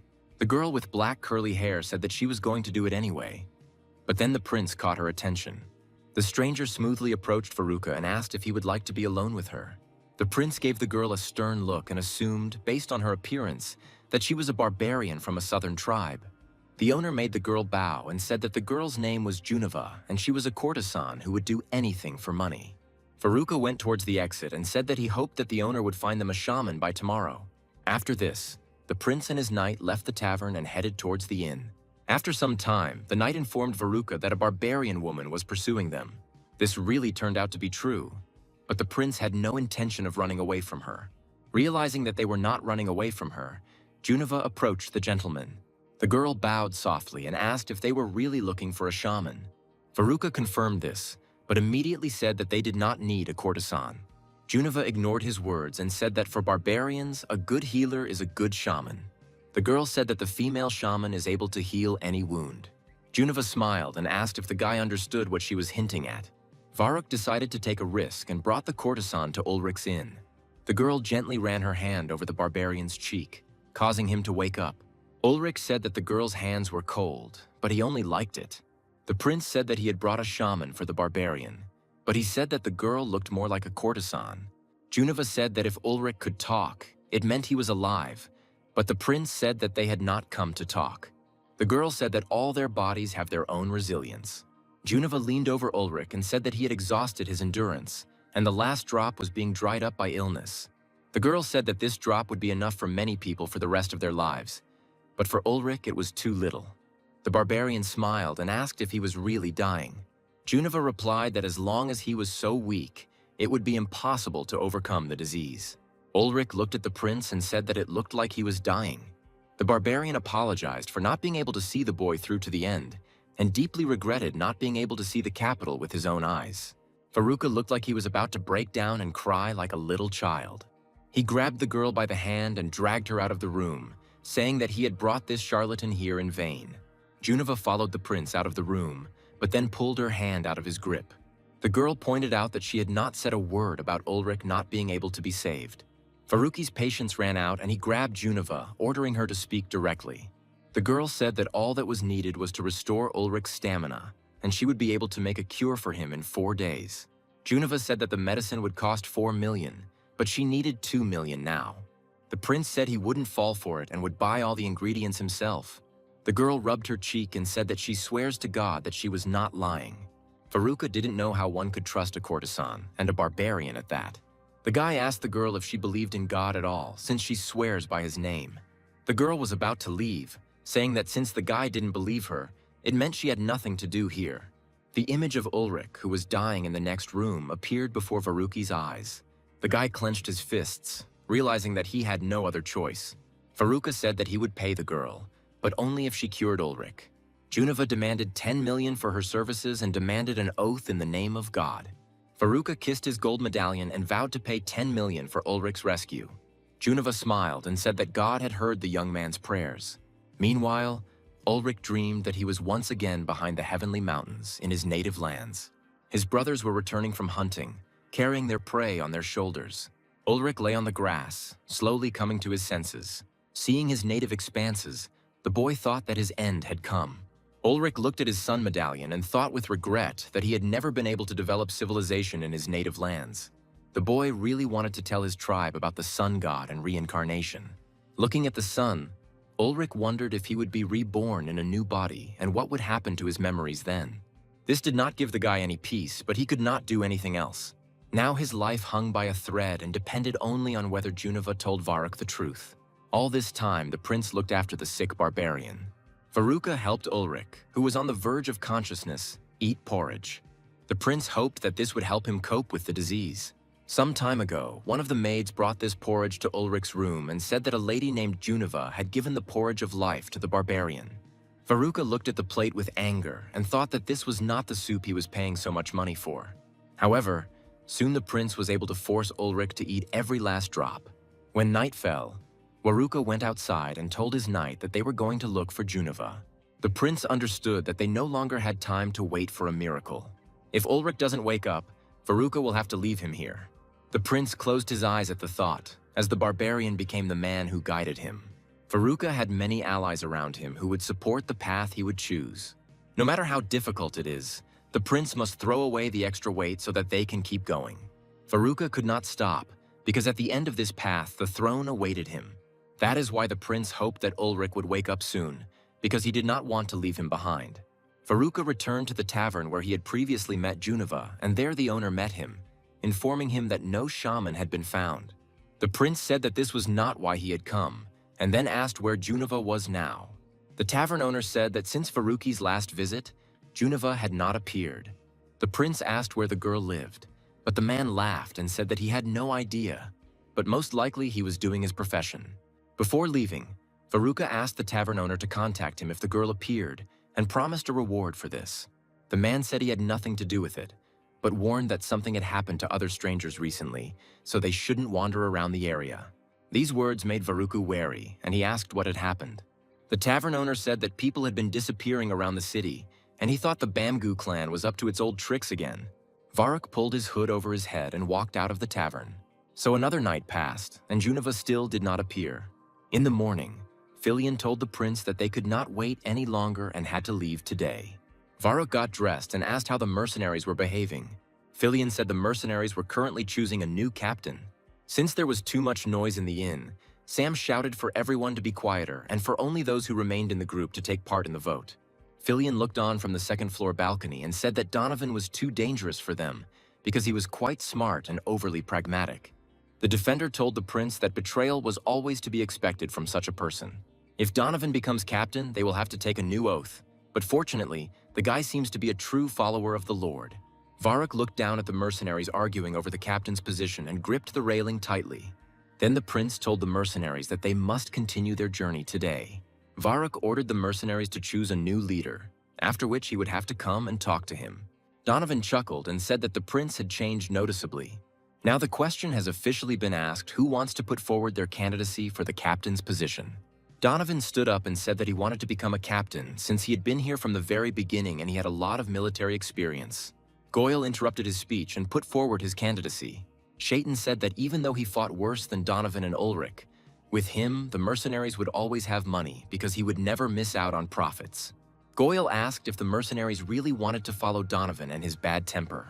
The brown-haired man understood that he would hardly be able to compete with the former first gladiator, but he couldn't help but try. Donovan asked if Goyle was really willing to take the risk, to which the boy replied that a true leader must be able to do more than just swing a sword. The brunette chuckled and said that the guy was right about that. This answer seemed very strange to Goyle, as it was not like Donovan's behavior.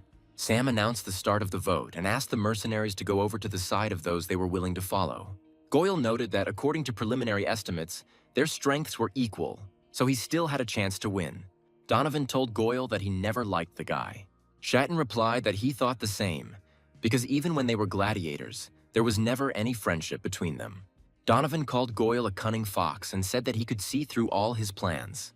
The brunette said that the brown-haired man had only two options, either become the leader or leave the group. Goyle sensed something was wrong and looked around. Only now did the boy notice that Donovan's men were on his side. From Sam's grin, Goyle knew Donovan had set this whole thing up. The brunette reached for his sword and said that since the votes were tied, they would have to settle the matter with swords. Goyle realized that Donovan wanted not only the leadership of the group, but also his head. The brunette grinned and ordered his opponent to draw his weapon. Goyle knew he couldn't defeat Donovan in battle, so he hesitated. The brunette pointed his sword to the floor and said that if the guy was not going to fight, he should fall to his knees in front of him. Ulrich, meanwhile, was battling an illness that was slowly burning him from the inside. The guy was completely desperate and lay in the vastness of his native lands, as if waiting for something. At some point, he was awakened by a green flash. Ulrich looked towards the flash and noticed how the wind gradually lifted the leaves up. However, what was disturbing the vastness of the guy's consciousness was located behind him. A giant snake appeared behind Ulrich, shimmering and glowing like stars. The boy felt the energy that surrounded him, but he did not feel fear or pain. The appearance of this snake aroused the guy's interest. He watched her, his head slightly turned, and basked in the energy she emitted. Ulrich felt that the snake had come here to help him. After a while, Ulrich opened his eyes and saw a room that was brightly lit by the sun shining through the window. At that moment, on the first floor, a battle was taking place between Goyle and Donovan for the right to become captain. Shaitan felt that the enemy was serious, and his pressure was simply astonishing. Goyle wondered if this could be a punishment from God, or if the Lord was testing him in this way. Donovan intercepted the sword and said that their feud would finally end. Goyle lost his balance, and the enemy decided to take advantage of this. Donovan swung his sword with all his might, preparing to deliver the finishing blow. However, the next moment a shield flew between them, preventing the boys from injuring each other. All attention was drawn to the shield, which clearly belonged to Sven. Donovan turned to the southerner and asked what he was thinking. But Sven just laughed and said that he was not going to do anything, but the captain could not ignore it. As soon as the mercenaries saw Ulrich standing on the stairs, joyful cries filled the inn. Donovan smiled and asked Goyle which gods he had managed to pray to. When the joy died down, Ulrich headed towards the exit and told Donovan to come with him. The brunette already knew that they wouldn't let him get away with such behavior so easily, but he couldn't resist the captain. Outside, Ulrich sat down on one of the barrels and said that he had made a huge mistake by not choosing a replacement for such cases. The Barbarian said that before leaving, he would inform everyone that Donovan was now the vice-captain of the Ulrich brothers. The brunette understood that there was some kind of catch, and Ulrich confirmed his suspicions.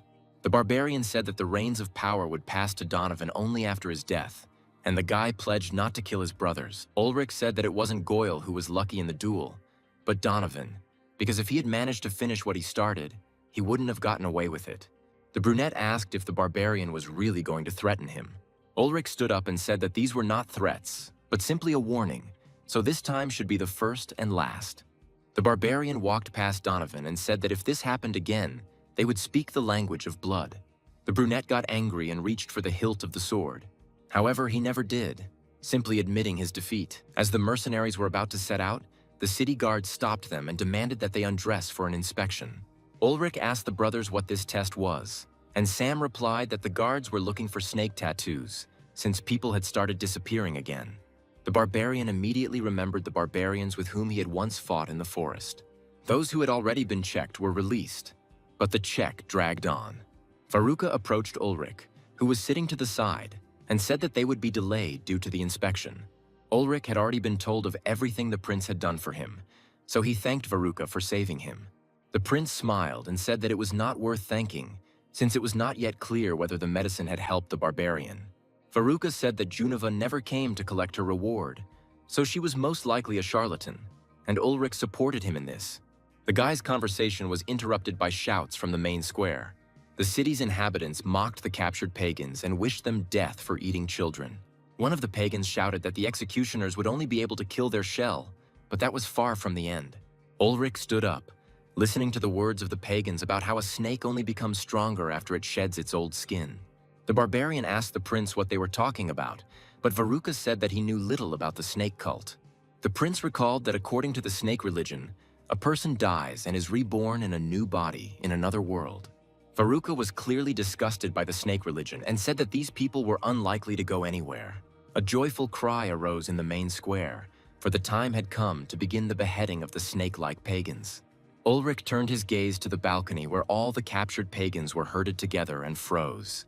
Among the prisoners, the guy noticed a familiar silhouette. One of the victims was Juneva, whose hair was shaved off, revealing a snake tattoo on her head. Now Ulrich understood what the snake that appeared to him in his visions meant. The barbarian turned sharply towards Varuki, who had not yet noticed the girl. Ulrich threw the prince over his shoulder and carried him away from the square, saying that the boy had already watched him chop off heads too much. Varuka did not understand what had come over the barbarian and demanded that he be released. Ulrich understood that only Juneva knew the truth of his magical healing. Before leaving the square, the barbarian turned around one last time to look at the girl who had saved him. An axe was already pressed against Juneva's neck, but her eyes were fixed on Ulrich and her lips stretched into a smile. The barbarian froze in place, not taking his eyes off the response. Ulrich noted that the girl had the same look as Gottwall. The next moment, the snake pagan was decapitated and the crowd cheered. Ulrich left the square with the resisting prince on his shoulders. The barbarian hoped that, regardless of who each of them believed in, each of them would follow the path they chose. The group spent the next few days on the road. Filion was surprised that Prince Varuka himself decided to return to training in swordsmanship. The defender looked at the boy catching his breath and noted that the prince had grown noticeably during this time. Varuka asked Filion if Ulrich was strong, and he said without a doubt that the barbarian was incredibly gifted not only in strength, but also in enviable intelligence. The prince asked if there were knights capable of dealing with Ulrich. Varuk believed that there were no such knights, except perhaps Fergan, the Ghostblade. However, Filion doubted this because Fergan must be about 70 years old. The defender said that there were warriors in the Empire worthy of Ulrich, some of the Knights of the Order of Imperial Steel or the Squadron of the Sun. Varuka asked whether he should offer the barbarian to become his vassal and whether he would agree to it.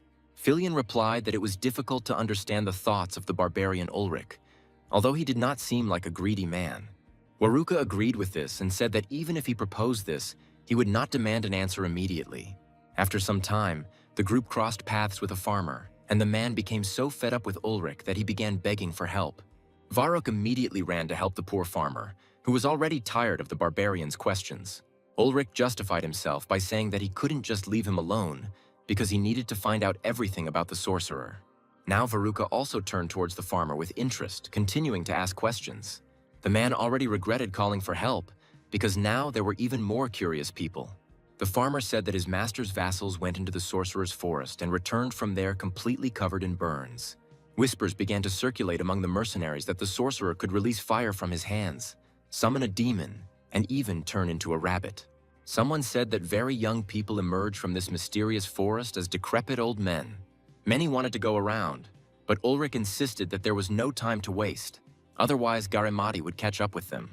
The brothers accused the barbarian of making his choice based on his desire to see the sorcerer, but the captain denied this. The brothers were sure that even if they refused, Ulrich would go into the forest alone out of curiosity. Filion joined their conversation and said that he agreed that they should go through the forest. Ulrich ran up to the man and, addressing him as an elder, said that he was not the only one who wanted to go through the forest. Filion ignored the barbarian's feigned politeness and said that farmers were just ordinary villagers for whom ordinary things were akin to magic. The defender also said that even if the sorcerer exists, he will not attack several dozen mercenaries. Ulrich used this as an excuse and said that they would go through the forest. The farmer sighed resignedly, thinking that he had wasted a lot of time on these mercenaries, but they still went into the forest. After a few days, the panic left the mercenaries, and they were already joking happily. For 3 days, they did not meet any sorcerer, so the atmosphere in the group became favorable again. The only thing that spoiled the general laughter was the sight of an angry Ulrich. The barbarian wanted to see the sorcerer, but in reality, they found themselves in an empty, simple, boring forest. After his recovery, Ulrich was too active, which could not help but make his brothers laugh. Veruca said that the barbarian could grimace as much as he wanted, but he definitely wouldn't be able to release fire from his hands. Ulrich sighed and said that this was the most useless activity, but something caught his attention. The guy stopped and listened to the sounds of the forest. Ulrich stopped his antics and looked towards the forest for a long time. Donovan and Goyle were the first to notice the change in the captain's mood and also became wary. They gave a signal to the other mercenaries, causing them to prepare for battle. A voice came from behind the trees, saying that they were just unlucky to meet, but they didn't want to fight. Everyone thought that it might be a sorcerer who was luring them into his net, so Donovan and Goyle tried to restrain Ulrich. The man standing behind the tree said that they were passing warriors, so they would be grateful if the mercenaries calmed down. Ulrich replied that they were calm, but would like to know who they were talking to. Realizing that there was no other way out, the stranger came out from behind the tree and his people followed him. The man said his name was Halberd and he represented the Sun Warriors. Under Ulrich's uncomprehending gaze, the rest of the group cried out in surprise. The mercenary captains soon realized that these people did not pose a threat to them. The groups united, and many mercenaries wanted to talk to the Sun Warriors. All the warriors were marked with the sun, and their equipment was quite good. Veruca came closer to Ulrich and said that he could not believe that they met the Sun Warriors in such a place. The barbarian asked who these people were. Veruca explained that they were a clan of barbarians who swore allegiance to the sun god and who became famous for their strength and tactics. Among the warriors of the sun, there are still both pure-blooded barbarians and half-breeds, and Halberd belongs to the latter. Veruca said that they are essentially on par with the Imperial Knights, but they constantly have to prove their skills and faith. At that moment, Sven said that the warriors of the sun would go first, since neither he nor any of the Southerners would open their backs to them. Ulrich jumped up from his seat, as it was the first time he had seen a man hate someone so openly. The captain wanted to know the reason, but Goyle stopped him before the barbarian ran after Sven. Shaitan said that the Sun Warriors were vile traitors to the Southerners, deserving a punishment worse than death itself. Ulrich did not understand why they were considered traitors, and then Goyle asked who, in the captain's opinion, the Sun Warriors killed after they swore allegiance to the Emperor and the Sun God. Now the barbarian understood what the problem was. The problem was not that the Sun Warriors had adopted a different faith, but that they had betrayed their people and become the worst enemies of their own kind. After some time, the Southerners moved away from the camp, and everyone else shared dinner with the warriors of the sun. Filion asked Halberd why the Sun Warriors had come all this way. The man raised the bag he had been holding in his hands and said that this was why he had come. Halberd said that the bag contained the sorcerer's head. Ulrich heard this and immediately came closer with interest. Many were interested to see the head of the sorcerer that the farmers had told them about before they entered the forest. The next moment, Halberd threw something into the fire, causing the flames to shoot up into the sky. Ulrich felt tongues of flame run through his body. A few moments later, the fire went out and the mercenaries scattered in different directions, succumbing to panic. Goyle ran around the camp and shouted throughout the forest, and Ulrich just stood there with his hair singed, looking into the fire. Halberd told the boy that it was just gunpowder and there was nothing magical about it. The man said that with gunpowder, anyone could create such a flame. Halberd said that the sorcerer turned out to be a simple old man posing as the sun god. Ulrich asked the man for a bag of gunpowder to try to create a fire. Having received a noticeable thing, the barbarian ran towards the fire like a child, shouting that he was now a wizard. Halbard noticed that a medallion with a sun was hanging on Ulrich's chest. The man realized that the barbarian had already been initiated into their faith, but the other Southerners had not yet done so. Halbard approached the Southerners sitting to the side and addressed them as brothers. The man suggested that they accept the faith of the sun god, because their lord always accepts those who have lost their way. However, his words caused panic to appear on the faces of the other mercenaries. Each of them knew Sven and that the man would not tolerate such treatment, especially from traitors to his people. The Southerner rose from his seat, grabbing his axes. Everyone in the camp tensed as they watched Sven approach the leader of the Sun Warriors. Ulrich abandoned his games and instantly approached Halbard, pressing his axe to his neck and ordering the men to stop. The leader of the Sun Warriors looked in surprise at the barbarian, who had quietly and quickly managed to get around him and take out his weapon. The man felt threatened, so he tried to take the dagger from his belt. However, Ulrich immediately interrupted him, grabbing his wrist. The barbarian twisted Halbard's arm and turned to Sven, asking why he had grabbed a weapon without the captain's permission. The Southerner looked depressed and replied that he had been hasty.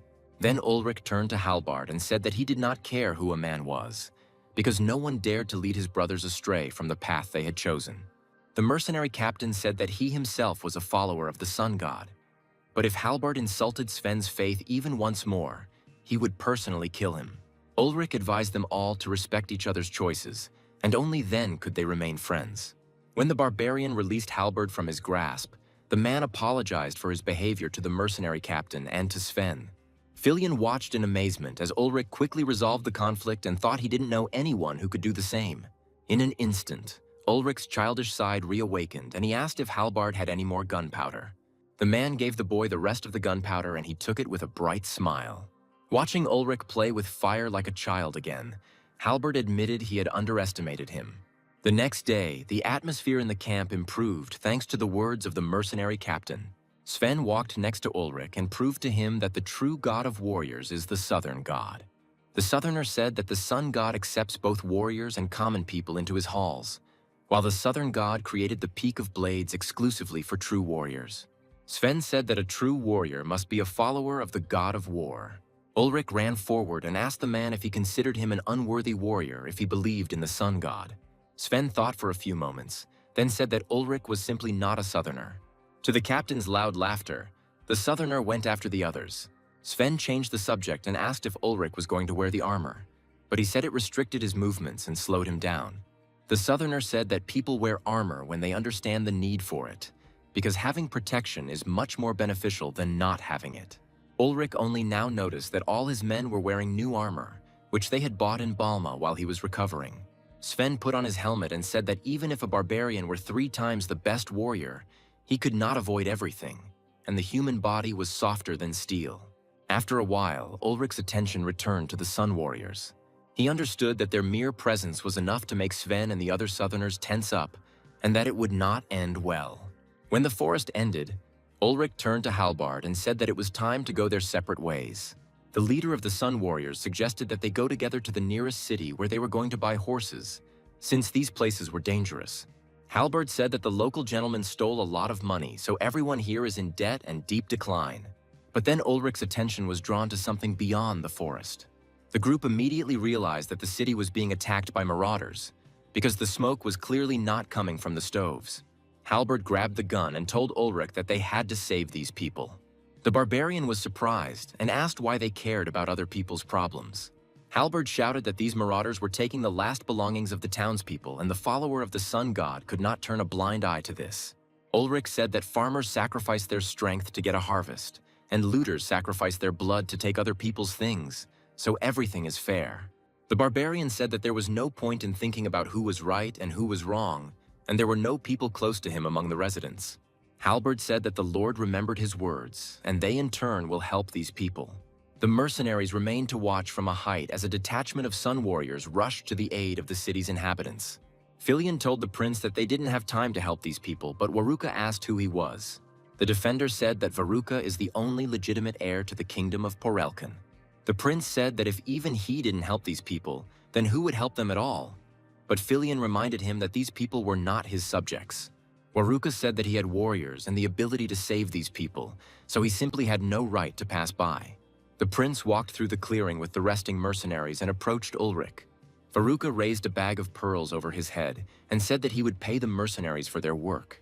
It seemed as if this was exactly what the mercenaries were aiming for, because they immediately rose from their seats. To the general roar of the brothers, Ulrich took the bag of pearls from the prince. The barbarian opened it to make sure he had not been deceived, and then smiled. Ulrich walked forward to his brothers. The captain asked loudly what they were all waiting for. Ulrich stood at the head of the mercenaries and said that they had been paid for their work, so it was time to get started. When the Ulrich brothers appeared on the battlefield, Halberd thought that they had changed their minds and decided to help them in the name of the Lord God. The mercenaries did not respond to this and simply rushed into battle. Varuk carefully followed the mercenaries into the city and only went into places where there were no longer any marauders. The prince heard the mercenaries killing the marauders and saying that for such a reward the matter was very simple. Everyone was happy that they were even paid for killing the marauders. Veruca saw before him only the bodies of the murdered city residents. His heart bled at the sight of it, but something unsettled him even more. He saw a little girl who was mercilessly killed by marauders. The prince did not understand how they could do this to a defenseless child. Veruca covered the girl with his cloak and began to pray to the Lord to punish those who did this to such an innocent soul. At some point, the prince heard the voices of mercenaries mocking someone. 2 mercenaries released one of the marauders and began shooting him in the back with a bow. However, the men were too drunk and missed, causing the marauder to escape. Veruca watched the villain flee and couldn't just let it go. The guy understood that he had no right, given his status, to feel hatred and anger, but he couldn't do anything about it. The marauder was glad that he managed to stay alive. At this point, Veruca's patience snapped. The prince jumped up and ran after Kelios. The mercenaries watched in surprise as Veruca mounted his horse and ran into the thick of the battle. The prince ran up to Ulrich and told him to mount his horse immediately. Ulrich did not understand what the prince wanted from him. An angry Veruca shouted that not a single marauder would leave here alive. Although the prince was not allowed to feel hatred and anger, he could not bear the pain in his heart. Very quickly, Ulrich and Veruca on horseback caught up with the fugitive. The barbarian grabbed the man, who began to beg for forgiveness, promising that he would never steal again. The marauder prayed in the name of the Lord for mercy. Ulrich only listened skeptically to his empty promises and watched the prince. The barbarian saw from Veruca's face that he was hesitating in making a decision. Ulrich said that if the prince was afraid, he could kill the marauder himself. Veruca didn't respond to this, again lowering his gaze to the fugitive.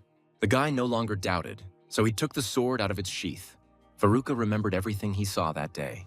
I remembered the body of the little girl whom these marauders mercilessly killed. Although the guy's hands were shaking, he still carried out his revenge. Ulrich just watched from the sidelines without saying a word. Veruca stepped back a little as the marauder's body fell to the ground. However, the prince was so overcome with nerves that he fell to his knees and vomited. Moments later, Veruca said he thought that retribution would ease his pain. Ulrich said that this only happens the first few times, and then you start to get used to killing people. Veruca said that in the city one would have to pray for one's sins. Ulrich couldn't stand this and said that the guy was acting like a hypocrite because he didn't even think about how many heads he had already stepped on. The barbarian told the guy to pull himself together and stop behaving like that. Ulrich reminded him that the guy was going to overthrow his uncle from the throne, and to do this, he would have to step over a mountain of corpses. Veruca shouted back at the barbarian and said that he didn't understand anything. Ulrich chuckled and said that the boy was right, because his skin was not as soft as the prince's. The barbarian said that Veruca should kill with one look or gesture as befits a true king. However, now the young prince could only burst into tears. Ulrich said that he was just a mercenary, paid by the prince to kill people. The barbarian walked towards the city while Veruca wiped away his tears. The prince quickly came to his senses and called out to Ulrich. Veruca's gaze was now serious, and he told the barbarian not to tell anyone that he had cried. However, Ulrich only laughed at his words and continued on his way. A couple of days later, the group reached the city, where the mercenaries settled into an inn. Entering the tavern where the mercenaries were resting, Filion reported that the Sun Warriors had left. The defender said that soon they would set foot on the Emperor's lands, and Duke Garamati no longer had power there. Filion said that there they would reveal the prince's identity and ask for political support. Ulrich suggested that there would be no more need for mercenaries, but the defender said that anything could happen. Filion also reminded that they would not be able to pay the remaining reward until Veruca became king. The defender never thought that he would have to ask for the prince to be hidden among the mercenaries. Ulrich exchanged glances with Donovan and agreed to fulfill all of Filion's wishes for his money.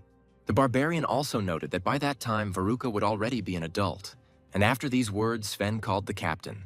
The southerner chuckled and said that it would not be only the prince who would grow up. However, the mercenaries only laughed at his words, saying that the captain could not be the same age as the whiny prince. Sam turned to his brothers and said that Ulrich looked to be about 20 years old. Sven turned to his fellow southerners and said that the captain was still very young, and they supported him. Ulrich thought for a moment, remembering how old he was now. A few minutes later, the boy finished his calculations, interrupted his brothers, and said that he was now about 17 years old. This shocked all his brothers. A couple of days later, Filion came into Ulrich's room to talk and found the guy trying on equipment. The barbarian said he bought the equipment because Veruca is now paying for everything, and Sven is constantly talking about armor. Ulrich joked, but Filion was not in the mood for jokes right now. The barbarian felt this and asked what they wanted from him. Filion bowed to Ulrich and asked him to continue to keep an eye on the prince. The barbarian grinned and asked why such formalities. The defense attorney said that Veruca deeply respected Ulrich, and no one had ever treated the prince like a brother before. The barbarian said that Filion was wrong about that, because he would never acknowledge such a weakling as the prince as a brother. Ulrich believes that brothers should protect each other in battle, and after these words, Filion sighed sadly. The defender said that Veruca and Ulrich had different attitudes towards each other, and the barbarian confirmed this, saying that the prince simply could not become his brother. Having put on his armor, the barbarian looked at his medallion with the sun. The guy immediately remembered a man who also did not fit his definition of a brother. Ulrich remembered Gottwall and thought about how many people walk the world, and that there are just as many paths open to them. The barbarian looked at Filion's right hand and sighed. The boy twirled his medallion in his hands and thought about what he should say to the prince's protector. As Filion was about to leave the room, Ulrich called out to him. The barbarian said that he does not consider Varric a brother, but he has become his friend, and since he is one of the first in this regard, he has the right to be weak. Filion was very pleased that Ulrich cared about the prince. The group soon set off, but at some point Ulrich's attention was drawn to a stone road. Veruca explained that these roads meant that they would soon find themselves in imperial lands, where the emperor ruled alone. The prince said that these roads facilitate the rapid movement of troops and goods from one city to another, and that they are guarded by the emperor's subordinates. Ulrich thought that this was a worthy idea, because the stone does not get wet in the rain, and the road always leads along the right path. Veruca said that the stone roads were constantly expanding, so the nobles living near the borders of the empire were in danger. Ulrich was surprised and asked what this was connected with. Veruca said that if the emperor decides to expand his lands, he will take away all the titles of the closest nobles. The prince said that, unlike previous monarchs, the emperor keeps everything under absolute control. Veruca said that the emperor's main source of power is the earth. This is why it is customary to say that the empire is the center of all humanity. Everything that human civilization is capable of is concentrated on this land. Veruca thought that if the king's viceroy had not fallen ill, the boy would have come here to study. Suddenly, a horseman in armor rode up to the group of mercenaries. The man told them not to even think about committing any mischief, because the Crimson Eagles were always on guard. The rider rode ahead, and Veruca said that the patrolmen simply decided to check who they were. The mercenaries just laughed at the patrolman and told Donovan to teach him a lesson, but the guy said that was long in the past. The boy looked at the purple cloaks with the image of an eagle and thought that he could become one of them. Donovan said that anything can happen in life and all they can do is move on. Meanwhile, Varric saw ahead the castle they were heading towards. The guy took off his hood and said that they had finally arrived. At this time, the captain of the Crimson Eagles was getting drunk in his office. The dark-haired boy recalled that fateful day that had dashed his dream of becoming an imperial knight. He imagined that beauties would cling to him, because he was already a noble knight. However, now the guy had gotten fat and no longer looked like a knight. He was annoyed that no matter how hard he tried, they still wouldn't take him back. The guy said that the captain of the watch was also a good position, but it didn't compare to life in the capital. At the moment, the empire has no enemies, so knights are no longer needed. The boy was drinking and hoping that one of his brothers would give them back the land they had lost. The captain sat down opposite the armor and said that it was the only thing he had left from his father. The silver armor stood polished on a stand, and the guy raised a glass to it. In front of him was a full set of armor. The armor was made of imperial steel, which made it the best in the kingdom. At that moment, a subordinate burst into the office and called out to the captain.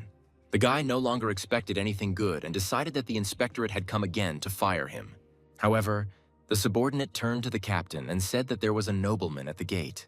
The guy said to accept him as usual, but the subordinate said that this was not an ordinary person, but the Prince of Varuk Anu Poralkana. The captain's eyes widened and he thought that this was his chance. The guy demanded that they bring him some cold water so that he could come to his senses as quickly as possible. Soon the boy put on his armor and with the help of the servants went out into the hall, greeting the guests and saying that his name was Overs Locastre and that he was the captain of the watch.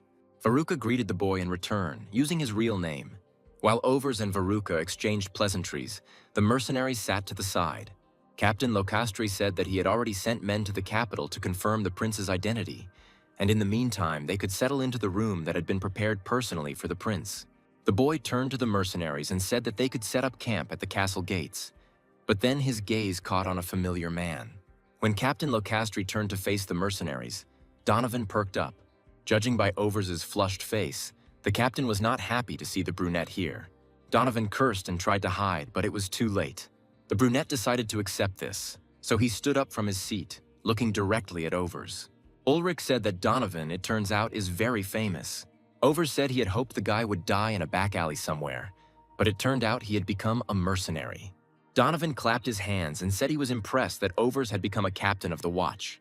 Overs accused the brunette of destroying their base, killing the captain, and disgracing them all. Donovan said that if it weren't for his actions, the captain of the watch would already be feeding the worms. Ulrich noticed how tightly his brother clenched his fists when he talked about how if they had followed the captain, they would all have been killed. Overs said he would never believe it, so the guy didn't even have to make excuses. Donovan turned away and said he should have killed Overs when he had the chance. The captain of the watch shook with anger when the brunette remembered how he had begged him on his knees for mercy. The conflict escalated, causing Varuk to look at Ulrich with concern. The mercenary captain only sighed, understanding what the prince wanted from him. Ulrich slapped Donovan on the shoulder and ordered him to stop. The brunette couldn't ignore his captain's order, but it was clear from his face that he found this whole situation extremely unpleasant. Donovan left the room so as not to provoke a conflict with his presence. Varuka turned to the captain of the watch and advised him to remember who he was standing in front of. Overs apologized for his behavior, citing that Donovan had committed an unforgivable crime in his unit. The guy said that Donovan killed their captain and he should have been executed under martial law, but Fergan let him go. Oversa swore on his life that Donovan could not be trusted. Varuka said that he was not too worried about it, since the mercenary captain was Ulrich. Overs cast a contemptuous glance at the mercenary captain, immediately recognizing him as a barbarian. However, from the prince's behavior, Overs realized that he trusted Ulrich Varuk completely.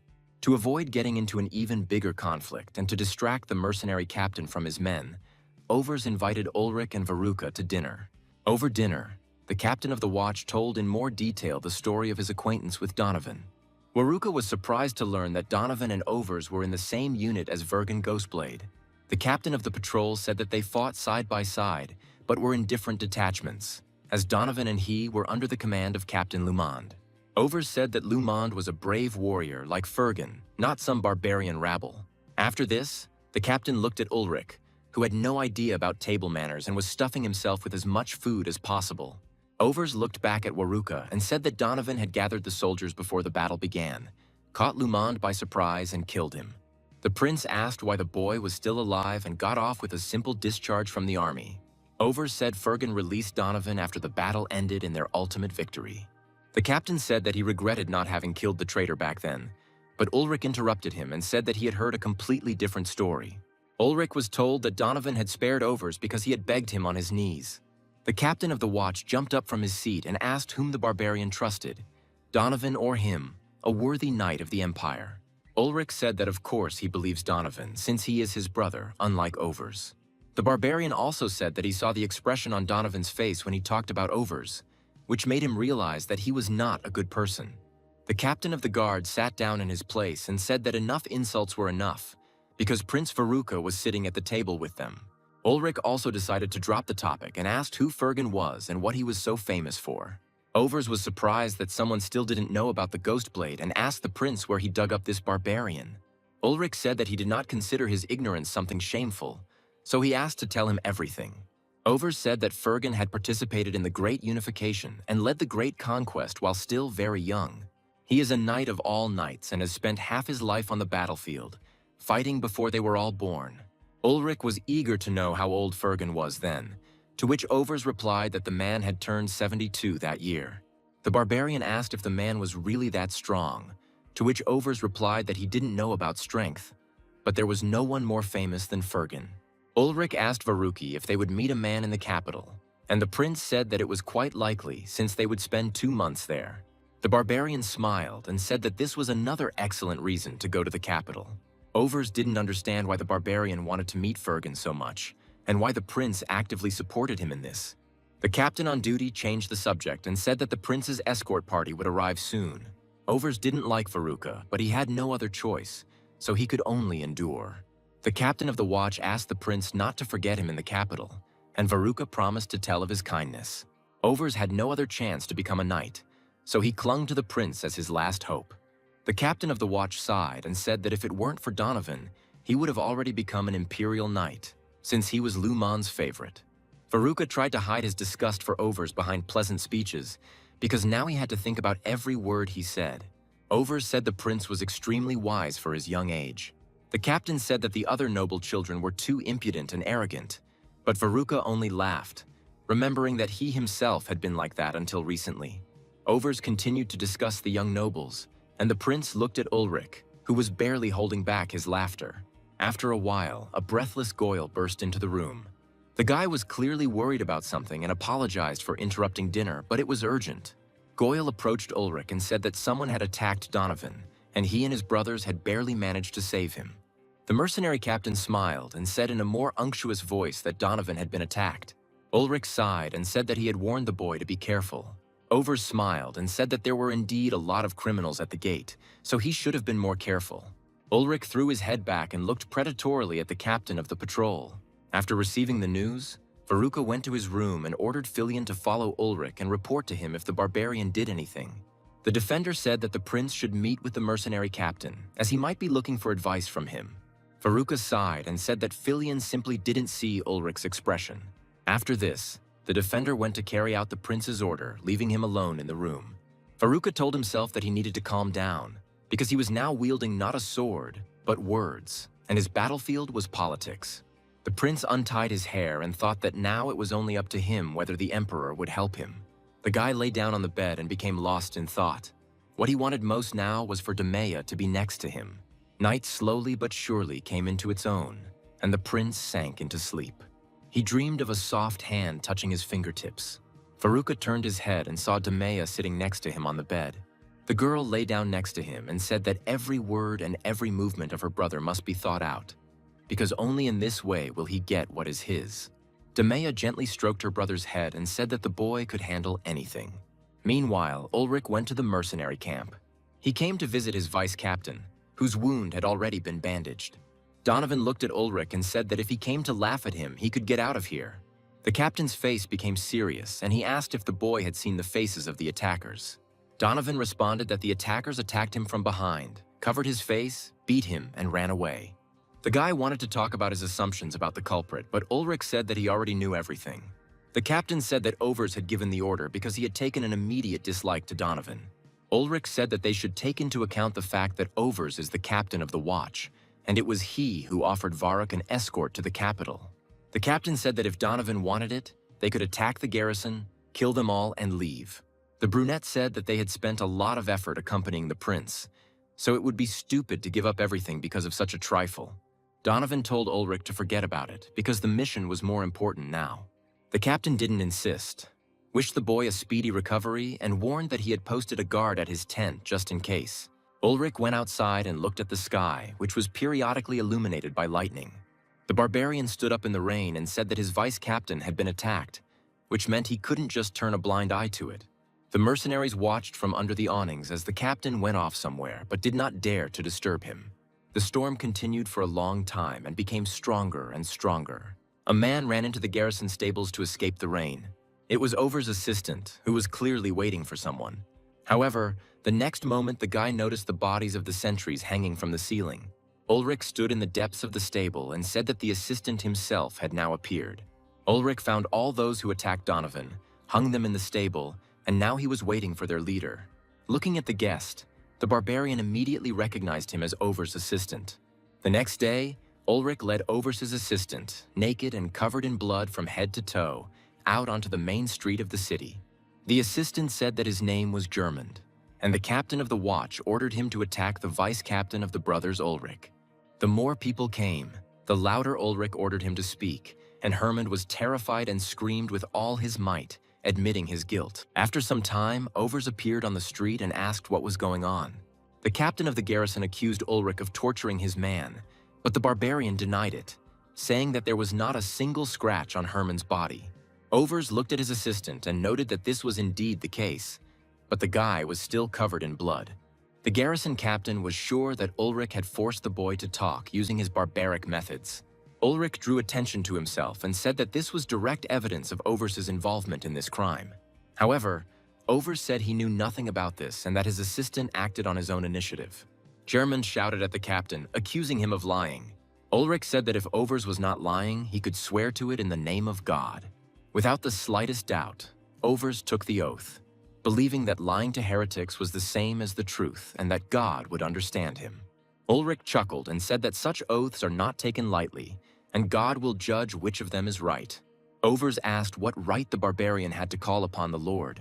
Ulrich shouted loudly that God is justice itself. The captain of the watch was a little alarmed by the barbarian's behavior.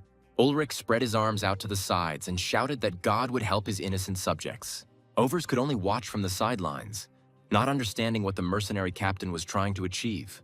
However, the next moment, Halberd appeared from the crowd, who, like Ulrich, turned to the god of the sun. The leader of the Sun Warriors approached Ulrich and asked who dared to lie to the sun god. Halberd said that a fair duel would decide everything.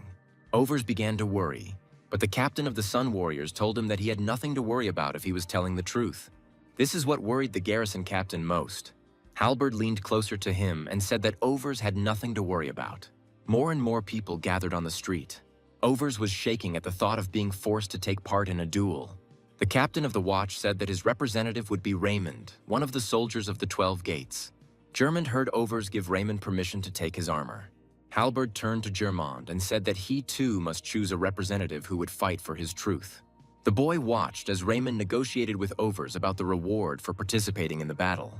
Germund didn't understand who in their right mind would agree to fight for him, but his gaze met Ulrich's. Without further ado, the mercenary captain said that he would be happy to defend his honor. Ulrich said that only a pathetic slug would abandon his own subordinates, so he would not leave it like that. At that moment, Veruca made his way through the crowd and asked Filion why he hadn't been keeping an eye on Ulrich. The prince listened to the roar of the crowd and realized that there was nothing he could do. All they could do was watch from the sidelines as this conflict was resolved. It was unusual for Veruca to see Ulrich personally stand up for Donovan. However, observing the mercenaries' communication with their captain, the prince understood a lot. Because of Ulrich's actions, the mercenaries are confident that he will not abandon any of them to their fate. Even when Filion deceived and framed several of the mercenaries, Ulrich immediately took revenge. Therefore, mercenaries respect their captain and follow him wherever he says, and the barbarian himself never allows injustice towards his brothers. Meeting Ulrich's cheerful gaze, Veruca couldn't help but laugh. After some time, Raymond returned to the street, dressed in Father Over's armor. Sven warned Ulrich that this was special armor from past generations, but the barbarian said that steel is steel everywhere. However, the southerner continued to insist that the knight had enormous protection that should not be underestimated. Ulrich convinced the man that he understood this, while he himself thought that Sir Fordgall had the same armor. Sven said that this armor was not so easy to penetrate, and the captain, in turn, pointed out that any armor has weak spots. Ulrich pointed to his axe and said that one precise blow would be enough for the man. A few minutes later, Halberd announced the start of a duel in the name of truth before the god of the sun. On Overs' side was a soldier well known among the locals, but he was not afraid to risk his life for 500,000. Sven told the mercenaries that Ulrich would have an easier time dealing with him. The southerner explained this by saying that the times of great conquests are now over, so young people simply have nowhere to prove themselves. However, this duel with the captain of famous mercenaries could open a great future for Raymond. Meanwhile, the soldier looked through the slits in his helmet at Ulrich, with whom he would have to fight. Raymond could feel how heavy the armor was, and it blocked half of his vision, but he was glad that he was safe in it. The soldier raised his sword and thought that now he was not afraid of the enemy's blade. Filion immediately recognized the soldier's stance as that of a brown owl and said that the guy looked like the spitting image of a knight. While Raymond's every movement was constrained by the heavy armor, Ulrich moved smoothly in his gear. The barbarian noted that even despite the raised blade, most of the enemy was covered by armor. The battle began, and Ulrich measured every step with precision. The guide tried to test Raymond's capabilities so as not to miss his attacks. The soldier acted boldly because he was confident that the barbarian axe would not injure him. As expected, the axe slid across the armor without leaving a mark. Unfortunately, even the sword made of imperial steel did not help Ulrich break through the enemy's defense. The barbarian jumped back a little and said that this was not bad at all. Now Ulrich understood that simple plates would not be enough for him. The guy looked at his opponent, dressed in heavy, impenetrable armor. Ulrich decided that if he was going to wear armor, he would wear only the best. The barbarian already knew that the weak point of this armor was the helmet. Just like in the battle with Fordgal, Ulrich threw the axe towards the helmet. However, Raymond easily deflected the weapon flying at him with a blow from his sword. The soldier said it was his turn to attack, and he then rushed into battle. Ulrich took out his second axe. He didn't even think that his blow could be blocked. Raymond was confident that he was in no danger, since the only thing that could fit through the helmet's viewing slits was a dagger, which the barbarian did not have. Ulrich was left with only a sword and an axe, so the soldier decided to get rid of the sword first. Raymond grabbed the sword with his hand and tried to tear it out of the barbarian's hand. But Ulrich only smiled at these desperate attempts to tear the blade out of his hands. The soldier was shaking from the effort and asked how strong the mercenary captain really was. Ulrich noticed that Raymond had lost his pace when he tried to snatch the sword from him, so the barbarian swung his axe. One powerful blow landed on the soldier's helmet, throwing his head back. However, at that moment, Ulrich's axe broke, causing the barbarian to flinch.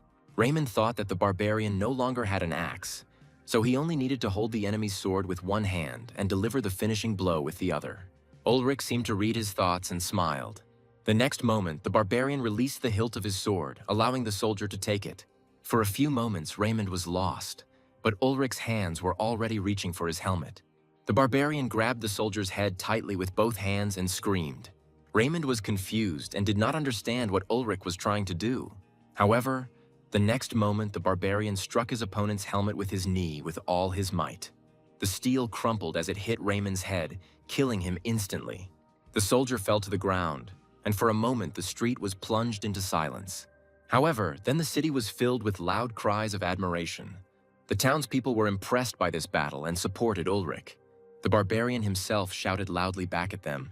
That same evening, Halberd came to the prince's room and apologized for not recognizing him at their first meeting. Varrock was congratulated by a man on being appointed temporary captain of the watch. Halberd sat down in the next chair and said that when the new captain took up his post, he would personally escort the prince to the capital. The man thanked Varrock for the fact that he would not have to personally deal with the local garrison. Halberd said that these were small things, but what struck him most was that Ulrich had arranged a duel right on the street. The man then said that overs would have been fired soon anyway. Halberd said that there had been rumors for a long time that the captain of the 12th Watch was not fulfilling his duties, and the Sun Warriors deal with exactly such cases.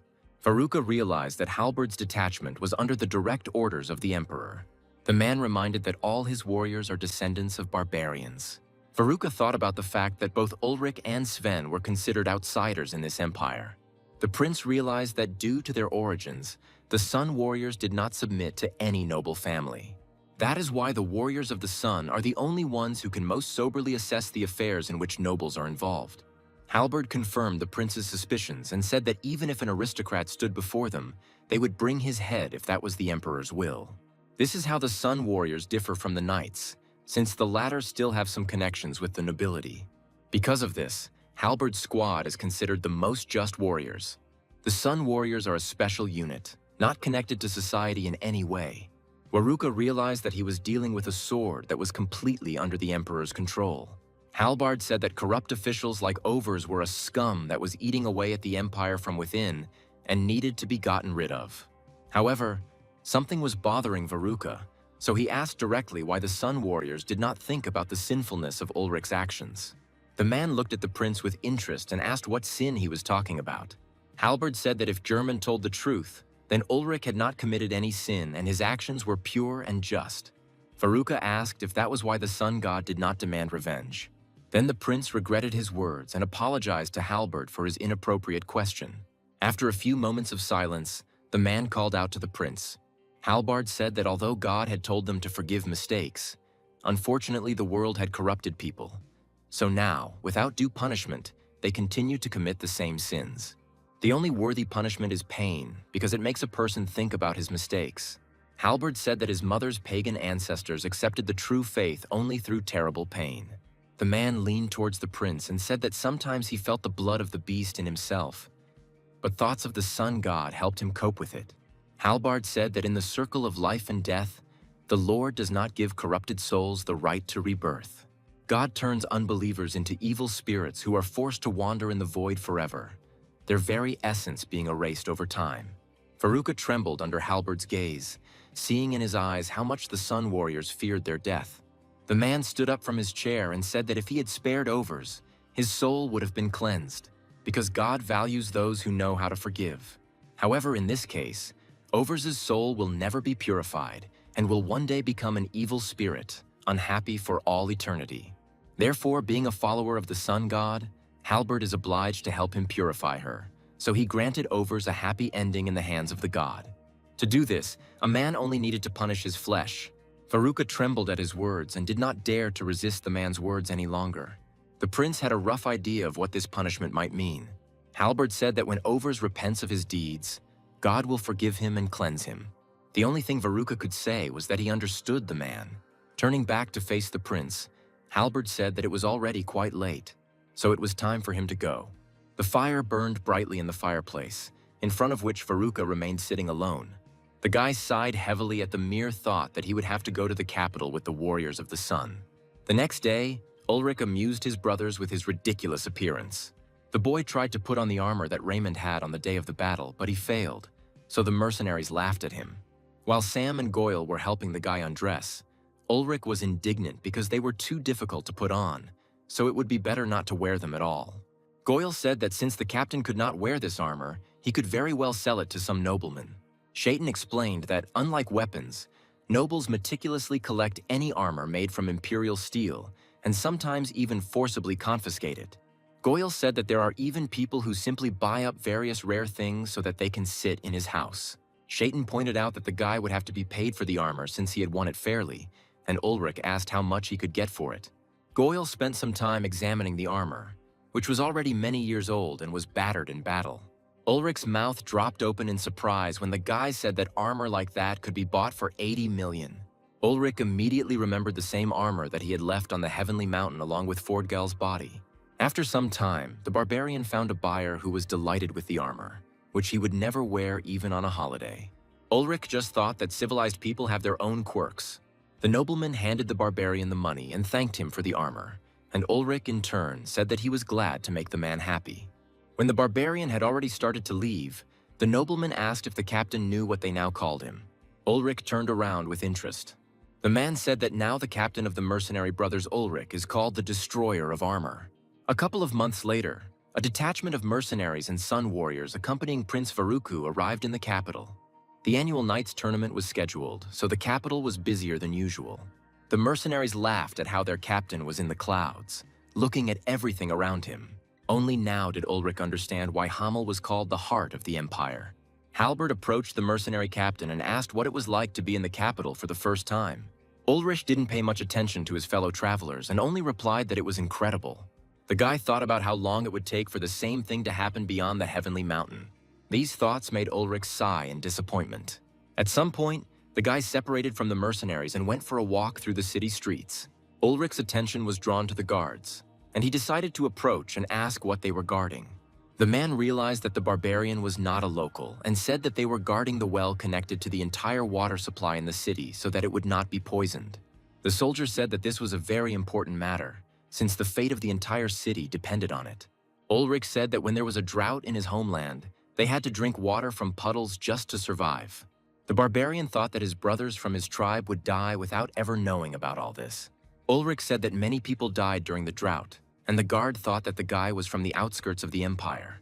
The man told the boy to be sure to bring his friends with him next time, and the barbarian could only think that he would gladly give his life for them to be here.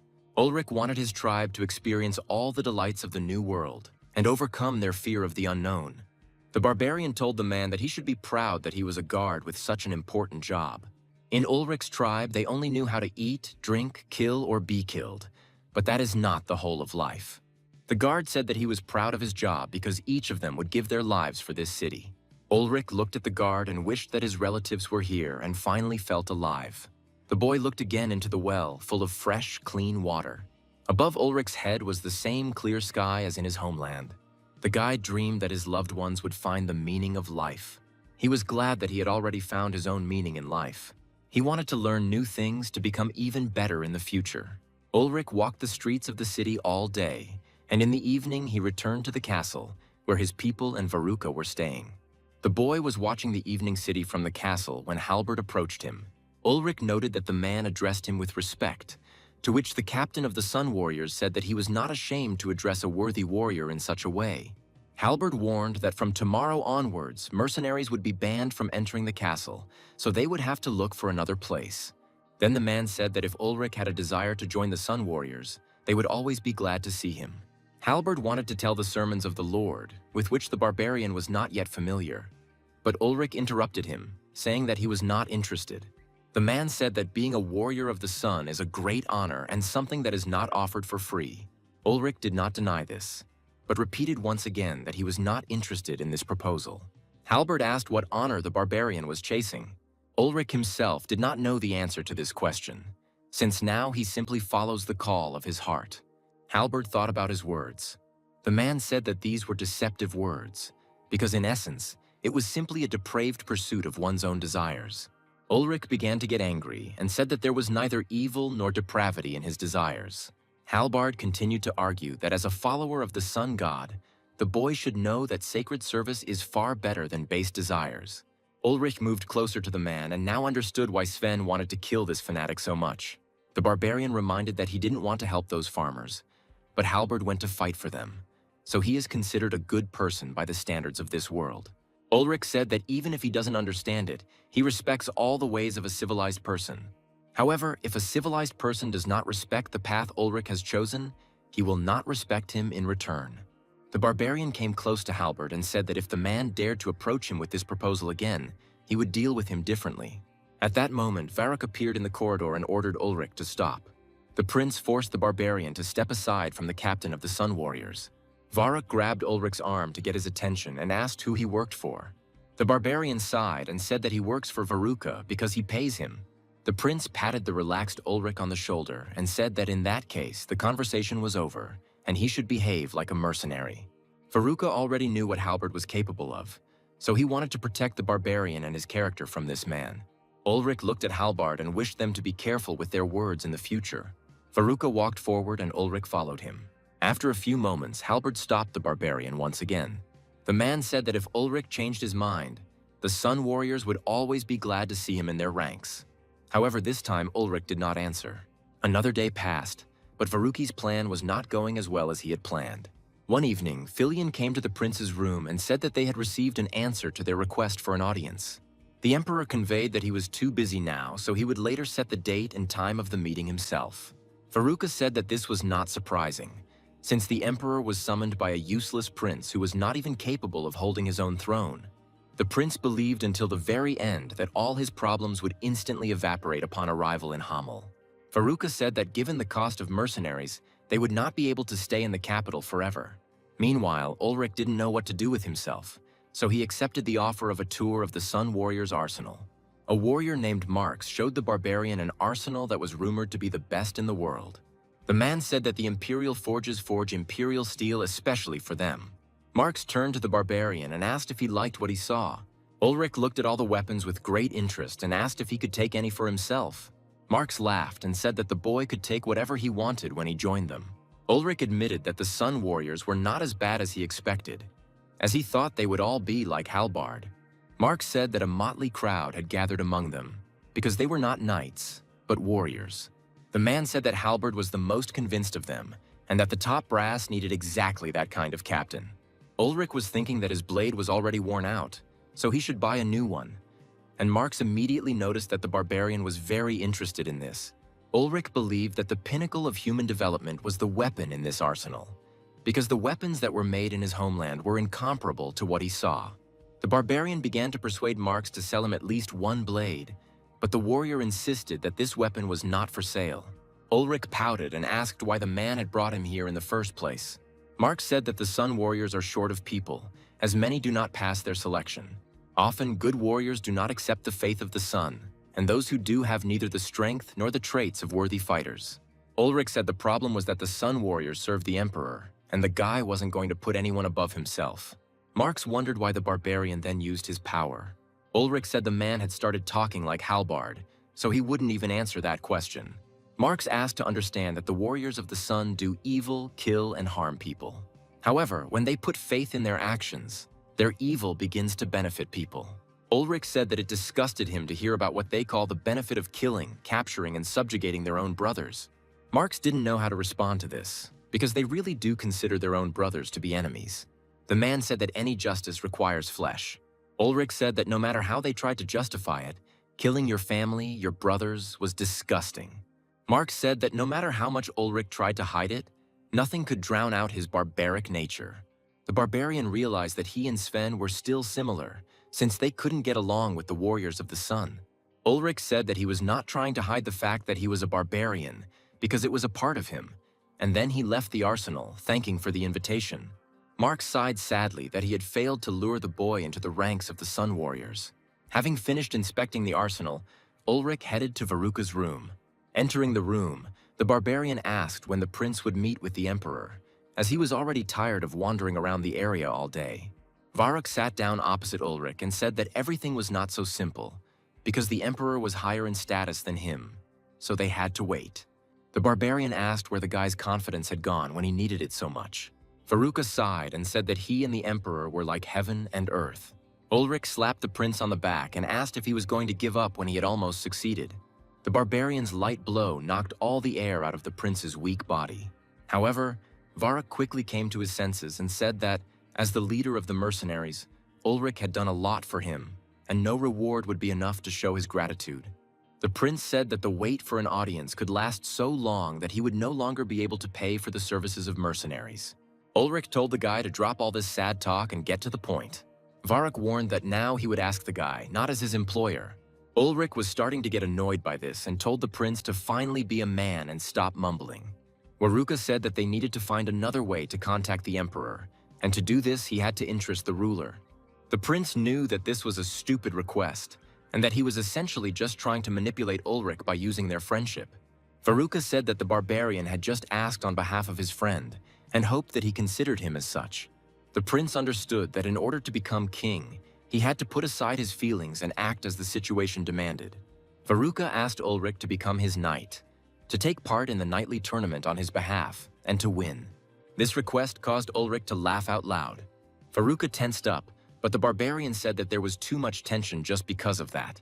Ulrich said that he would accept this offer, because the only thing he knows how to do is fight. The barbarian said that he and the prince were not at all alike, because for the barbarian, murder was a daily routine. Ulrich said that if Veruca ever needed his help, he could feel free to ask him. The prince reminded him that he had no money at all to pay the barbarian for this.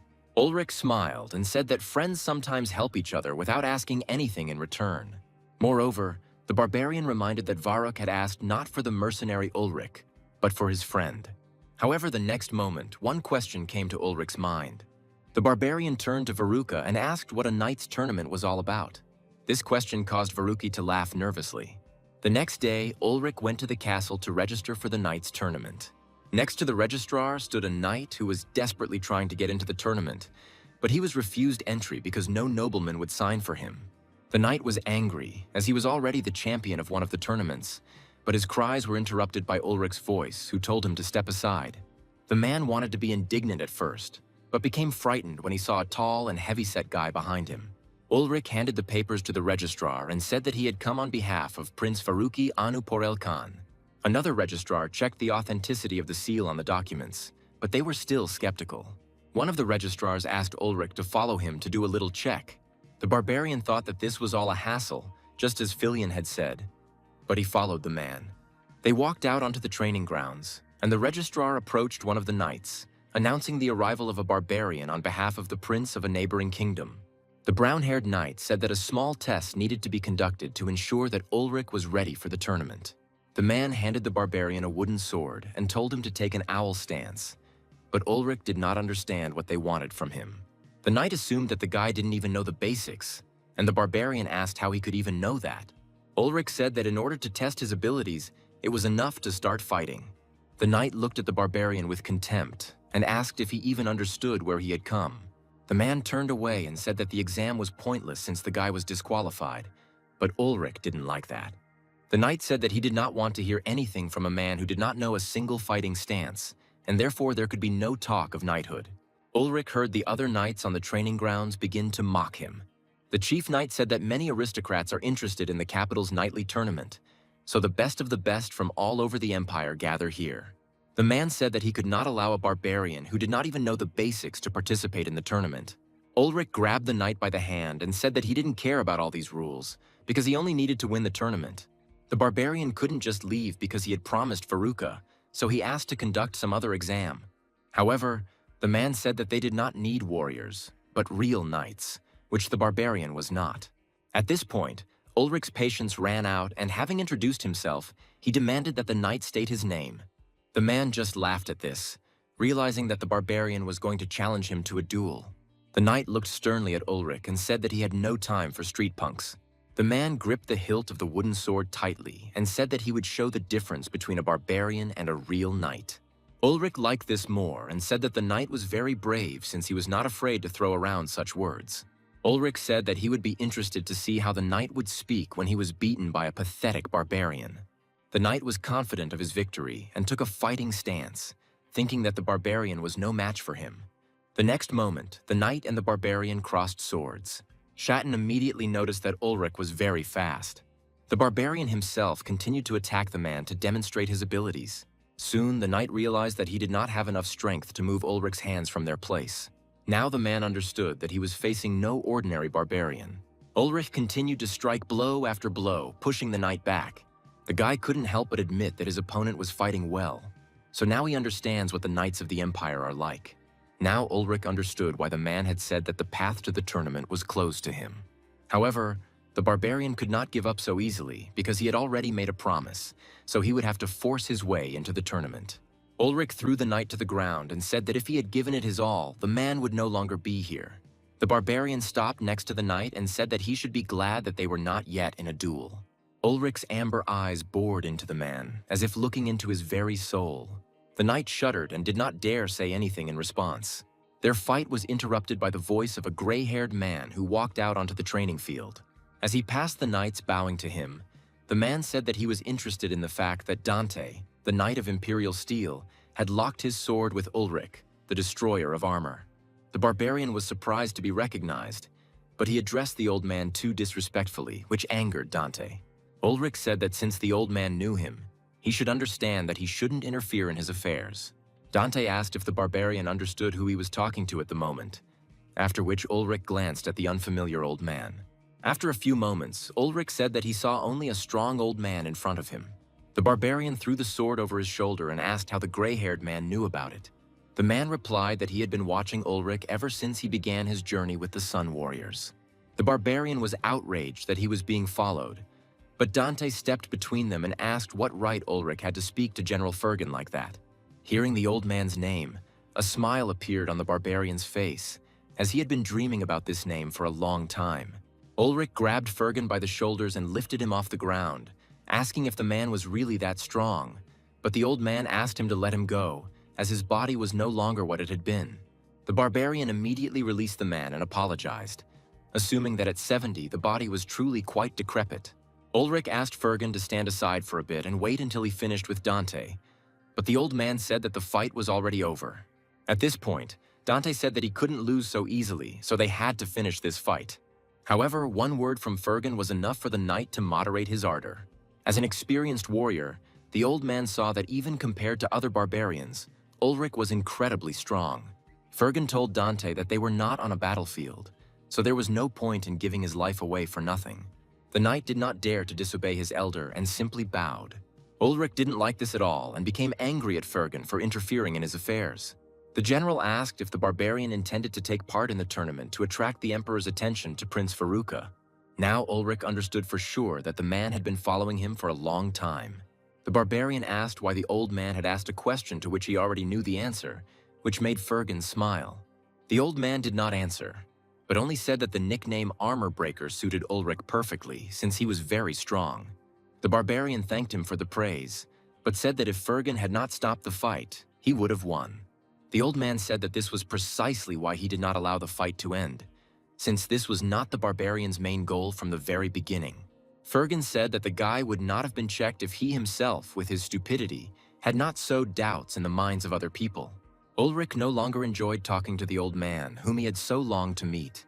The barbarian said that Fergen did not seem as strong as they said, and the old man replied that rumors tended to be exaggerated. Ulrich came closer and suggested that the general engage in a duel to see who was stronger. However, the old man immediately said that the barbarian would defeat him, since the guy was in the prime of his life, and he was already a decrepit old man. Fergen had no doubt that he would lose, and besides, he had not participated in duels for a long time. The man said that he had long since become a symbol and a legend cannot lose. Ulrich blocked Fergen's path and said that he would not be able to escape from here so easily. The smile on the man's face began to fade, and he said that the boy should learn tact. Fergen said that the capital is a city of strict laws, so they are already accustomed to suppressing people like Ulrich. The barbarian smiled and thanked him for the advice, and the general said that he did not hold a grudge against him, because for young people the words of the older generation were empty words. Fergen said that experience would be the best teacher for Ulrich, as he himself learned from his countless failures. The barbarian said that warriors do not suffer defeats because defeat means death. Ulrich raised his hand and said that this is why you should always live with your head held high. Fergen laughed and said that it was possible to live like that too. The general was about to leave and said that he would compensate for Ulrich's failure in the exam, so Prince Faruka should prepare for the audience. The barbarian wanted to grab the man by the shoulder to stop him since he still had questions for him, but Fergen seemed to move half a meter to the side. Ulrich barely caught the movement and could not believe that the old man could move so quickly. The smile completely disappeared from Fergen's face, and he said that it was too impudent of the guy. The man said that as a strong and skilled warrior, Ulrich must have been surrounded by attention his entire life. The old man was convinced that the guy always got what he wanted, and absolutely everyone went to meet him. Fergen understood that even if there were dissenters, Ulrich would step over them by force. The old man looked at the barbarian and said that he had long ago learned to distinguish people like him. Returning to Ulrich's questioning, Fergen said that he had no need to answer his questions. Varvara was very angry at the general's behavior. Fergen repeated Ulrich's question whether he had really fought against 100 warriors on the bridge. The general asked if he had really thrown himself into the enemy lines and won. Realizing that the barbarian would not be able to answer this question, the man smiled again. Fergen asked if it was possible to capture the imperial palace alone. The old man understood that Ulrich was very interested in the answers to these questions, since fame was spreading these stories further and further. The barbarian wanted to catch up with the retreating Fergen, but something stopped him. The general said that similar rumors circulate about Ulrich, the armor breaker himself, but many doubt that this is possible. Fergen smiled and said that he simply couldn't tell Ulrich the truth about his fame. The barbarian was extremely dissatisfied with the man's response, but he didn't throw out any more loud words. Ulrich didn't catch up with the man and only rubbed his head. After some time, Fergen came to the emperor's chambers to talk to him about the audience with Prince Faruki. The emperor sat surrounded by girls who looked like northern barbarians and said that even at his age, the old man knew how to have fun. Fergen did not pay attention to the girls and said that even a person who has experienced all the delights of life has the right to be content with it. The emperor said that he had heard rumors that the general had recently begun keeping an eye on some barbarian. Fergen confirmed this and said that this barbarian had recently almost made it to the tournament, and it was rumored that Prince Faruka himself was supporting him. The emperor laughed and said that the friendship between a nobleman and a barbarian was an extremely amusing incident. However, the ruler understood that the barbarian could not earn Fergen's interest by this alone. The general asked if Emperor Mayorn remembered Bukchungji, the Dragon of the North, who had tried to invade the south. The ruler could not help but remember him. and said that Fergan himself personally brought his head. The general told the emperor, who had come closer, that the strength of this barbarian was in no way inferior and even superior to the strength of Myorn. The ruler just laughed and said that Fergan was already getting old, so his eyes might be deceiving him. Before leaving the general, the emperor remembered something. The ruler addressed Fergan by his first name, Noah. The emperor asked the man if he wanted to have his eyes worked on. Noah laughed and asked if the ruler really decided to get rid of him now. At this point, their conversation ended, and after some time, Prince Varrock received news that the emperor was expecting him for an audience. As he walked to the ruler, the prince thought that people said different things about the emperor. Some said that he did whatever he wanted, while others said that he was stupid. However, Varrock knew one thing for sure. One cannot underestimate the man who captured Gamel, the capital of the empire and the entire world. The prince was not embarrassed to think that he would soon meet the ruler of the entire world. Varrock was led into a room and ordered to show respect to the ruler of the world, Emperor Yansin Chamalon. The ruler was still surrounded by northern women and greeted the prince. The girls surrounded the emperor on all sides, who was half sitting on the bed. Yansin ordered Veruca to come closer and ordered his assistant to go out the door. The two girls moved away from the ruler and, clinging to the prince, led him to the ruler's bed. Veruca thought that if the believers saw this spectacle, their eyes would pop out of their heads. When the prince sat down next to him, Yansin asked the guy if he liked any of these ladies, but Veruca answered negatively. The emperor thought that the problem was that the boy liked young men more and suggested bringing them. Veruca blushed and said that it was not about that, but about the fact that he had come to an audience with the emperor. Yansin said that he already knew everything, so the prince realized that they were simply making fun of him. The emperor asked what Veruca would do if he found out that Duke Garamati had come to him first and asked to be placed on the throne. The prince exclaimed that this traitor knew nothing of the king's rights. Yansin did not deny this, citing the fact that the legal heir was sitting in front of him right now. The girls immediately surrounded Veruca and held several daggers to his throat. The emperor said that if the prince died here and now, nothing would stop the duke. The ruler said that Garamati had a full understanding of Parelkan's policies and great support among the nobles. The emperor said that the duke was much older and more experienced than Veruki, so it would be more advantageous to put him on the throne. Yansin said that this would be the case if he allowed Garamati to ascend the throne. Veruca said that the emperor's jokes had gone too far. The emperor asked what would be the last words of the prince, who would become known to the world as the one who came to ask for the throne but died in the midst of pleasure. Veruca couldn't believe that he would die so easily, and thought about what he could do in this situation. The image of Ulrich popped into his head, and the prince thought about what the barbarian would have done in his place. Varrock thought that Ulrich would laugh and die without regrets, and these thoughts made him laugh lightly. The prince said that he agreed to die here and now if the emperor would spare the knights who accompanied him and reward the mercenaries who helped him along the way. Veruca said that all these people were talented and deserved recognition, so if they were safe, he would go to the sun god without regret. The prince believed that he should be able to laugh even on the brink of life and death, and this would allow him to never break his will. The emperor listened to Veruki's speech with surprise and watched him closely. There was a nervous smile on the boy's face, but he looked boldly into the ruler's eyes. As Yansin approached him, Veruca thought only of how the sun god would receive him into his embrace with dignity. A few moments later, the emperor clapped his hands and said that his joke had indeed gone too far. Varrock looked in surprise at the girls, who let him go and headed towards the exit of the room. The prince exhaled and said that the emperor really did have an incredible sense of humor. The ruler said that he had had everything he could wish for since birth. At this moment, Yansin had the whole world in the palm of his hand, and he could afford to take over any lands and peoples. The emperor said that this is why sometimes he doesn't notice how his jokes cross the line. Veruca got out of bed and walked a decent distance away. The prince asked to officially accept his request to ascend the throne and to help him in this. The emperor asked if Veruca were to sit on the throne, would he be able to rule the kingdom with dignity, even if he could not take his own throne on his own? Jansen asked if the prince could bear the burden that any king would take on. The emperor was even more interested in whether such a king would be able to pay tribute to the empire on time. Jansen knew that it was the family of Veruki's uncle, Duke Garamati, who controlled absolutely all processes. The emperor asked what use he had for a king to whom even his subjects did not obey. Veruca tried to say that he should take the throne by right of inheritance, but Jansen didn't care.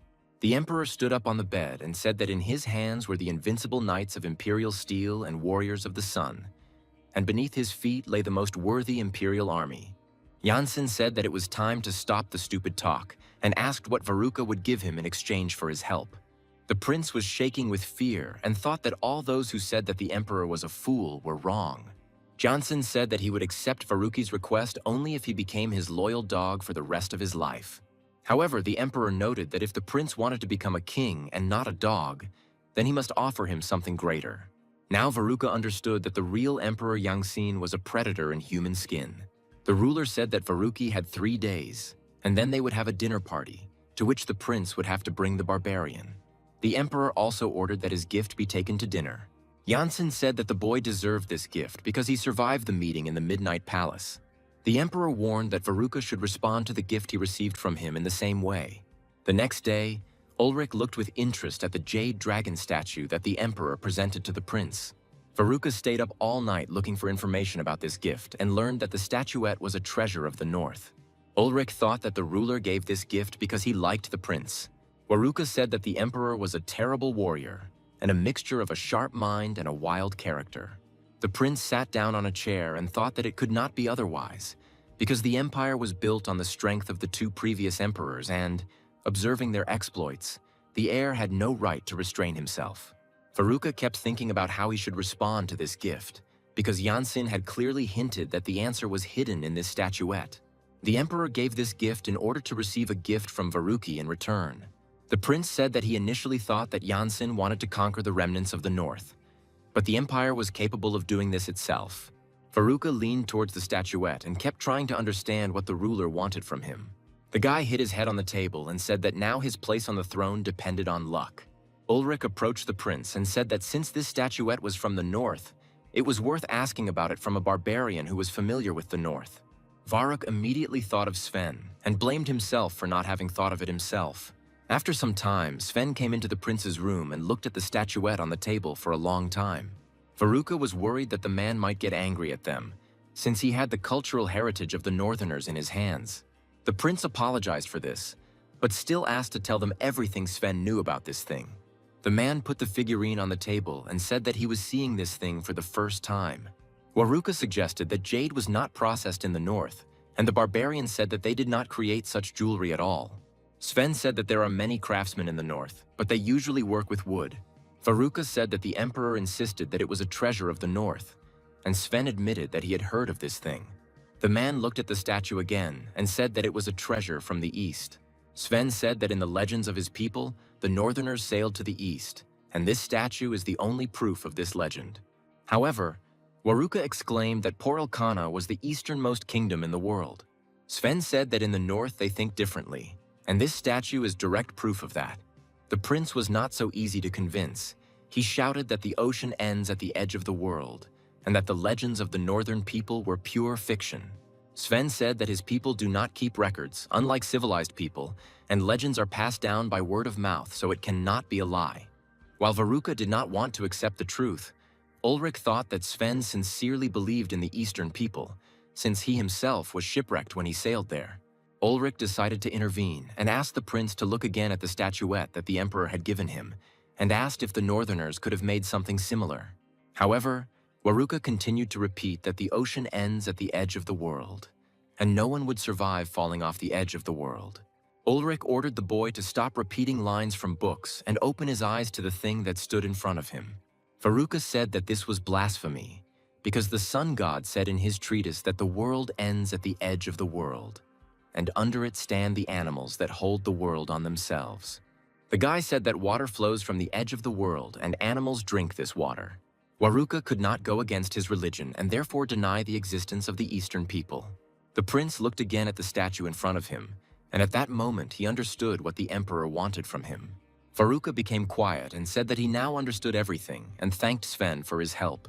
At first the man did not understand what was being said, but then he came to a realization. Sven laughed loudly, asking if the emperor really meant it. Veruca didn't know what to do now, but the barbarian even looked a little pleased with the current situation. Sven rose from his seat and said that his work was finished. Before leaving, the man said that he would never have thought that this empire could still surprise him. The prince and Ulrich were left alone, and the barbarian carefully asked what Varuk was thinking. The prince's hands trembled from an excess of emotion. Varuka said that the emperor, like Sven, believed in the existence of the Eastern continent. The prince realized that Yansin wanted him to begin searching for Eastern civilization. It was a national-level project that required a huge amount of time, and only the coastal kingdom of Porelkana was capable of it. The emperor chose Varuka to be his king because he would live a long time, while his uncle had only about 20 years left.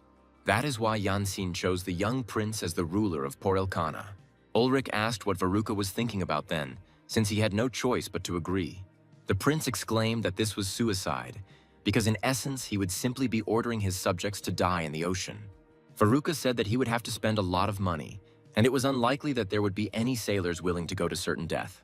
The prince wondered what would happen to him and his people when it turned out that the Eastern continent did not exist. The guy understood that they all faced inevitable death at the end of the world. Varuka did not want to betray his subjects because of the emperor's foolish ambitions. The guy said he didn't believe in any Eastern continent. Varuka was also afraid that for these actions, the priests would execute him for blasphemy. Ulrich asked if the prince was really going to give up the throne just because he was afraid of something. Varuka looked at the barbarian as if he was saying stupid things.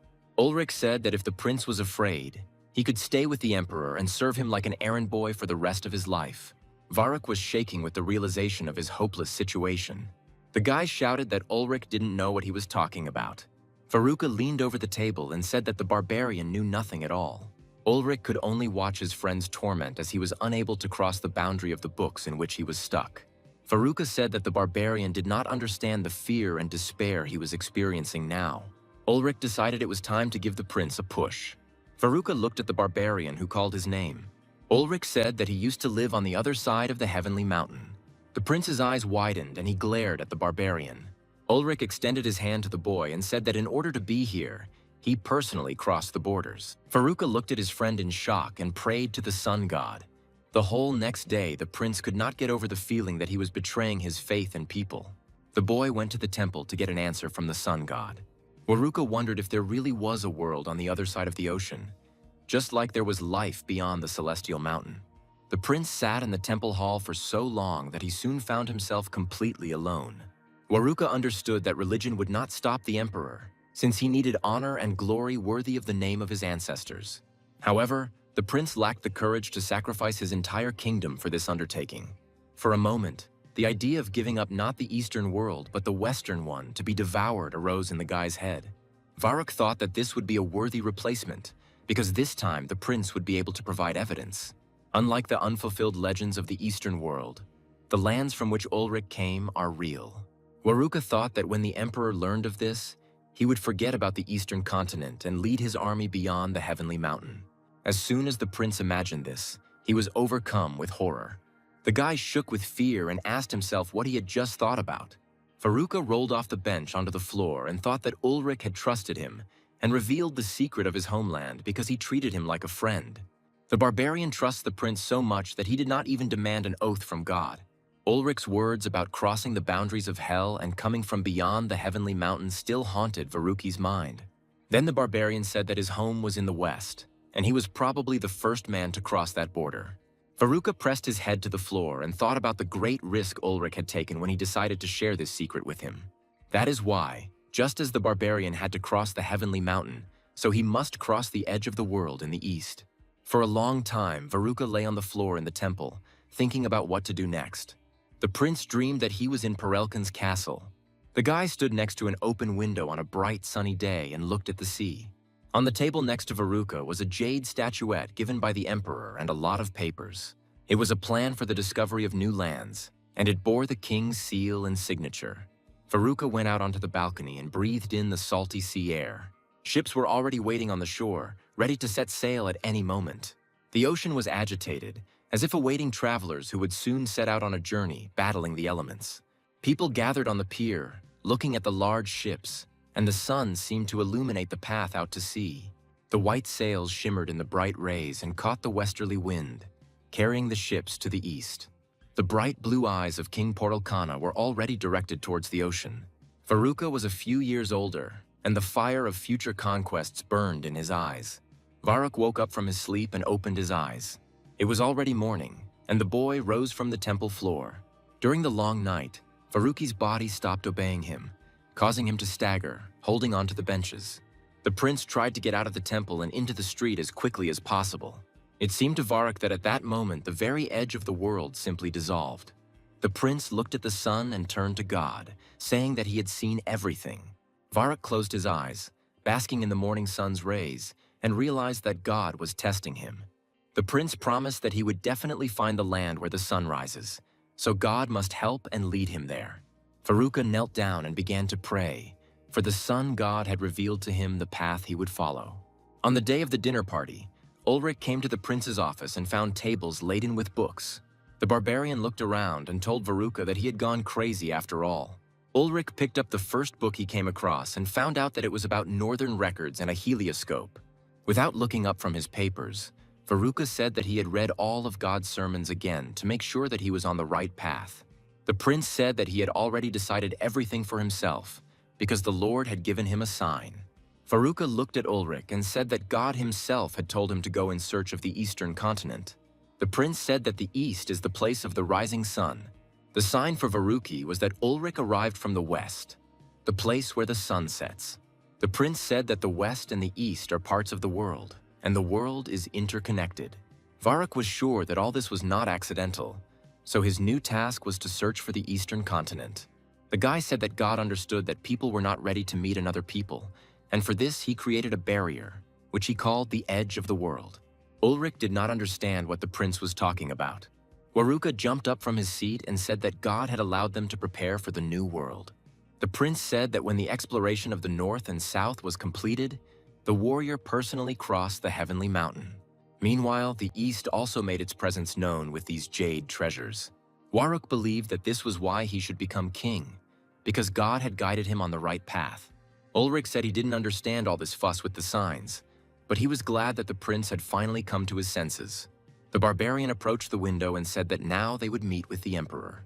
The prince asked Ulrich to show his good side today, to which the barbarian replied that this is how he always shows himself to people. There was still plenty of time before dinner, so Ulrich went to his room. The barbarian lay down to sleep before dinner and had a dream. The boy saw the tall stone buildings burning again. Ulrich wondered if his dreams were also the sign that Faruqa had spoken of. The guy wondered if this was true, then what they meant. Ulrich saw himself in the midst of blazing hell, screams, warriors, iron, and blood. The barbarian looked at his axes and thought that for someone this could be a real nightmare. The boy was much older than he was now, so Ulrich thought that this was what awaited him in the future. This did not cause him any fear, because all this was not a nightmare for him. Ulrich woke up to the sound of Varrock calling him, who came into his room so that they could go to dinner together. The barbarian looked out the window and saw that the sun had already set, which meant it was time. Ulrich said it was time to meet the ruler of the world. Ulrich had previously attended noble feasts, but the scale of this dinner amazed him. Faruqa approached the emperor and greeted him. The ruler was again surrounded by his concubines, and joyfully greeted the prince and the barbarian Ulrich. Faruqa bowed and thanked him for the invitation, while the barbarian looked around. Ulrich said loudly that this was exactly how he imagined a dinner party from the emperor himself, and the prince hit him, demanding that he behave with dignity. Without taking his eyes off his concubines of barbarian origin, the emperor said that all barbarians are like that, and perhaps that is where their charm lies. Janssen said to welcome the main character of the evening and pointed to Dante, who had become the winner of the night's tournament. Faruqa bowed reservedly to the knight and realized that today they were celebrating the results of the tournament. Janssen turned to Ulrich and said that he had heard rumors that not long ago the barbarian and Dante had fought a duel, after which Fergan had become interested in the warrior. Dante replied that this fight was not an official duel, and that the winner had never been determined. The knight asked the emperor for permission to finish what he had started with this barbarian here and now. Faruqa wanted to object, but the emperor did not listen to him, asking Ulrich what he thought about it. The prince understood that Janssen was simply provoking a fight with an obvious outcome, but Ulrich would be at a disadvantage no matter the outcome of the duel. However, the barbarian himself did not experience a shadow of doubt at that moment and only grinned. Ulrich stepped forward, addressing the winner of the night's tournament. The barbarian said that Dante had forgotten something. Seeing the expression on the barbarian's face, the knight shuddered, once again feeling the oppressive aura he had experienced during the exam. Ulrich reminded that if he had used his powers to the fullest back then, there would have been no trace of Dante left. The knight felt an enormous pressure that made him afraid. Ulrich said he felt like Dante realized how lucky he was that time. The bright birds in the Emperor's cage became alarmed, causing colorful feathers to fly in all directions. The ruler remembered Fergen's words that Ulrich was the second coming of Mjorn, the dragon of the north. Then the thought occurred to Jansin that he could not be a simple barbarian, but now everything is different. As if sensing the Emperor's mood, the concubines took out their daggers and hid them behind their backs. The girls quickly surrounded the knight and the barbarian, preparing to carry out any order from Jansin. The Emperor only watched what was happening with interest.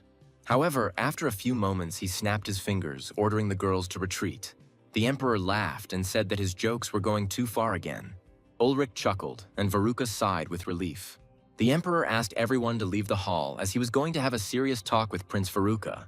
Soon, only Jansin, Ulrich, and Veruca remained in the room. The prince turned to the ruler and said that he understood why he had been given this jade statuette. Jansin said that it was just a gift and there was no need to worry about it so much.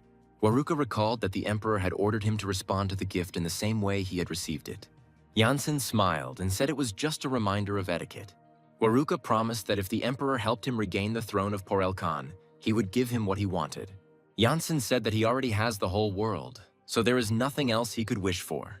However, the smile disappeared from the Emperor's face when Veruca spoke about the Eastern continent. The prince was absolutely certain that the ruler had given him the Jade Dragon with precisely these intentions. Jansin laughed and said that the Eastern continent was just a fairy tale of the northern people. Veruca replied that when there is evidence, the myth becomes true. The prince said that he believed in the Eastern continent, since last night God himself had descended to him and told him to find the Eastern lands. Jansin trembled and asked if Veruca had really received the Lord's blessing. The prince said that at that moment he felt the edge of the world disappear, and the sea road was open, and the water surface no longer ended in a huge cliff. Veruca was confident that the sun god would lead them to the lands of the rising sun. The prince said that no one else could complete this task except him, and that he alone would be able to find the Eastern continent. The Emperor reminded that the search for the Eastern continent goes against the words of God himself, so he is not sure that this is the will of God. Veruca said that all this was not accidental, because he came here at the behest of God, and the Emperor did not just talk about this now for no reason. Moreover, the ruler himself received proof of the existence of new lands directly into his hands. Veruca asked what this was if not the will of God. The guy was talking about how he had a vision in church where he saw the sun rising on the Eastern continent. The Emperor increasingly believed that Veruca wanted the same thing as he did. Jansin jumped up from his chair and looked up, saying that this was indeed the will of God. The Emperor said he did not expect that Prince Veruca would actually be able to decipher his message. Jansin jumped on the table and said that Veruca was absolutely right and that he wanted to conquer the East. The ruler said that his father and grandfather were great conquerors, so he simply could not disgrace their name. Jansin said that uniting with the barbarians and the Renaissance were just nonsense. The Emperor stopped in front of Ulrich and Veruca and said that now he was only living out the foundation that his ancestors had built. Jansin said he had not yet achieved anything worthy of historical admiration. Ulrich rubbed his hand and said that civilized people are obsessed with conquest. The Emperor did not consider this offensive and, on the contrary, said that his father and grandfather were the same. Jansin handed Varric a letter, in which the boy immediately recognized his uncle's handwriting. The Emperor said that Duke Garamati had offered him double taxes in exchange for remaining on the throne.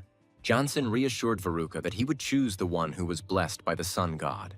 The Emperor told the boy to take the glass in his hands and poured him some wine himself. Jansin said that if God was truly on Veruca's side, he would help him regain the throne. The prince asked what these words meant. The Emperor said that Garamati and Veruca would have a royal duel that would decide the fate of Porelkan. Jansin promised to give the prince 50 imperial knights and 1,000 imperial soldiers. Veruca looked at the Emperor in confusion, because this army was barely enough to even try to resist his uncle. Jansin interrupted the prince and grabbed his face. The Emperor said that Veruca had received the blessing of the sun god, so he would definitely win. The prince realized that Jansin was hinting that if the boy lost, then God had never blessed him. There was a wide smile on the Emperor's face. Veruca stood up and said that next time he would come here to greet the Emperor as King Porelkan. Jansin exclaimed that the sun would bless them and that it would last forever. After this, Veruca and Ulrich got ready to leave. The Emperor remembered something and told the barbarian to stop. Janssen said that Ulrich's accent was unfamiliar to him, although he had spoken with many barbarians, so he knew it by heart. The Emperor looked suspiciously at the barbarian and asked where he came from. Ulrich never turned to face the ruler, afraid to show his fear. The barbarian remembered his childhood. His first memory was of waking up in a meadow. Ulrich still remembered the sun, which almost did not reach him because of the clouds obscuring the clear sky. The boy smelled dry earth and felt heavy air. If it weren't for the Stone Axe tribe, he would have certainly been eaten by wild animals.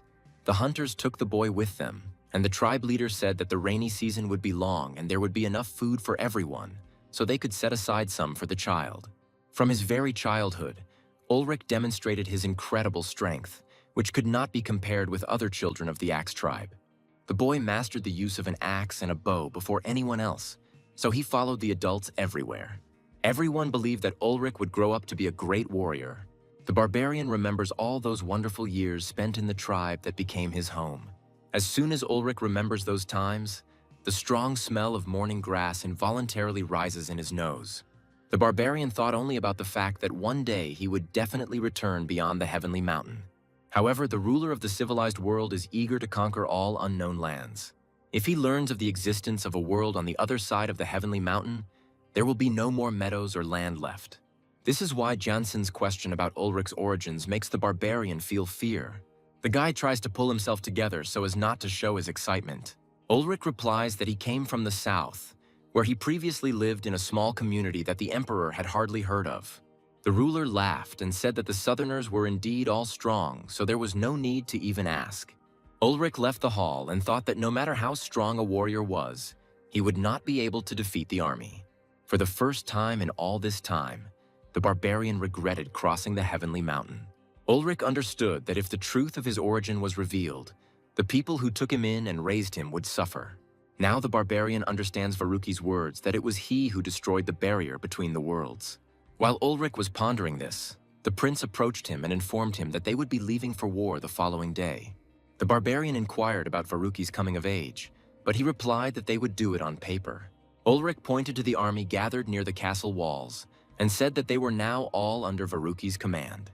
The prince said that there were no loyal men among these warriors, and their strength was not enough to defeat his uncle.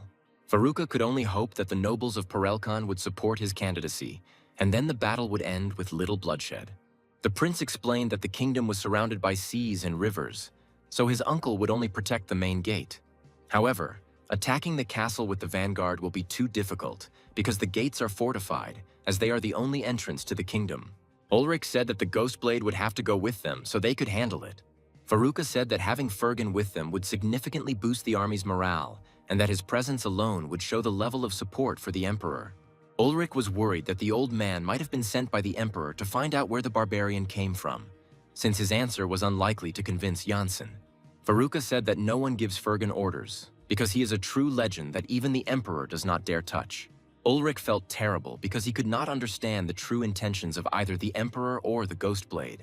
These thoughts made the barbarian laugh, and Veruca became angry with him since there was nothing funny in their situation.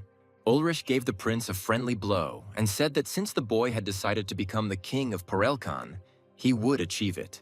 The barbarian noticed how Varrock was trembling and realized that he had overdone the blow a little. At that moment, one of the knights approached them and handed Ulrich a weapon, and the prince asked him to accept it. The barbarian looked with delight at the new axes and sword made of imperial steel and asked how Varrock had managed to get them. Looking at the happy Ulrich, the prince replied that he had asked the emperor for such a gift for his coming of age.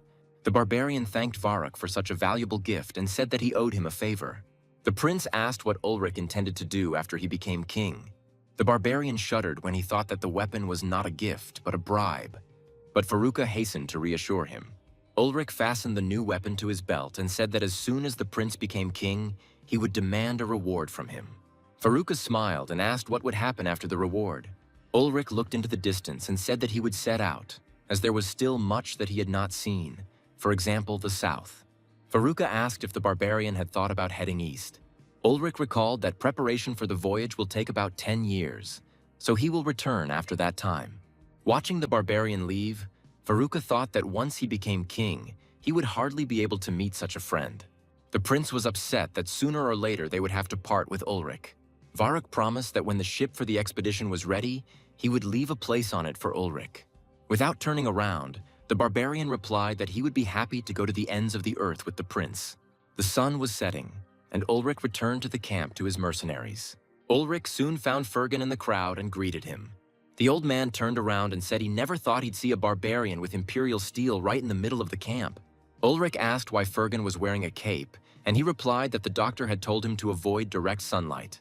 The old man asked why the barbarian was looking for him, and Ulrich said that he wanted to ask the man to teach him how to fight with swords like a knight. The barbarian said that all his acquaintances say that Fergan is the greatest knight, and Ulrich wants to learn only from the best. The old man asked why the barbarian needed to learn the knightly style of fighting, since he was already an excellent warrior. Ulrich thanked Fergan for the praise and bowed. The old man said that a barbarian had no need to learn the knightly fighting style. Fergan understood Ulrich's desire, and it made him think that this barbarian was much more terrible than he could have imagined. The old man suggested that by learning from him, the barbarian was going to get to know his opponent better and then fight against him, exploiting the enemy's weaknesses. Ulrich did not deny this and only asked if Fergan would teach him, to which the old man agreed. Before leaving, Noah told Ulrich that a knight must be polite, so now the barbarian should call him Sir Fergan. After his first training session, Ulrich showed his brothers the owl stance that the old man had taught him, but his friends only laughed at his position. While the mercenaries were having fun, Sven approached the captain and said that they needed to talk. Ulrich immediately stopped fooling around, sensing the southerner's mood. Moving away from the people, Sven asked if the boy was really now studying with the Ghostblade. Ulrich thought that the southerner had a grudge against the man who had led troops into his lands, but the man said that was not the case. The mercenary captain did not understand the reason for such a negative reaction on Sven's part. The man said that Fergan had spent his entire life fighting barbarians. Sven said that such warriors know absolutely everything about their enemies, and even more than about each other. The man advised Ulrich to be careful with Fergan, because he knew the barbarians much better than anyone else. In case the captain still didn't understand what he was talking about, Sven said that the ghostly blade should be feared if the boy wanted to keep his birthplace a secret. Ulrich calmed down and rubbed his head, thanking the man for his instructions. The captain agreed that he should keep his distance from Fergan. As he left, Sven said that Ulrich should have understood the essence of the empire from the example of the northerners and southerners, and that only a fool learns from his mistakes. The evening dragged on slowly, as if it were delaying the dispatch of troops to meet the civil war. Fergan also stopped at the camp to scout out the situation, but was already returning to his tent. Taking off his cloak, the man said that he was too old for this. Fergan recalled a recent conversation with Ulrich, who asked him to teach him the knightly fighting style. The old man rubbed his wrist and thought that this was how youth played in the guy, which is why he was so willing to adapt to a foreign culture. Fergan laughed at the fact that the Ghostblade himself was jealous of some barbarian. At that moment, a noise was heard from the entrance to the tent. Donovan looked into the tent and asked permission to enter. Fergan immediately recognized the guy as the vice captain of the mercenaries, Ulrich, and invited him to sit at the table. Sitting down opposite the old man, Donovan assumed that he didn't remember him, but the guy himself remembered the Ghostblade very well. Fergan assumed that he had managed to slaughter the guy's family or kill his brothers in arms, since people often come to him with such cases. Donovan smiled and said that the man, in fact, saved his life. The boy reminded him of the battle for the Falcata Plateau 10 years ago, and Fergan immediately remembered those times. Donovan said he was in the 6th cohort, led by Lumond. The boy thought that it would be easier for the old man to remember if he said that Lumond was killed by his subordinate, who disobeyed an order. After this, Fergan actually remembered the knight who was going to kill the soldier who disobeyed the order, but ended up being killed himself. However, the old man still decided to clarify whether he remembered the events of those years correctly, and called Donovan the killer of officers. The guy nodded his head and said that Fergan had an excellent memory. The old man said that Donovan did everything right because they had to wait for reinforcements. The guy said that Lumond had gone completely crazy then and was planning to lead the entire detachment to certain death. Donovan sighed and said he had come today to thank Fergan for saving his life. The old man said that the guy would have been kicked out of the army anyway, but now he rose up and became the vice captain of the mercenaries. Donovan said he used to be just a mercenary, so it's a very long story. Fergan just laughed and said that he loved long stories so they could stay and have a drink together. The conversation continued until the morning. By morning, Donovan had only reached the point where Horus brought the barbarian Ulrich to the gladiators. The guy was already drunk and spoke with admiration about the strength of the barbarian, who was able to quickly become the star of the arena, drawing all the attention of the public to himself. Donovan lowered his head and said that Horus was soon killed and the gladiatorial cantonment fell apart. At this point, the guy finished his story of becoming a mercenary, and Fergan said that he went through a lot to get here. Taking advantage of Donovan's condition, Fergan asked the guy to tell him more about Ulrich himself, because the guy doesn't look like a simple barbarian at all. The brunette raised his head and said that they had met the barbarian in Anchor, and at these words the old man's hands trembled. Donovan put his head back on the table and said the man had no idea what Ulrich was capable of. Fergan began to realize that his suspicions about the barbarian Ulrich were beginning to make sense. The man asked Donovan again where he and the barbarian had met.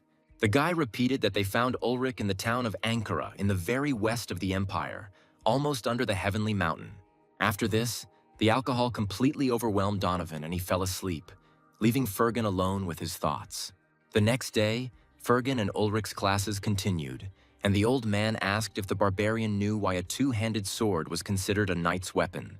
The guy said that if he knew the answer to this question, he would have become a knight long ago. Fergan demanded respect from the boy and ordered him to take his sword and leave otherwise.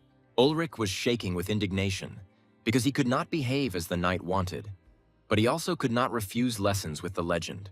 The barbarian put on an overly stern voice and said that he had no idea why knights used a two-handed sword. Fergan was made to laugh by this parody, and he said that knights are bloody butchers who butcher other people instead of pigs. The old man asked what respectful address he could receive if he was only a butcher. Fergan then said that they had staged this scene so that Ulrich would understand that knights would draw their weapons at the first hint that someone had offended their so-called honor. This made Ulrich laugh, and the old man said that although he was a knight, such fools surprised even him. Fergan looked at the knights in their camp and understood that no matter how they came up with titles for themselves, their nature did not change. Be they warriors or knights, they are murderers and nothing more. Fergan told Ulrich that the formation of the knightly fighting style is directly related to armor. Over the years, armor becomes stronger and thicker, and now even a good chainmail is enough for protection, not to mention full armor. Ulrich agreed with the old man, remembering the full armor of imperial steel. Fergan said that such improvements in armor made shields unnecessary.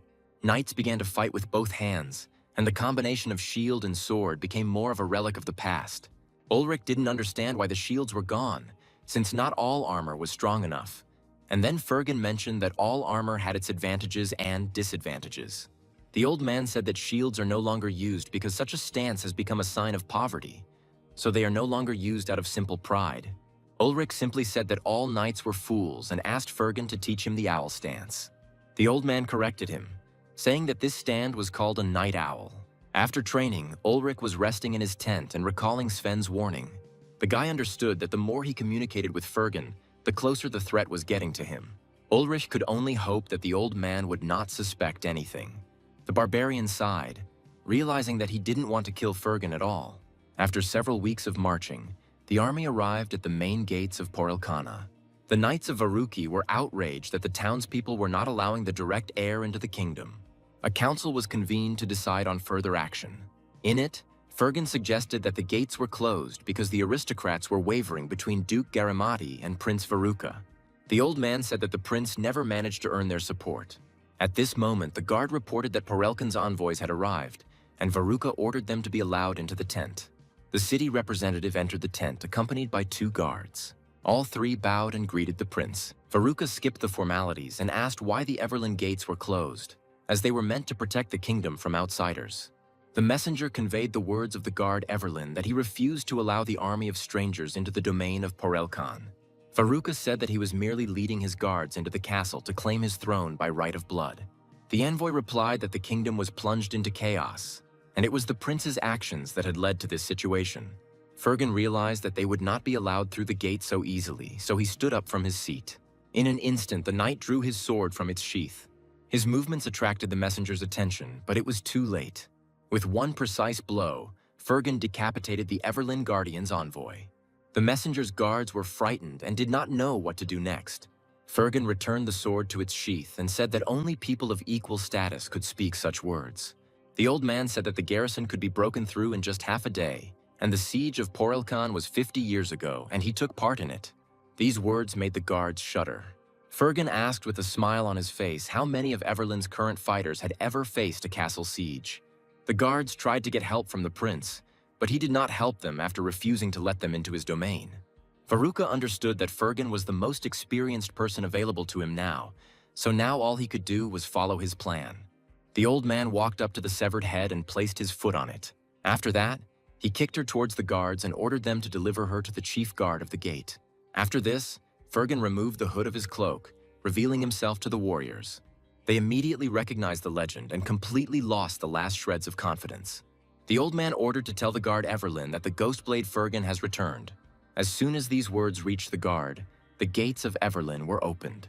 Veruca told the people of Everlin that from now on the gate would serve the rightful heir to the throne. The prince understood that the people bowed to him not out of loyalty, but because Fergan had forced them to surrender. Ulrich stood next to Veruca, but his gaze involuntarily sought out the old man. Fergan's methods of fighting were new to Ulrich. However, this method helped them capture the gate at the cost of one life, which can be equated to the most peaceful path. Ulrich sighed and said that this old man really knew people well. The barbarian remembered how Fergan had attacked the ambassador without hesitation. The old man took advantage of people's fear and his reputation to seize the gate. Ulrich immediately remembered one of Fergan's first questions, whether it was possible to capture the imperial palace alone. Now the barbarian understood what exactly the old man was talking about. Fergan caught Ulrich's eye and smiled back. The barbarian thought about the fact that Ghostblade had truly spent his entire life in battle. The next step was to develop a plan to seize power, and it consisted of gaining the support of 2 of the 4 duchies faster than Duke Garamati. Filion said that the dukes were expecting a civil war to break out, so they needed to attack before they could gather their armies. Veruca said that in that case they should start with the Duke of Baskling closest to them. Fergan said that if the prince planned to subjugate the duchies by force, then their army would no longer be able to fight at the castle itself. The general asked if the boy really understood what His Majesty the Emperor expected of him. Veruca said he understands that Janssen wants him to show his political power and influence.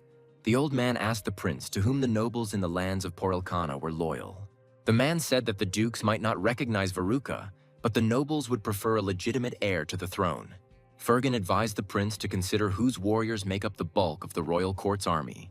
Veruca replied that if he sent ambassadors, many nobles would certainly support him. The prince clenched his jaw, realizing that he sounded so pathetic, as if all he could do was agree with Fergan. Filion said that Duke Rangel was Veruca's father's best friend, so he would support the boy, but the prince reminded him that Rangel was one of the first to join Garimati. The knight explained that the duke did not yet know whether Veruca would be able to become king, so he had to do this to avoid a civil war. However, the war has already begun, so they have every chance of regaining Rangel's support. Veruca understood that the aristocrats considered the boy a child, demanding the throne only by right of birth. That is why the prince must prove to them that he is worthy of ruling Porelkana. Filion put forward his candidacy as ambassador, but Veruca said he would go personally while the rest of the army would seize the lands of Duke Baskling. The knight said that this was very dangerous, because even if Rangel had been their friend before, now he was still on Garimati's side. Veruca looked at the defender and said that they had no choice, so they had to act like the last time. The prince said that he had to be present at the negotiations in person, so he had already made up his mind and it would not be possible to dissuade him.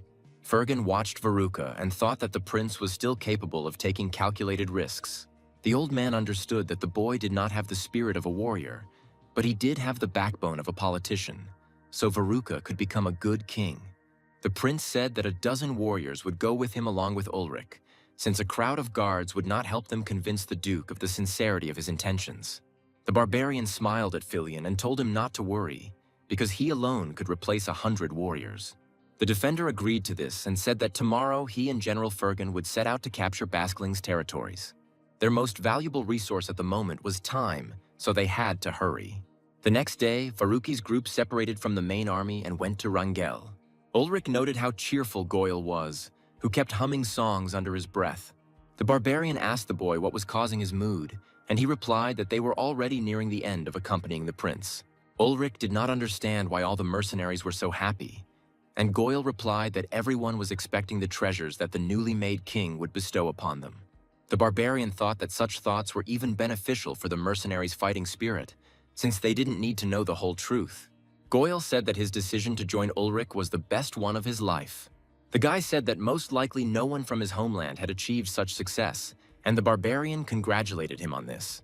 Goyle laughed and said that he was only joking, but he was really very happy.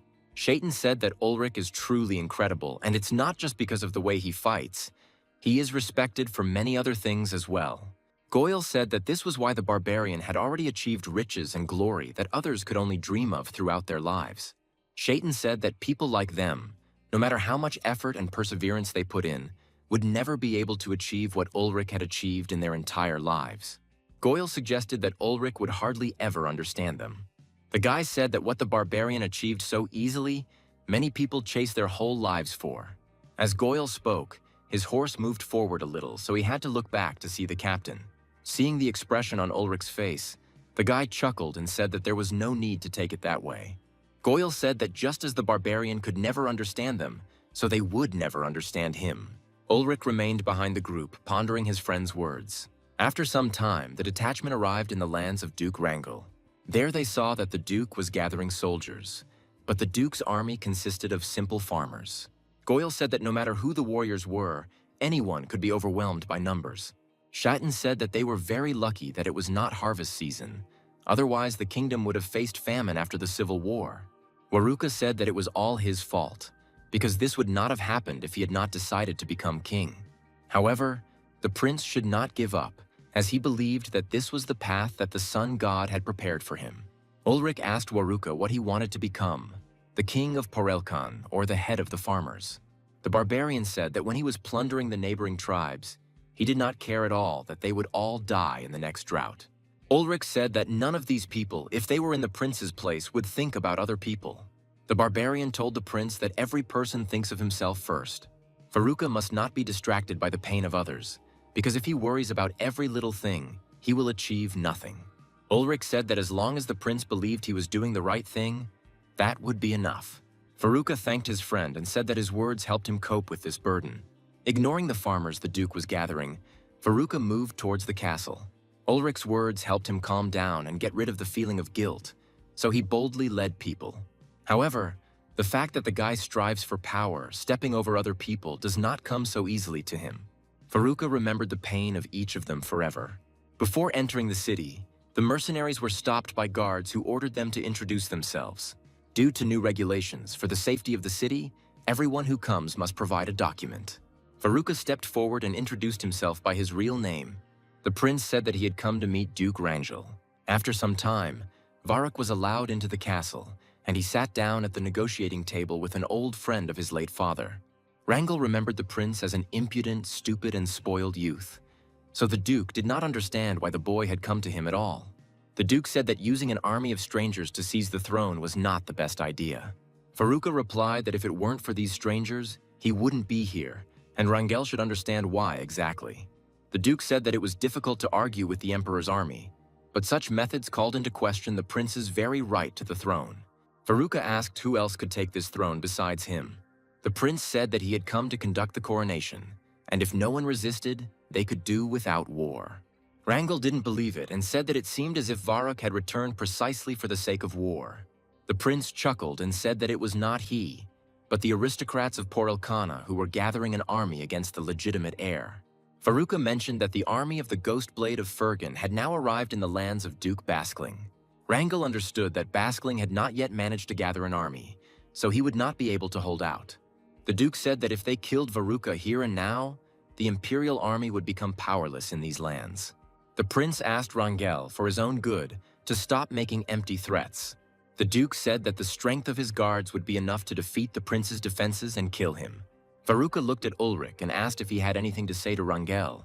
The barbarian chuckled and said that the Duke would need at least 100 warriors to even try to stop him. Wrangel immediately realized that he was facing a detachment of mercenaries, about which there had been many rumors lately. The Duke heard that it was the brothers of Ulrich who killed Margrave Orkel. Wrangel said that no matter how experienced the mercenaries were, they would not be able to defeat the army. Waruka smiled and asked if the Duke would like to check it out. Despite the prince's bold words, his hands shook, because he understood that in Wrangel's eyes he remained a boy. However, the guy couldn't give up so easily because Ulrich was currently risking his life for him. Veruca recalls with a smile that more than 6 months have passed since their first meeting by the ocean. Step by step, the prince learned as they continued their journey to the Empire until now.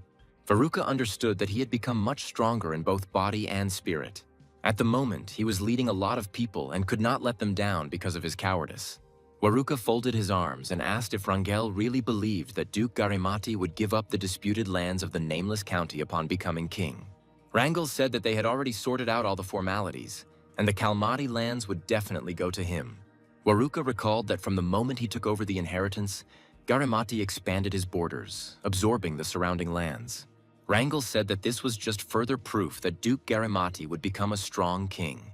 Veruca grinned and said that his main advantage was that he would become a weak king for his subjects. If Garimati becomes king, the kingdom's territory will form a powerful monarchy. Wrangel understood this, but only now did he realize that Porelkana could become a threat to the empire itself.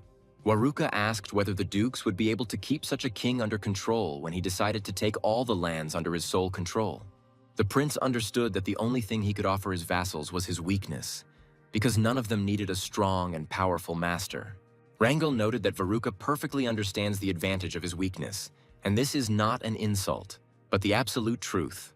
The duke suggested that the prince have a joint meal and then discuss Veruca's proposal in more detail. The prince and the duke were about to go into the refectory, but Ulrich thrust his axe into the table. Veruca screamed, not understanding what the barbarian was going to do. Ulrich said that he would not allow such an outcome, so he demanded that the duke guarantee their safety. The barbarian said that otherwise no one would leave this room until Wrangel made a decision. Ulrich explained this by saying that they could take the duke hostage at any moment in this place to guarantee the prince's safety. The barbarian looked at Veruca and asked what they would do in the enemy castle if the owner escaped. Ulrich demanded that Wrangel swear an oath to the sun god that they would be safe on this land.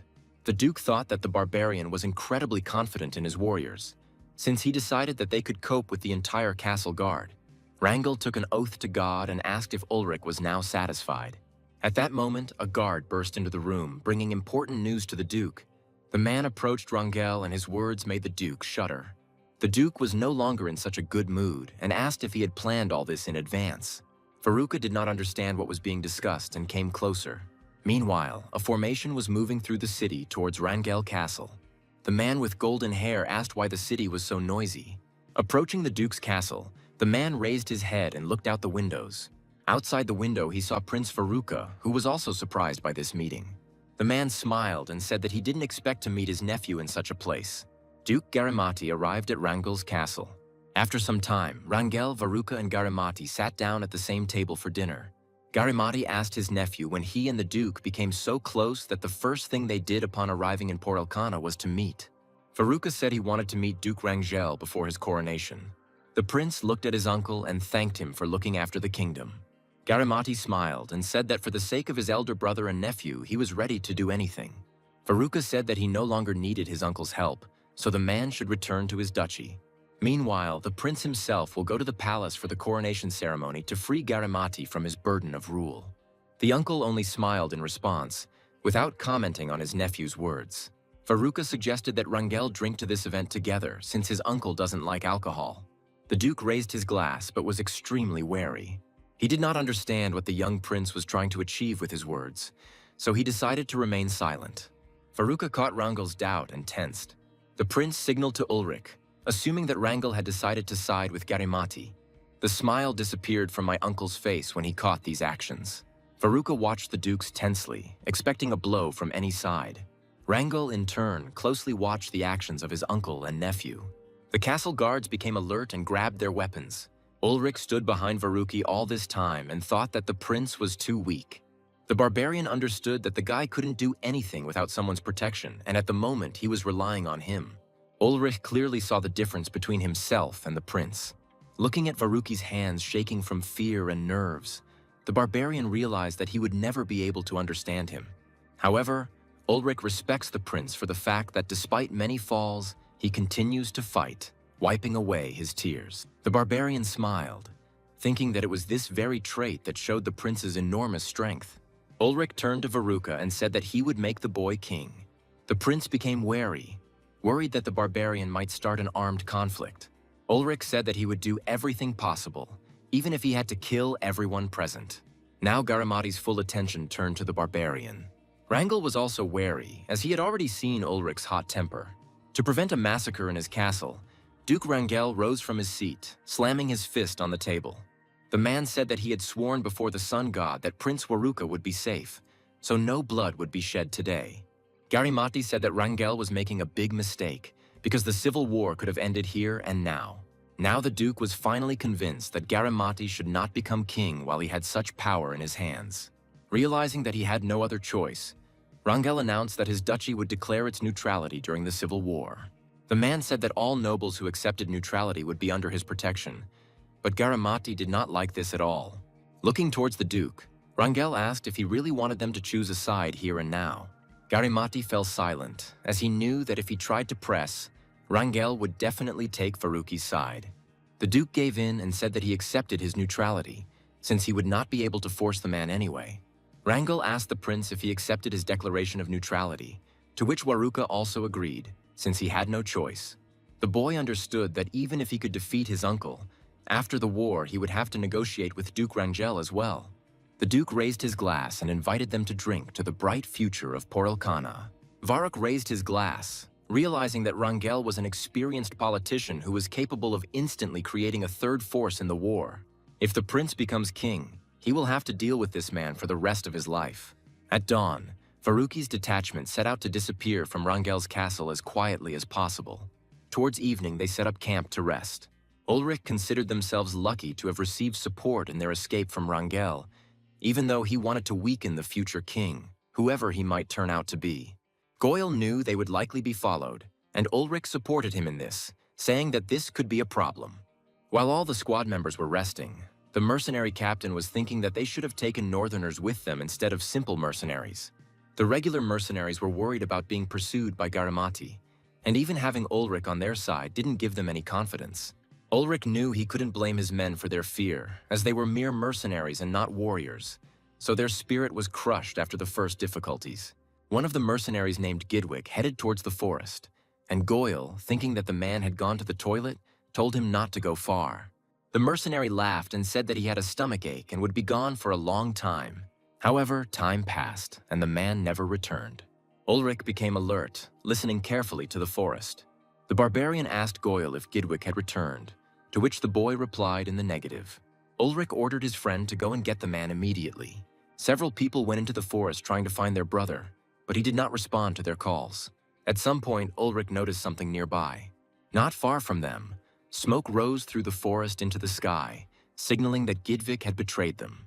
While the mercenaries were indignant at their brother's betrayal, Ulrich said that now at least they wouldn't have to look for him. The barbarian ordered the detachment to immediately pack their things because they were being pursued. Soon the camp was packed up and Ulrich said that they had to leave because they would not be able to fight. The barbarian assumed that Garamati's elite cavalry had been sent after them, and that this could undermine the confidence of their unit. Goyle asked the captain how many enemies were following them, and Ulrich said that there would definitely be more of them than them. Shaitan thought that Ulrich didn't think about the location of the battle unless they had at least an equal chance of winning. Goyle understood that the captain's decision meant that in a direct confrontation they would lose. The mercenaries sensed the captain's mood and began to get nervous. Goyle said they needed to put 2 men on a horse. Ulrich began to grumble about his friend's senseless ideas, but he quickly got the gist of the guy's words. The barbarian said that Goyle was a genius, after which he ordered everyone to immediately mount their horses in pairs. They sent the free half of the horses in the opposite direction. The main objective of their pursuers is to capture Varuka, so they will still have to split their forces. After some time, Garamati's detachment arrived at the place where the horses had gone in different directions. Gidwick rode with the pursuers and warned them that they should not split the army, but the captain of the detachment did not even intend to listen to him. The mercenary tried to convince the captain that Ulrich was the most terrible monster that they could not cope with. The captain didn't understand why Gidwick was talking so much there if he himself had betrayed the Ulrich brothers. The mercenary understood that Garamati's soldiers treated him this way because he was a traitor, but he did it for a reason, but out of fear of death. All the mercenaries know how incredible Ulrich is because they fought alongside him, but that was precisely the problem, because the guy was so strong that his own people couldn't keep up with him. Gidvik was afraid that if he stayed, sooner or later he would be killed in battle. The mercenary looked up at the sky and asked God not to blame him for breaking his oath. The man prayed at that moment only that fate would never bring him together with Ulrich again, because he understood how terrible the captain was when angry. If the mercenary captain finds Gidvik, he won't just let him die. Despite his prayers, it was his squad that encountered Varuki's team. Goyle said that the enemies do not have thick armor and they are exhausted from the chase, so they can still win. The boy told his brothers that they had to fight to the end because they had nowhere to run. Gidvik turned to the captain of the Garamati soldiers and said that he did not see Ulrich, and this did not bode well. The captain was convinced that the barbarian had left the battlefield because he realized they could not win, but Gidvik knew his Ulrich too well. Garamati's soldiers ignored his warnings and rushed into battle. Suddenly, a loud scream came from behind them. Gidvik turned around and realized that Ulrich was attacking them from behind. The captain did not pay too much attention to this and ordered 3 of his men to go after the barbarian. Ulrich rushed into the thick of the battle with a loud cry, aiming to get to Gidvik, who had betrayed them. The barbarian promised the man that he would skin him alive.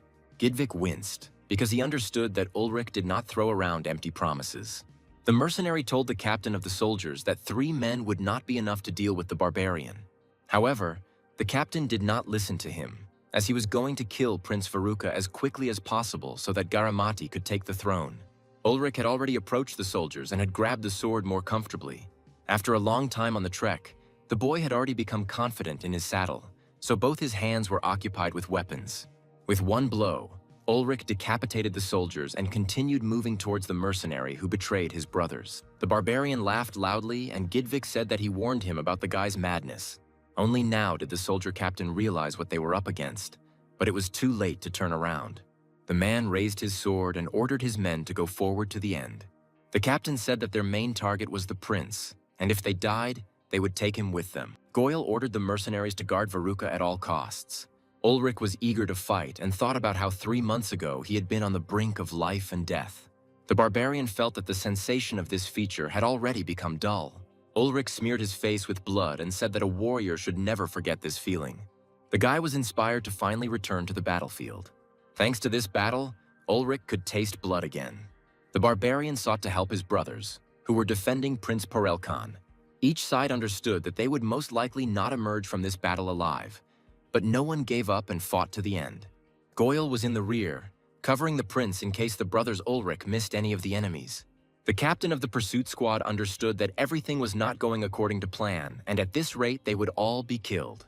The man decided that since they wouldn't be able to survive anyway, he should at least take Varuka with him. When the captain and the prince's gazes met, Varuka realized that he had been found. The man immediately rushed towards the prince. The Knight Protector told Varuka to step aside. At that very moment, soldiers ran up to the knight and killed him. Varuka watched in horror as the protector who had been with him for many years was killed. The prince quickly came to his senses, realizing the situation they were now in. Taking advantage of Varuki's confusion, the enemy captain snuck up behind him. However, Goyle quickly approached them, throwing the enemy back with the hooves of his horse. The enemy captain was in despair and ordered the mercenary to get out of the way. The man struck the horse's neck with his sword, causing it to rear up and throw its rider. The captain called the mercenaries money trash, and taking advantage of Goyle's precarious position, struck him several times with his sword. One of the blows hit the guy on the thigh, causing a deep wound. The captain said that the mercenaries had no honor, dignity, or loyalty, and therefore were no match for him. Goyle did his best and thought that even though he had no loyalty, he had a future that he had earned with sweat and blood.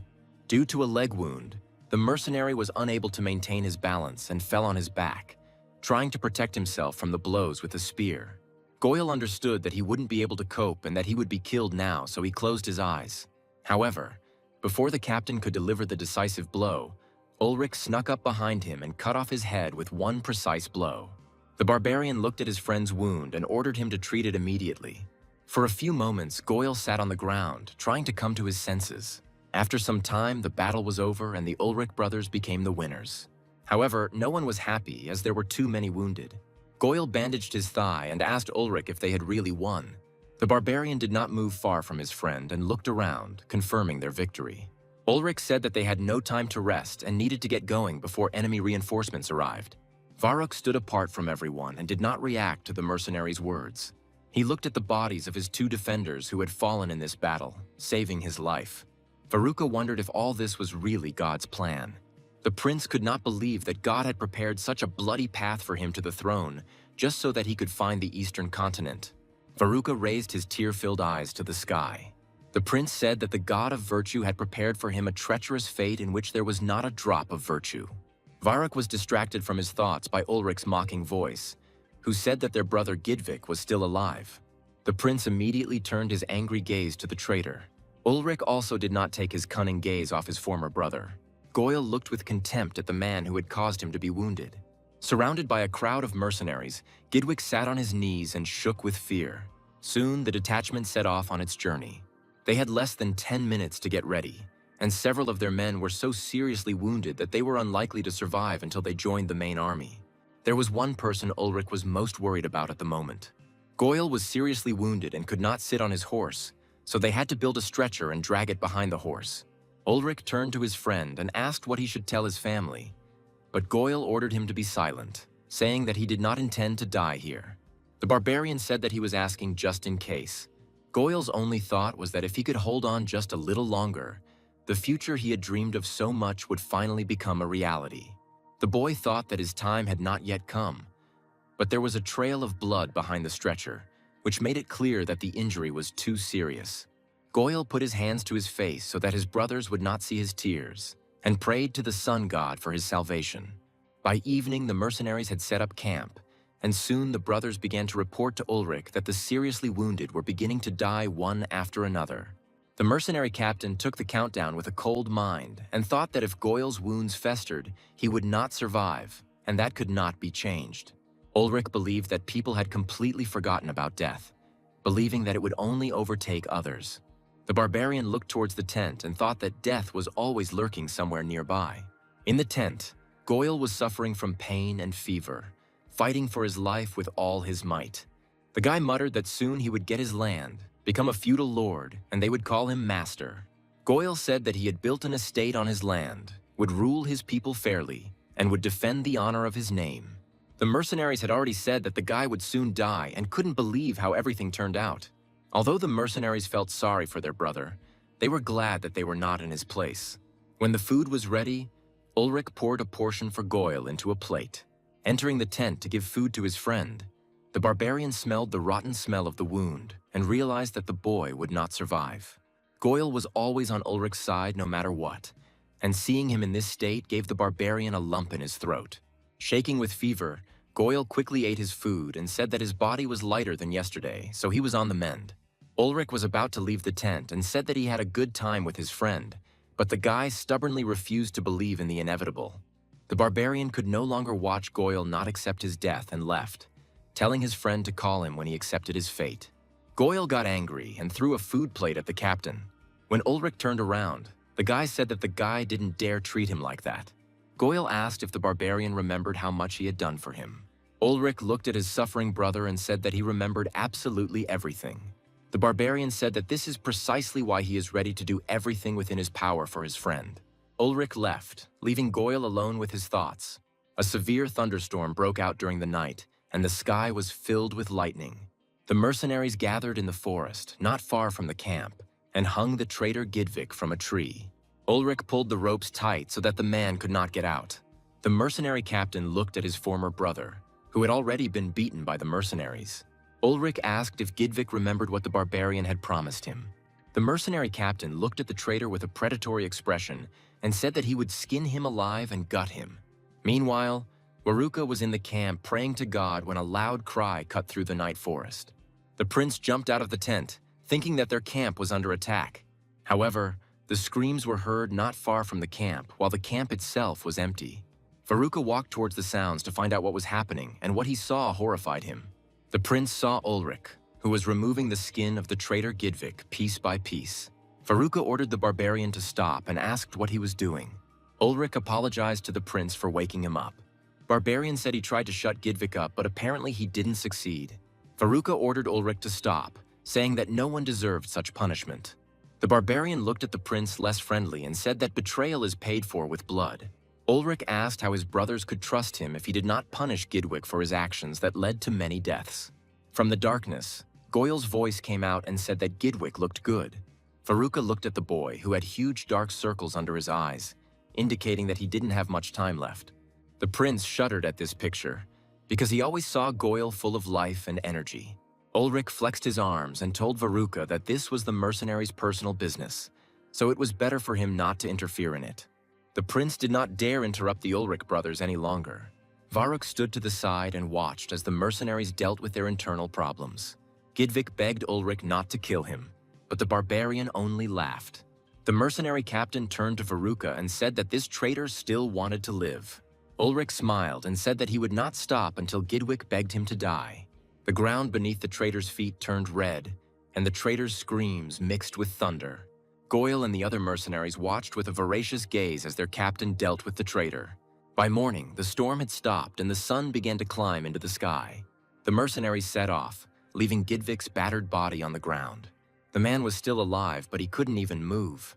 Gidwick heard a noise coming from the forest and saw wolves approaching his body, having smelled the scent of blood during the night.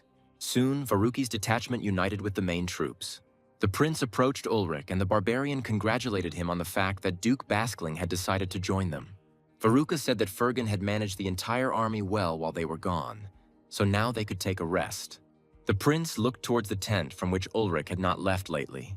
Veruca told the barbarian that he had already called the priest, and Ulrich thanked him for it. The mercenary captain hesitated for a long time to enter the tent where his best friend was dying. Ulrich could only hear the mercenaries entering the tent and saying goodbye to Goyle. Someone even joked that the boy would be reborn as their son. When everyone said goodbye, the mercenary captain sat down at the entrance and said that the sun god was already waiting for the guy.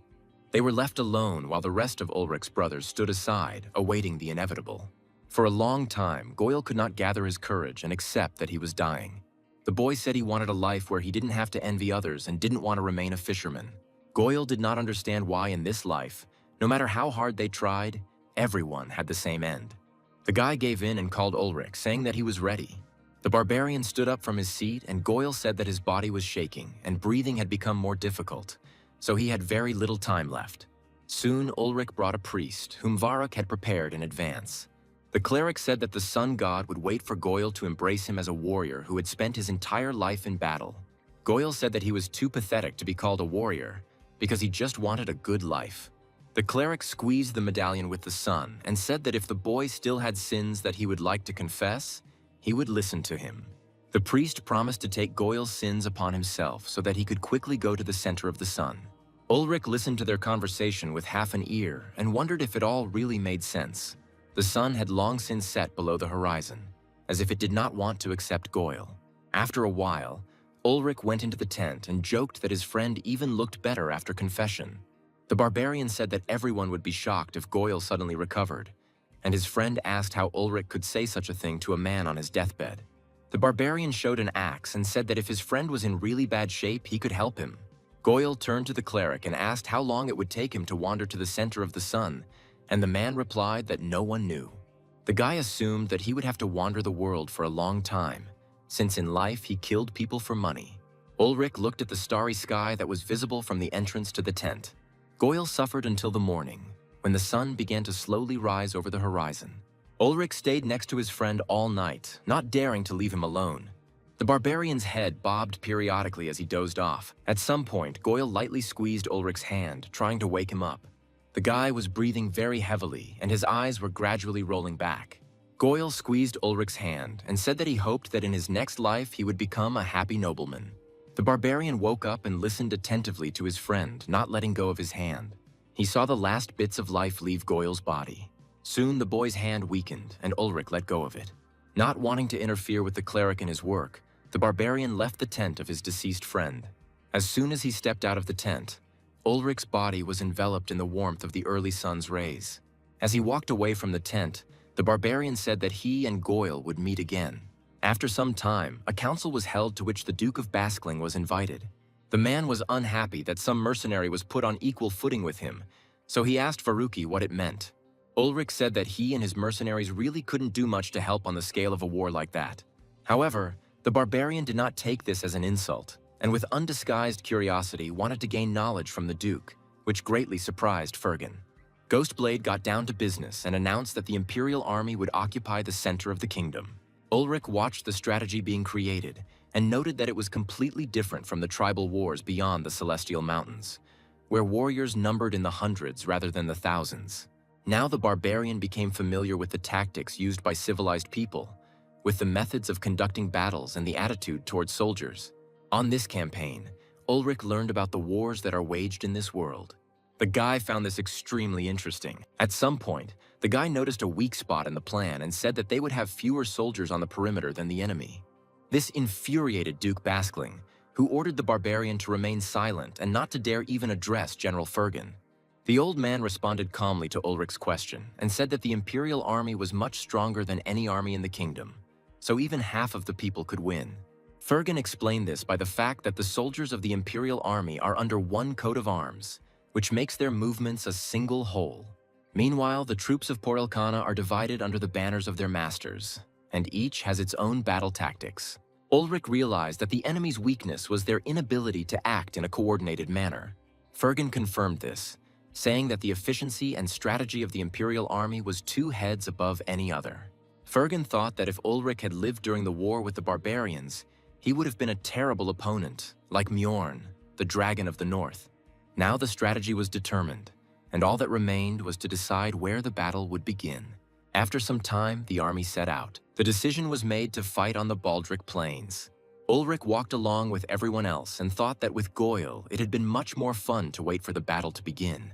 The guy thought about his friend for a while, and then found another victim. Ulrich noticed Sven riding in a cart and decided to join him.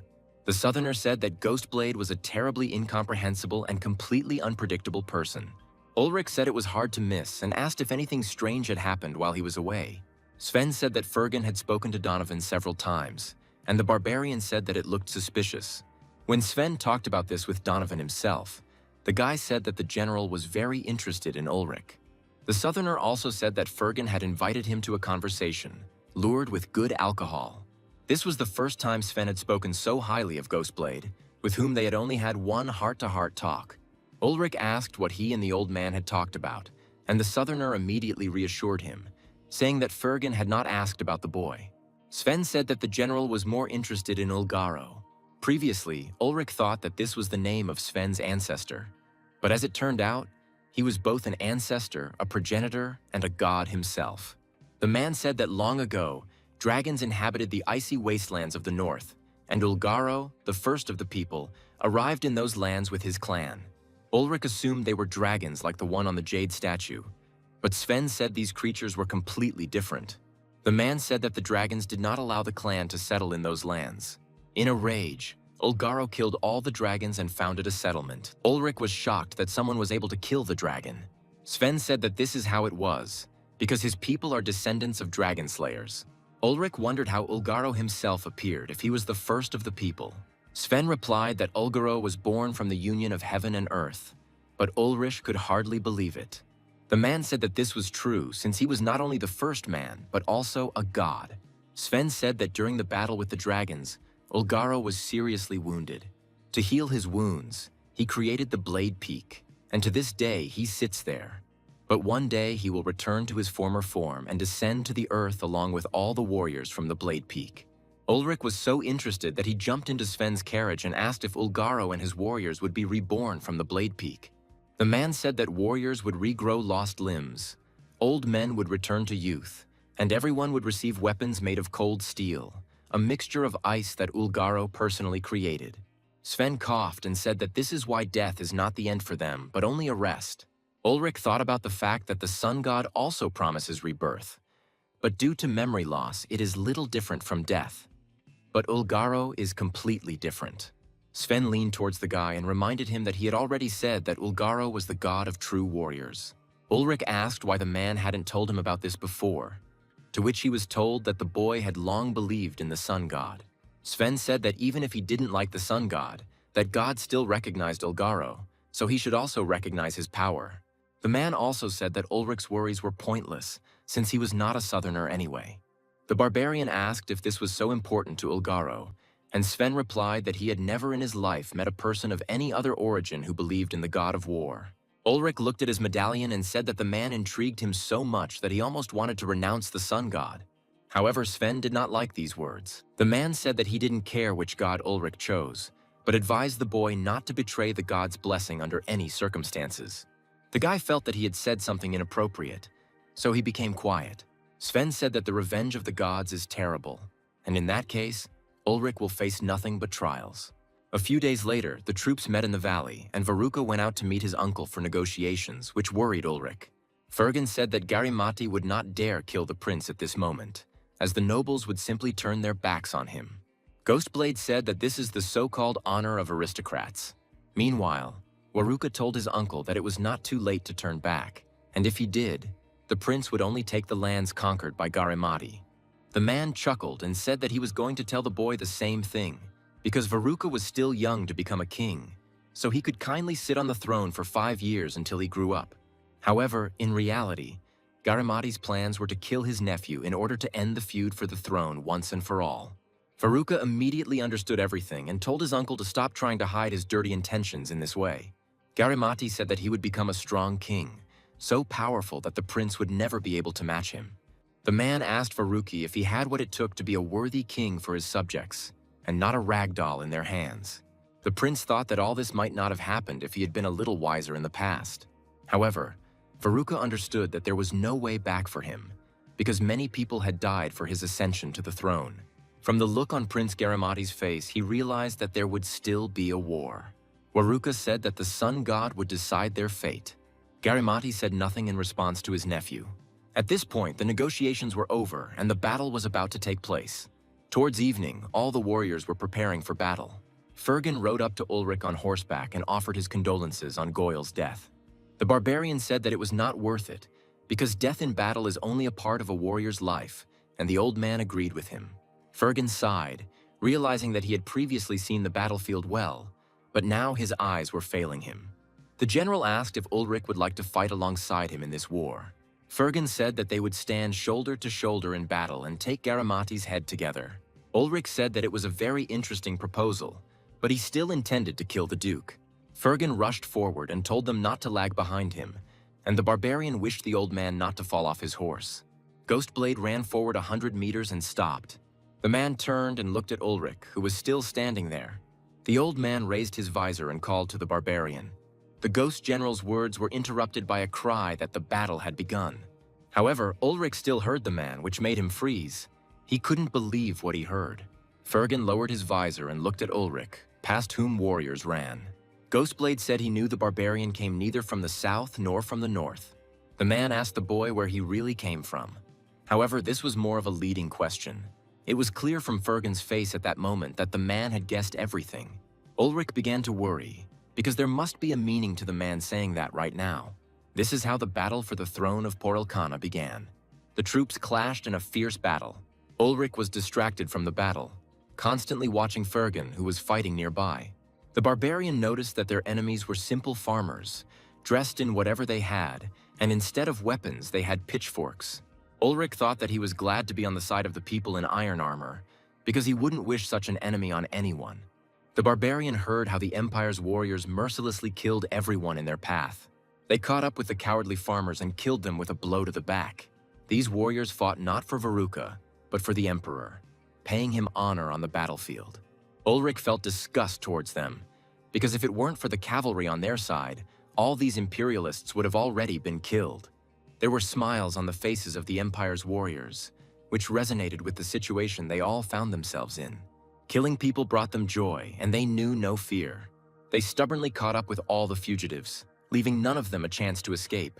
Fear seemed to have no effect on them as long as the Ghostblade fought at their side. Fergan was becoming increasingly worried about his eyes, as the strain was making his vision worse and worse. However, the old man continued to make his way into the thick of the battle. Fergan pushed through the first wave of Garimati's army and shouted to his warriors that he saw the contemptuous look on the leader of their enemies. One of their soldiers told the general that it was too dangerous to go there alone. Ghostblade didn't even listen to him, saying that there was no one who could protect him. The man raised his blade and shouted that instead of hindering him, the youth should learn from him. Ulrich saw this and thought that this old man was strong, but he could notice that the armor was shaking slightly from the strain, which revealed the knight's true age. The barbarian moved closer to Fergan and asked if he was being too zealous today. Ghostblade just laughed and said that the guy should try to keep an eye on him first. Fergan turned away from Ulrich again and turned his gaze to the rest of Garimati's army. The knight raised his hands up and ordered them to attack. The man shouted that he was the Ghostblade Fergan, so no one was afraid of him. Even during the battle, Ulrich could not get the words that Fergan had told him before the battle began out of his head. The boy wondered if the old man had told the other Imperials the secret of his origin. Ulrich understood that if the Emperor learned about the Western tribes, he would gladly set out to conquer them in order to gain achievements. The barbarian immediately remembered Fordgal, who was the first to cross the Heavenly Mountain and invade their territory. Ulrich thought that the knight would not have come there if the Empire had not supported his initiative in exploring the Heavenly Mountain. If Fordgal hadn't met Ulrich that day, they would have succeeded. The mere thought that the Emperor would find out about his homeland made the boy's hands begin to tremble. The boy understood that the knights with whom he was now fighting side by side would become his enemies in an instant. Now Ulrich understood Varuki's fears when he feared for the lives of the people of Porelkana. The prince was afraid that he might affect the lives of other people. Ulrich understands that he spoke too frivolously to Varuka that time, since now he himself is experiencing the same thing as the prince. The barbarian's head was filled with fears and worries. Ulrich tried to put all these thoughts out of his head during the fight, because it could have ended badly, and it was unlikely that he would have been able to come up with anything. The barbarian rushed into battle, hoping that everything would be resolved. Soon, Garimati's troops realized that they were losing, and the Duke ordered everyone to retreat. Ulrich looked at the Garimati soldiers running away at unimaginable speed, and noted that they were much better at running than at fighting. The Empire's soldiers looked in shock at the barbarian who fought shoulder to shoulder with them without any armor. Ulrich was upset that he was never able to bring Waruka, the head of Garimati. The Imperials were shocked that Ulrich was no less strong than the steel-clad soldiers. Now they have personally seen that the rumors are not lying. The mercenary captain Ulrich is a monster. Sometime later, at the Varuki camp, the dukes rejoiced at their victory on the plain of Baldric. The men laughed at Garimati's efforts and suggested that they would soon be besieged by the castle. However, this did not frighten the dukes, because they were confident that they would be able to get the castle. The men said there was no doubt who would be the next ruler of Porelkana. The dukes fell silent when they saw Varuka emerging from his tent. The men immediately ran up to the prince and congratulated him on his victory. While the dukes were fawning over Varuka, the boy himself was paying attention to completely different things. The guy hoped that they would be able to end the civil war as quickly as possible. However, Duke Garimati himself became involved in this unpleasant battle, which resulted in the death of many inhabitants of Porelkana. By evening, all the work after the battle was completed, and the camp was plunged into silence. Fergan took off his armor and told his squire to go and rest, but the boy replied that he had not finished cleaning the armor yet. However, as soon as the guy looked at the general, he understood everything and, bowing, left the old man's tent. Left alone with himself, Fergan sighed heavily. In front of him on the table stood a helmet covered in blood. After many years, the man looked at him as his enemy. Fergan recalled that once upon a time youth and strength had bubbled within him too. His heart burned with passion and joy on the battlefield. In those days, a man's body moved as he wanted. At that time, his emotions were so strong that guilt and morality faded into the background in the heat of battle. The knight's valor became a mere joke, and the love of God seemed like a brazen lie of the priests. The line between the civilized knight and the bloodthirsty barbarian was finally erased. Back then, Fergan felt like there was only one rule on the battlefield: kill or be killed. All the thoughts of the Ghostblade were filled with only one war, which had no end and no edge. Then the man had a revelation that haunts him to this day. Whatever they call themselves, in war they are all murderers. Fergan was then filled with energy, which spilled out during the battle.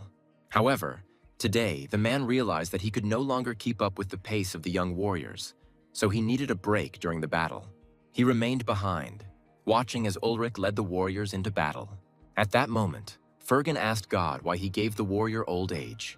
After so many years, Ghostblade realized that the sun god despised warriors. Soon, Varuki's army began to prepare for the siege of Garimati Castle. Fergan told the prince that his uncle had a good castle, which was more like a real fortress. Varuka asked what plan the general could propose, and he replied that a siege was a war of patience, so all they could do was wait. Fergan said that if he were on Garimati's side, He could hold back 5,000 soldiers with only 1,000, so the fortress was too impregnable. Faruka said that they didn't have much time, because with the coming of winter, all their allied lords would take their soldiers and return to their lands. Fergan said that the Garamati would have it much worse, because they lost the battle on the plains, and there were many deserters among their soldiers. The general smiled and said that if they were lucky, the castle's inhabitants themselves would offer them Garamati's head. Fergan asked the prince to believe that if they held the siege of the castle for a long time, the fortress would fall at their feet. The general said that the siege weapons they were building would be the very worst nightmare for Duke Garamati and his men.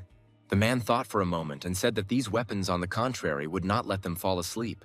Meanwhile, Ulrich could not find a place for himself due to his worries. He retreated to a remote part of the camp and pondered what he should do. The barbarian recalled the vastness of his native lands and his childhood spent in those places. When Ulrich was little, he was interested in the spirit world. The guy crossed the heavenly mountain just to satisfy his curiosity. Ulrich couldn't let go of his memories of that day, of his decision, and of his determination. Coughing, Sven approached the guy and asked if the guy had decided to carry out his plan. After a few moments, Ulrich said he would do it. Sven advised the guy not to delay with this. Ulrich flinched, then said that he would kill Ghostblade. Sven didn't look at the boy, but said that he would pray for the sun god to be on the barbarian's side. Ulrich looked at his medallion and thought that this was the only right decision. The boy clutched the medallion tightly and asked God to help him, because he had always been faithful to him. Ulrich thought that he would never have asked for help if his life was on the line, but it was a prayer for his brothers and sisters. The barbarian looked at the sun and asked God for mercy. Ulrich thought that if the sun god truly loved this world, he would definitely help him protect the West. That evening, Donovan came to Fergan's tent again to talk to the old man and have a drink. Brunette said that because they hardly moved during the siege, he was completely frozen. Fergan laughed and said that when all you can do is sit, many people feel the same way as the guy. The old man said that if you go down the path behind the camp, you can stumble upon a huge lake, where Fergan himself kills time fishing. Donovan considered the man's words, as if trying to grasp them with his intoxicated mind. After a while, the guy came out of Fergan's tent, but this time he looked confused. The boy kept looking back and wondering whether he should tell the old man everything. However, Donovan's gaze caught on a silhouette in the darkness. The boy shuddered when he realized that Ulrich was standing in front of him. Donovan saw the barbarian's gaze and for the first time in a long time felt fear of him. The brunette understood that now he couldn't just turn around and go back to Fergan's tent. Ulrich looked at Donovan and reminded him that brothers don't betray each other. The brunette got angry and said that the barbarian shouldn't threaten him. Ulrich apologized and said he didn't mean for his words to come out that way. Donovan thought that Fergan saved his life, but for him, it was a small thing. But Ulrich is ready to fight for him, even when his own life is on the line. The brunette said that he remained loyal to the barbarian just as he had done. Donovan said that it would be like that as long as they were brothers from the same mercenary group. The brunette lowered his head and said that behind their camp there was a lake where Fergan often fished. Ulrich thanked Donovan for his help. The brunette said he didn't understand why the barbarian was even planning to do this. Donovan could only hope that Ulrich had a good reason for killing the legendary hero. The barbarian swore that the reason was indeed compelling, at least for himself. Ulrich patted Donovan on the shoulder and walked past. As the barbarian was about to leave, Donovan called him again. The guy said that although it was hard to believe, he prayed for Goyle. Donovan said he prayed for the boy to be safely embraced by the sun god. Ulrich nodded his head and said that he believed him. And the next day, as Fergan said, he went to the lake to go fishing. The man watched the moving float with a melancholic expression, immersed in the silence of the forest. Fergan thought that all that remained of the warrior who had completed his journey was a decrepit old man. The man looked at the empty hook and asked himself how many more swings he could make with the blade. Fergan twirled the fishing tackle in front of his eyes, but he could barely see it. The general bowed his head and said that the sun god had definitely cursed him. He understood that even if Janssen discovered the eastern continent, after a decade or two, he would no longer be in this world. Fergan looked to the west and thought of the heavenly mountain. Despite all the obstacles, the Empire continued to send expeditions there, although none of them ever returned.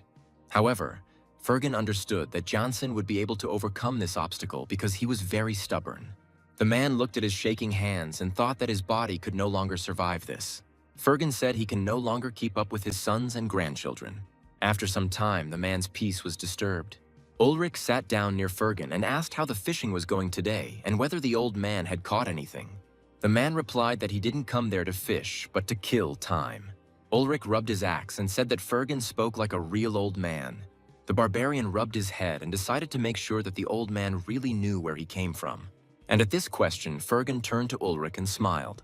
Even though the words were not spoken out loud, the barbarian understood everything. Ulrich threw Fergan his sword, which he had previously taken from his tent. The general said that the guy was kindness itself, because he could have simply stabbed him in his sleep. But Ulrich said that he would never do such a thing. The barbarian decided to ask, just in case, whether the emperor knew about his origins. Fergan took out his blade and said that he had not told anyone about this. The man said that he was truly amazed that the barbarian had crossed the heavenly mountain. Ulrich understood that the man was not lying to him, but he could not understand why he did not tell his people or the emperor anything. The barbarian stretched and thanked Fergan for the fact that he would only have to kill him. Ulrich looked at the smiling old man, and he couldn't shake the feeling that something was wrong. The barbarian introduced himself as Ulrich of the Stone Axe tribe and said that he had come to take Fergan's life. The man responded by giving only his name. Ulrich looked at him in surprise and asked if that was really all he wanted to say before he died. Fergan assumed a night owl stance and said it was time to end the foreplay. This battle took place on this bright sunny day. Still green leaves occasionally fell from the trees and, caught by a light wind, fell onto the clear surface of the lake. Ulrich rushed into battle armed with only 2 axes. Fergan firmly repelled all his attacks, but the memories of past battles did not let go of him. He remembered the northern dragon Mjorn. Breaking out of his memories, the man barely managed to parry the barbarian's blow. For Fergan, Ulrich was a man who fought for the civilized world and for the peace of the barbarian. The ghost blade had no intention of giving up. He fought with all his might, because that was what had to be done. At some point, Ulrich knocked the sword aside and struck Fergan in the face with his head. The blow caused blood to flow from the old man's nose and his vision to become blurred. Taking advantage of the moment, Ulrich struck and cut off Fergan's right hand. The man didn't make a sound, stepping back a little and kneeling down. As Fergan dealt a sharp blow to Ulrich's face, he remembered the warrior who had gone to the peak of blades, shouting Ulgaro's name. The old man fought with all his might and did not even hesitate to hit the barbarian between the legs. Such a low blow offended Ulrich, and he rushed at the man with even greater anger. The barbarian swung his axes, but Fergan managed to dodge them time after time.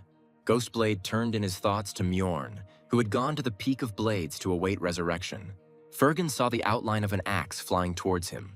The man wondered if Mjorn continued to fight even after his death. The axe sank into the old man's chest, but at that moment he thought only about how Ulgaro truly loved his subjects. Fergan's body was already at its limit and he fell to the ground. However, Ulrich was in no hurry to finish him off. With the last of his strength, Fergan reached for his sword with his left hand and called out to the barbarian. The man rose from the ground and asked Ulrich to bury him according to the customs of his tribe. Fergan rushed into battle again, but the barbarian was no longer so furious. Ulrich easily dodged his blow, causing the man to fall to the ground again. Fergan no longer had the strength to get up. During the battle, Ulrich felt something strange, not typical for a man of the faith of the sun god. It was as if Fergan didn't want to kill him, but on the contrary, wanted to be killed. The man lay on the ground and looked at the sky, but his gaze was not directed towards the sun. The general thought that the traitor to the faith would face the wrath of the gods. However, Fergan believed that any anger would hardly be worse than the curse of the sun god. On his deathbed, Fergan found himself on the battlefield again and called out to Ulgaro. Ulrich stood over Ghostblade's body and winced when he heard his last words. The guy couldn't believe what he heard. As the sun set, Ulrich carried Ghostblade's body deep into the forest. There he dug a grave for Fergan and complained that the man's last request infuriated him beyond measure. The barbarian stopped to rest and looked towards the old man. Ulrich chuckled and accused Fergan of sitting there on the sidelines and relaxing while he was out here breaking his back digging a hole. The boy raised his head towards him and sighed, leaving traces of steam in the air. Ulrich couldn't take it anymore and shouted at the man, asking who it was at the end and why Ulgaro. The boy was sure that Fergan would shout the name of the sun god. However, the answer to his questions could not be voiced. Ulrich was shaking with anger and looked at Fergan as if the man would wake up at any moment and give him answers. Soon the boy turned away, throwing a handful of earth at the man. Ulrich began to dig with redoubled vigor, saying that he was already sick of all this. When the grave was ready, the barbarian approached Fergan. The guy easily threw the old man over his shoulder and carried him towards the pits. Ulrich's thoughts were occupied by Ulgaro, and his image seemed to appear before his eyes, although he had never seen him. The boy could not grasp the connection between the god of war and a civilized man. However, it was the name Ulgaro that was the last word of the subject of the sun god. Ulrich chuckled and said that everyone would have dropped dead if they had heard Fergan's last words. The barbarian said that this would surprise people no less than the fact that he crossed the heavenly mountain. Ulrich looked at the man's body for a while and tried to understand him. At their first meeting, Fergan said that he couldn't defeat the guy and that he didn't participate in duels at all. Then the old man said that he was a legend, and a legend cannot lose. Ulrich understood that Fergan was a symbol of the victory of civilization over barbarism. However, first and foremost, the old man was a warrior who spent his entire life on the battlefield. Now Ulrich understood why Fergan had asked Sven about warriors who were not afraid of death. In the distant past, while fighting barbarians, Ghostblade saw with his own eyes what his enemies believed. The barbarians died on the battlefield, but looked up at the sky with smiling faces, calling out to Ulgaro. There was a fire of anticipation in their eyes, and joy filled their souls. That day, Fergan saw with his own eyes Ulgaro, who came for the fallen warriors. Then the man believed in his existence, but still could not renounce his god, fearing a curse. Ulrich understood that just as the sun god had influenced the barbarians to become warriors of the sun, so Fergan had been struck by Ulgaro's myth. Only now did everything fall into place, and Ulrich realized that the old man was simply using him for his own purposes.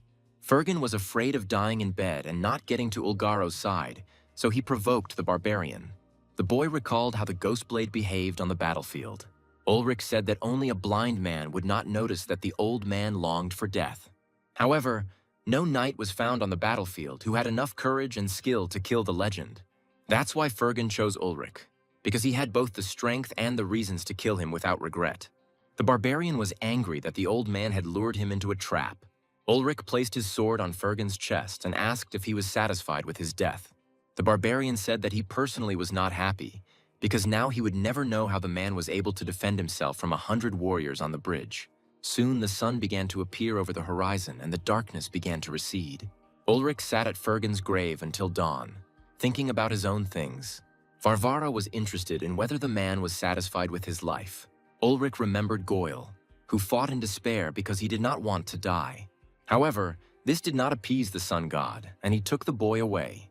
Ulrich still remembers how he let go of the lifeless hand of his friend, who had been squeezing his palm until the very end. The barbarian said that when he sees Fergan satisfied with death, he begins to think that even death is not fair. Ulrich rubbed his head and said he believed Fergan had not told anyone about his origins. The barbarian is confident of this because further questions with the West and the East would not affect the man. Fergan's only goal was the death of a true warrior, worthy of the peak of blades and Ulgaro. Ulrich picked up the medallion with the image of the sun and looked at it carefully. The boy remembered the day when he was baptized. He recalled Gottwald's request to love and show mercy to his neighbors so that Ulrich's soul would become stronger. The barbarian repeated these words in his head over and over again. Ulrich no longer looked at the medallion with admiration and curiosity. The barbarian asked whether it was even possible to ask such a thing from a warrior. Ulrich realized that he had gone too far. The barbarian tore off his medallion and asked Gottwald for forgiveness for his actions. Ulrich threw the medallion into the water, renouncing the sun god and his promises. The symbol of the sun god sank into the water, remaining there forever. Ulrich threw his axe over his shoulder and asked the gods where his soul would go now. But this time, the question did not frighten him.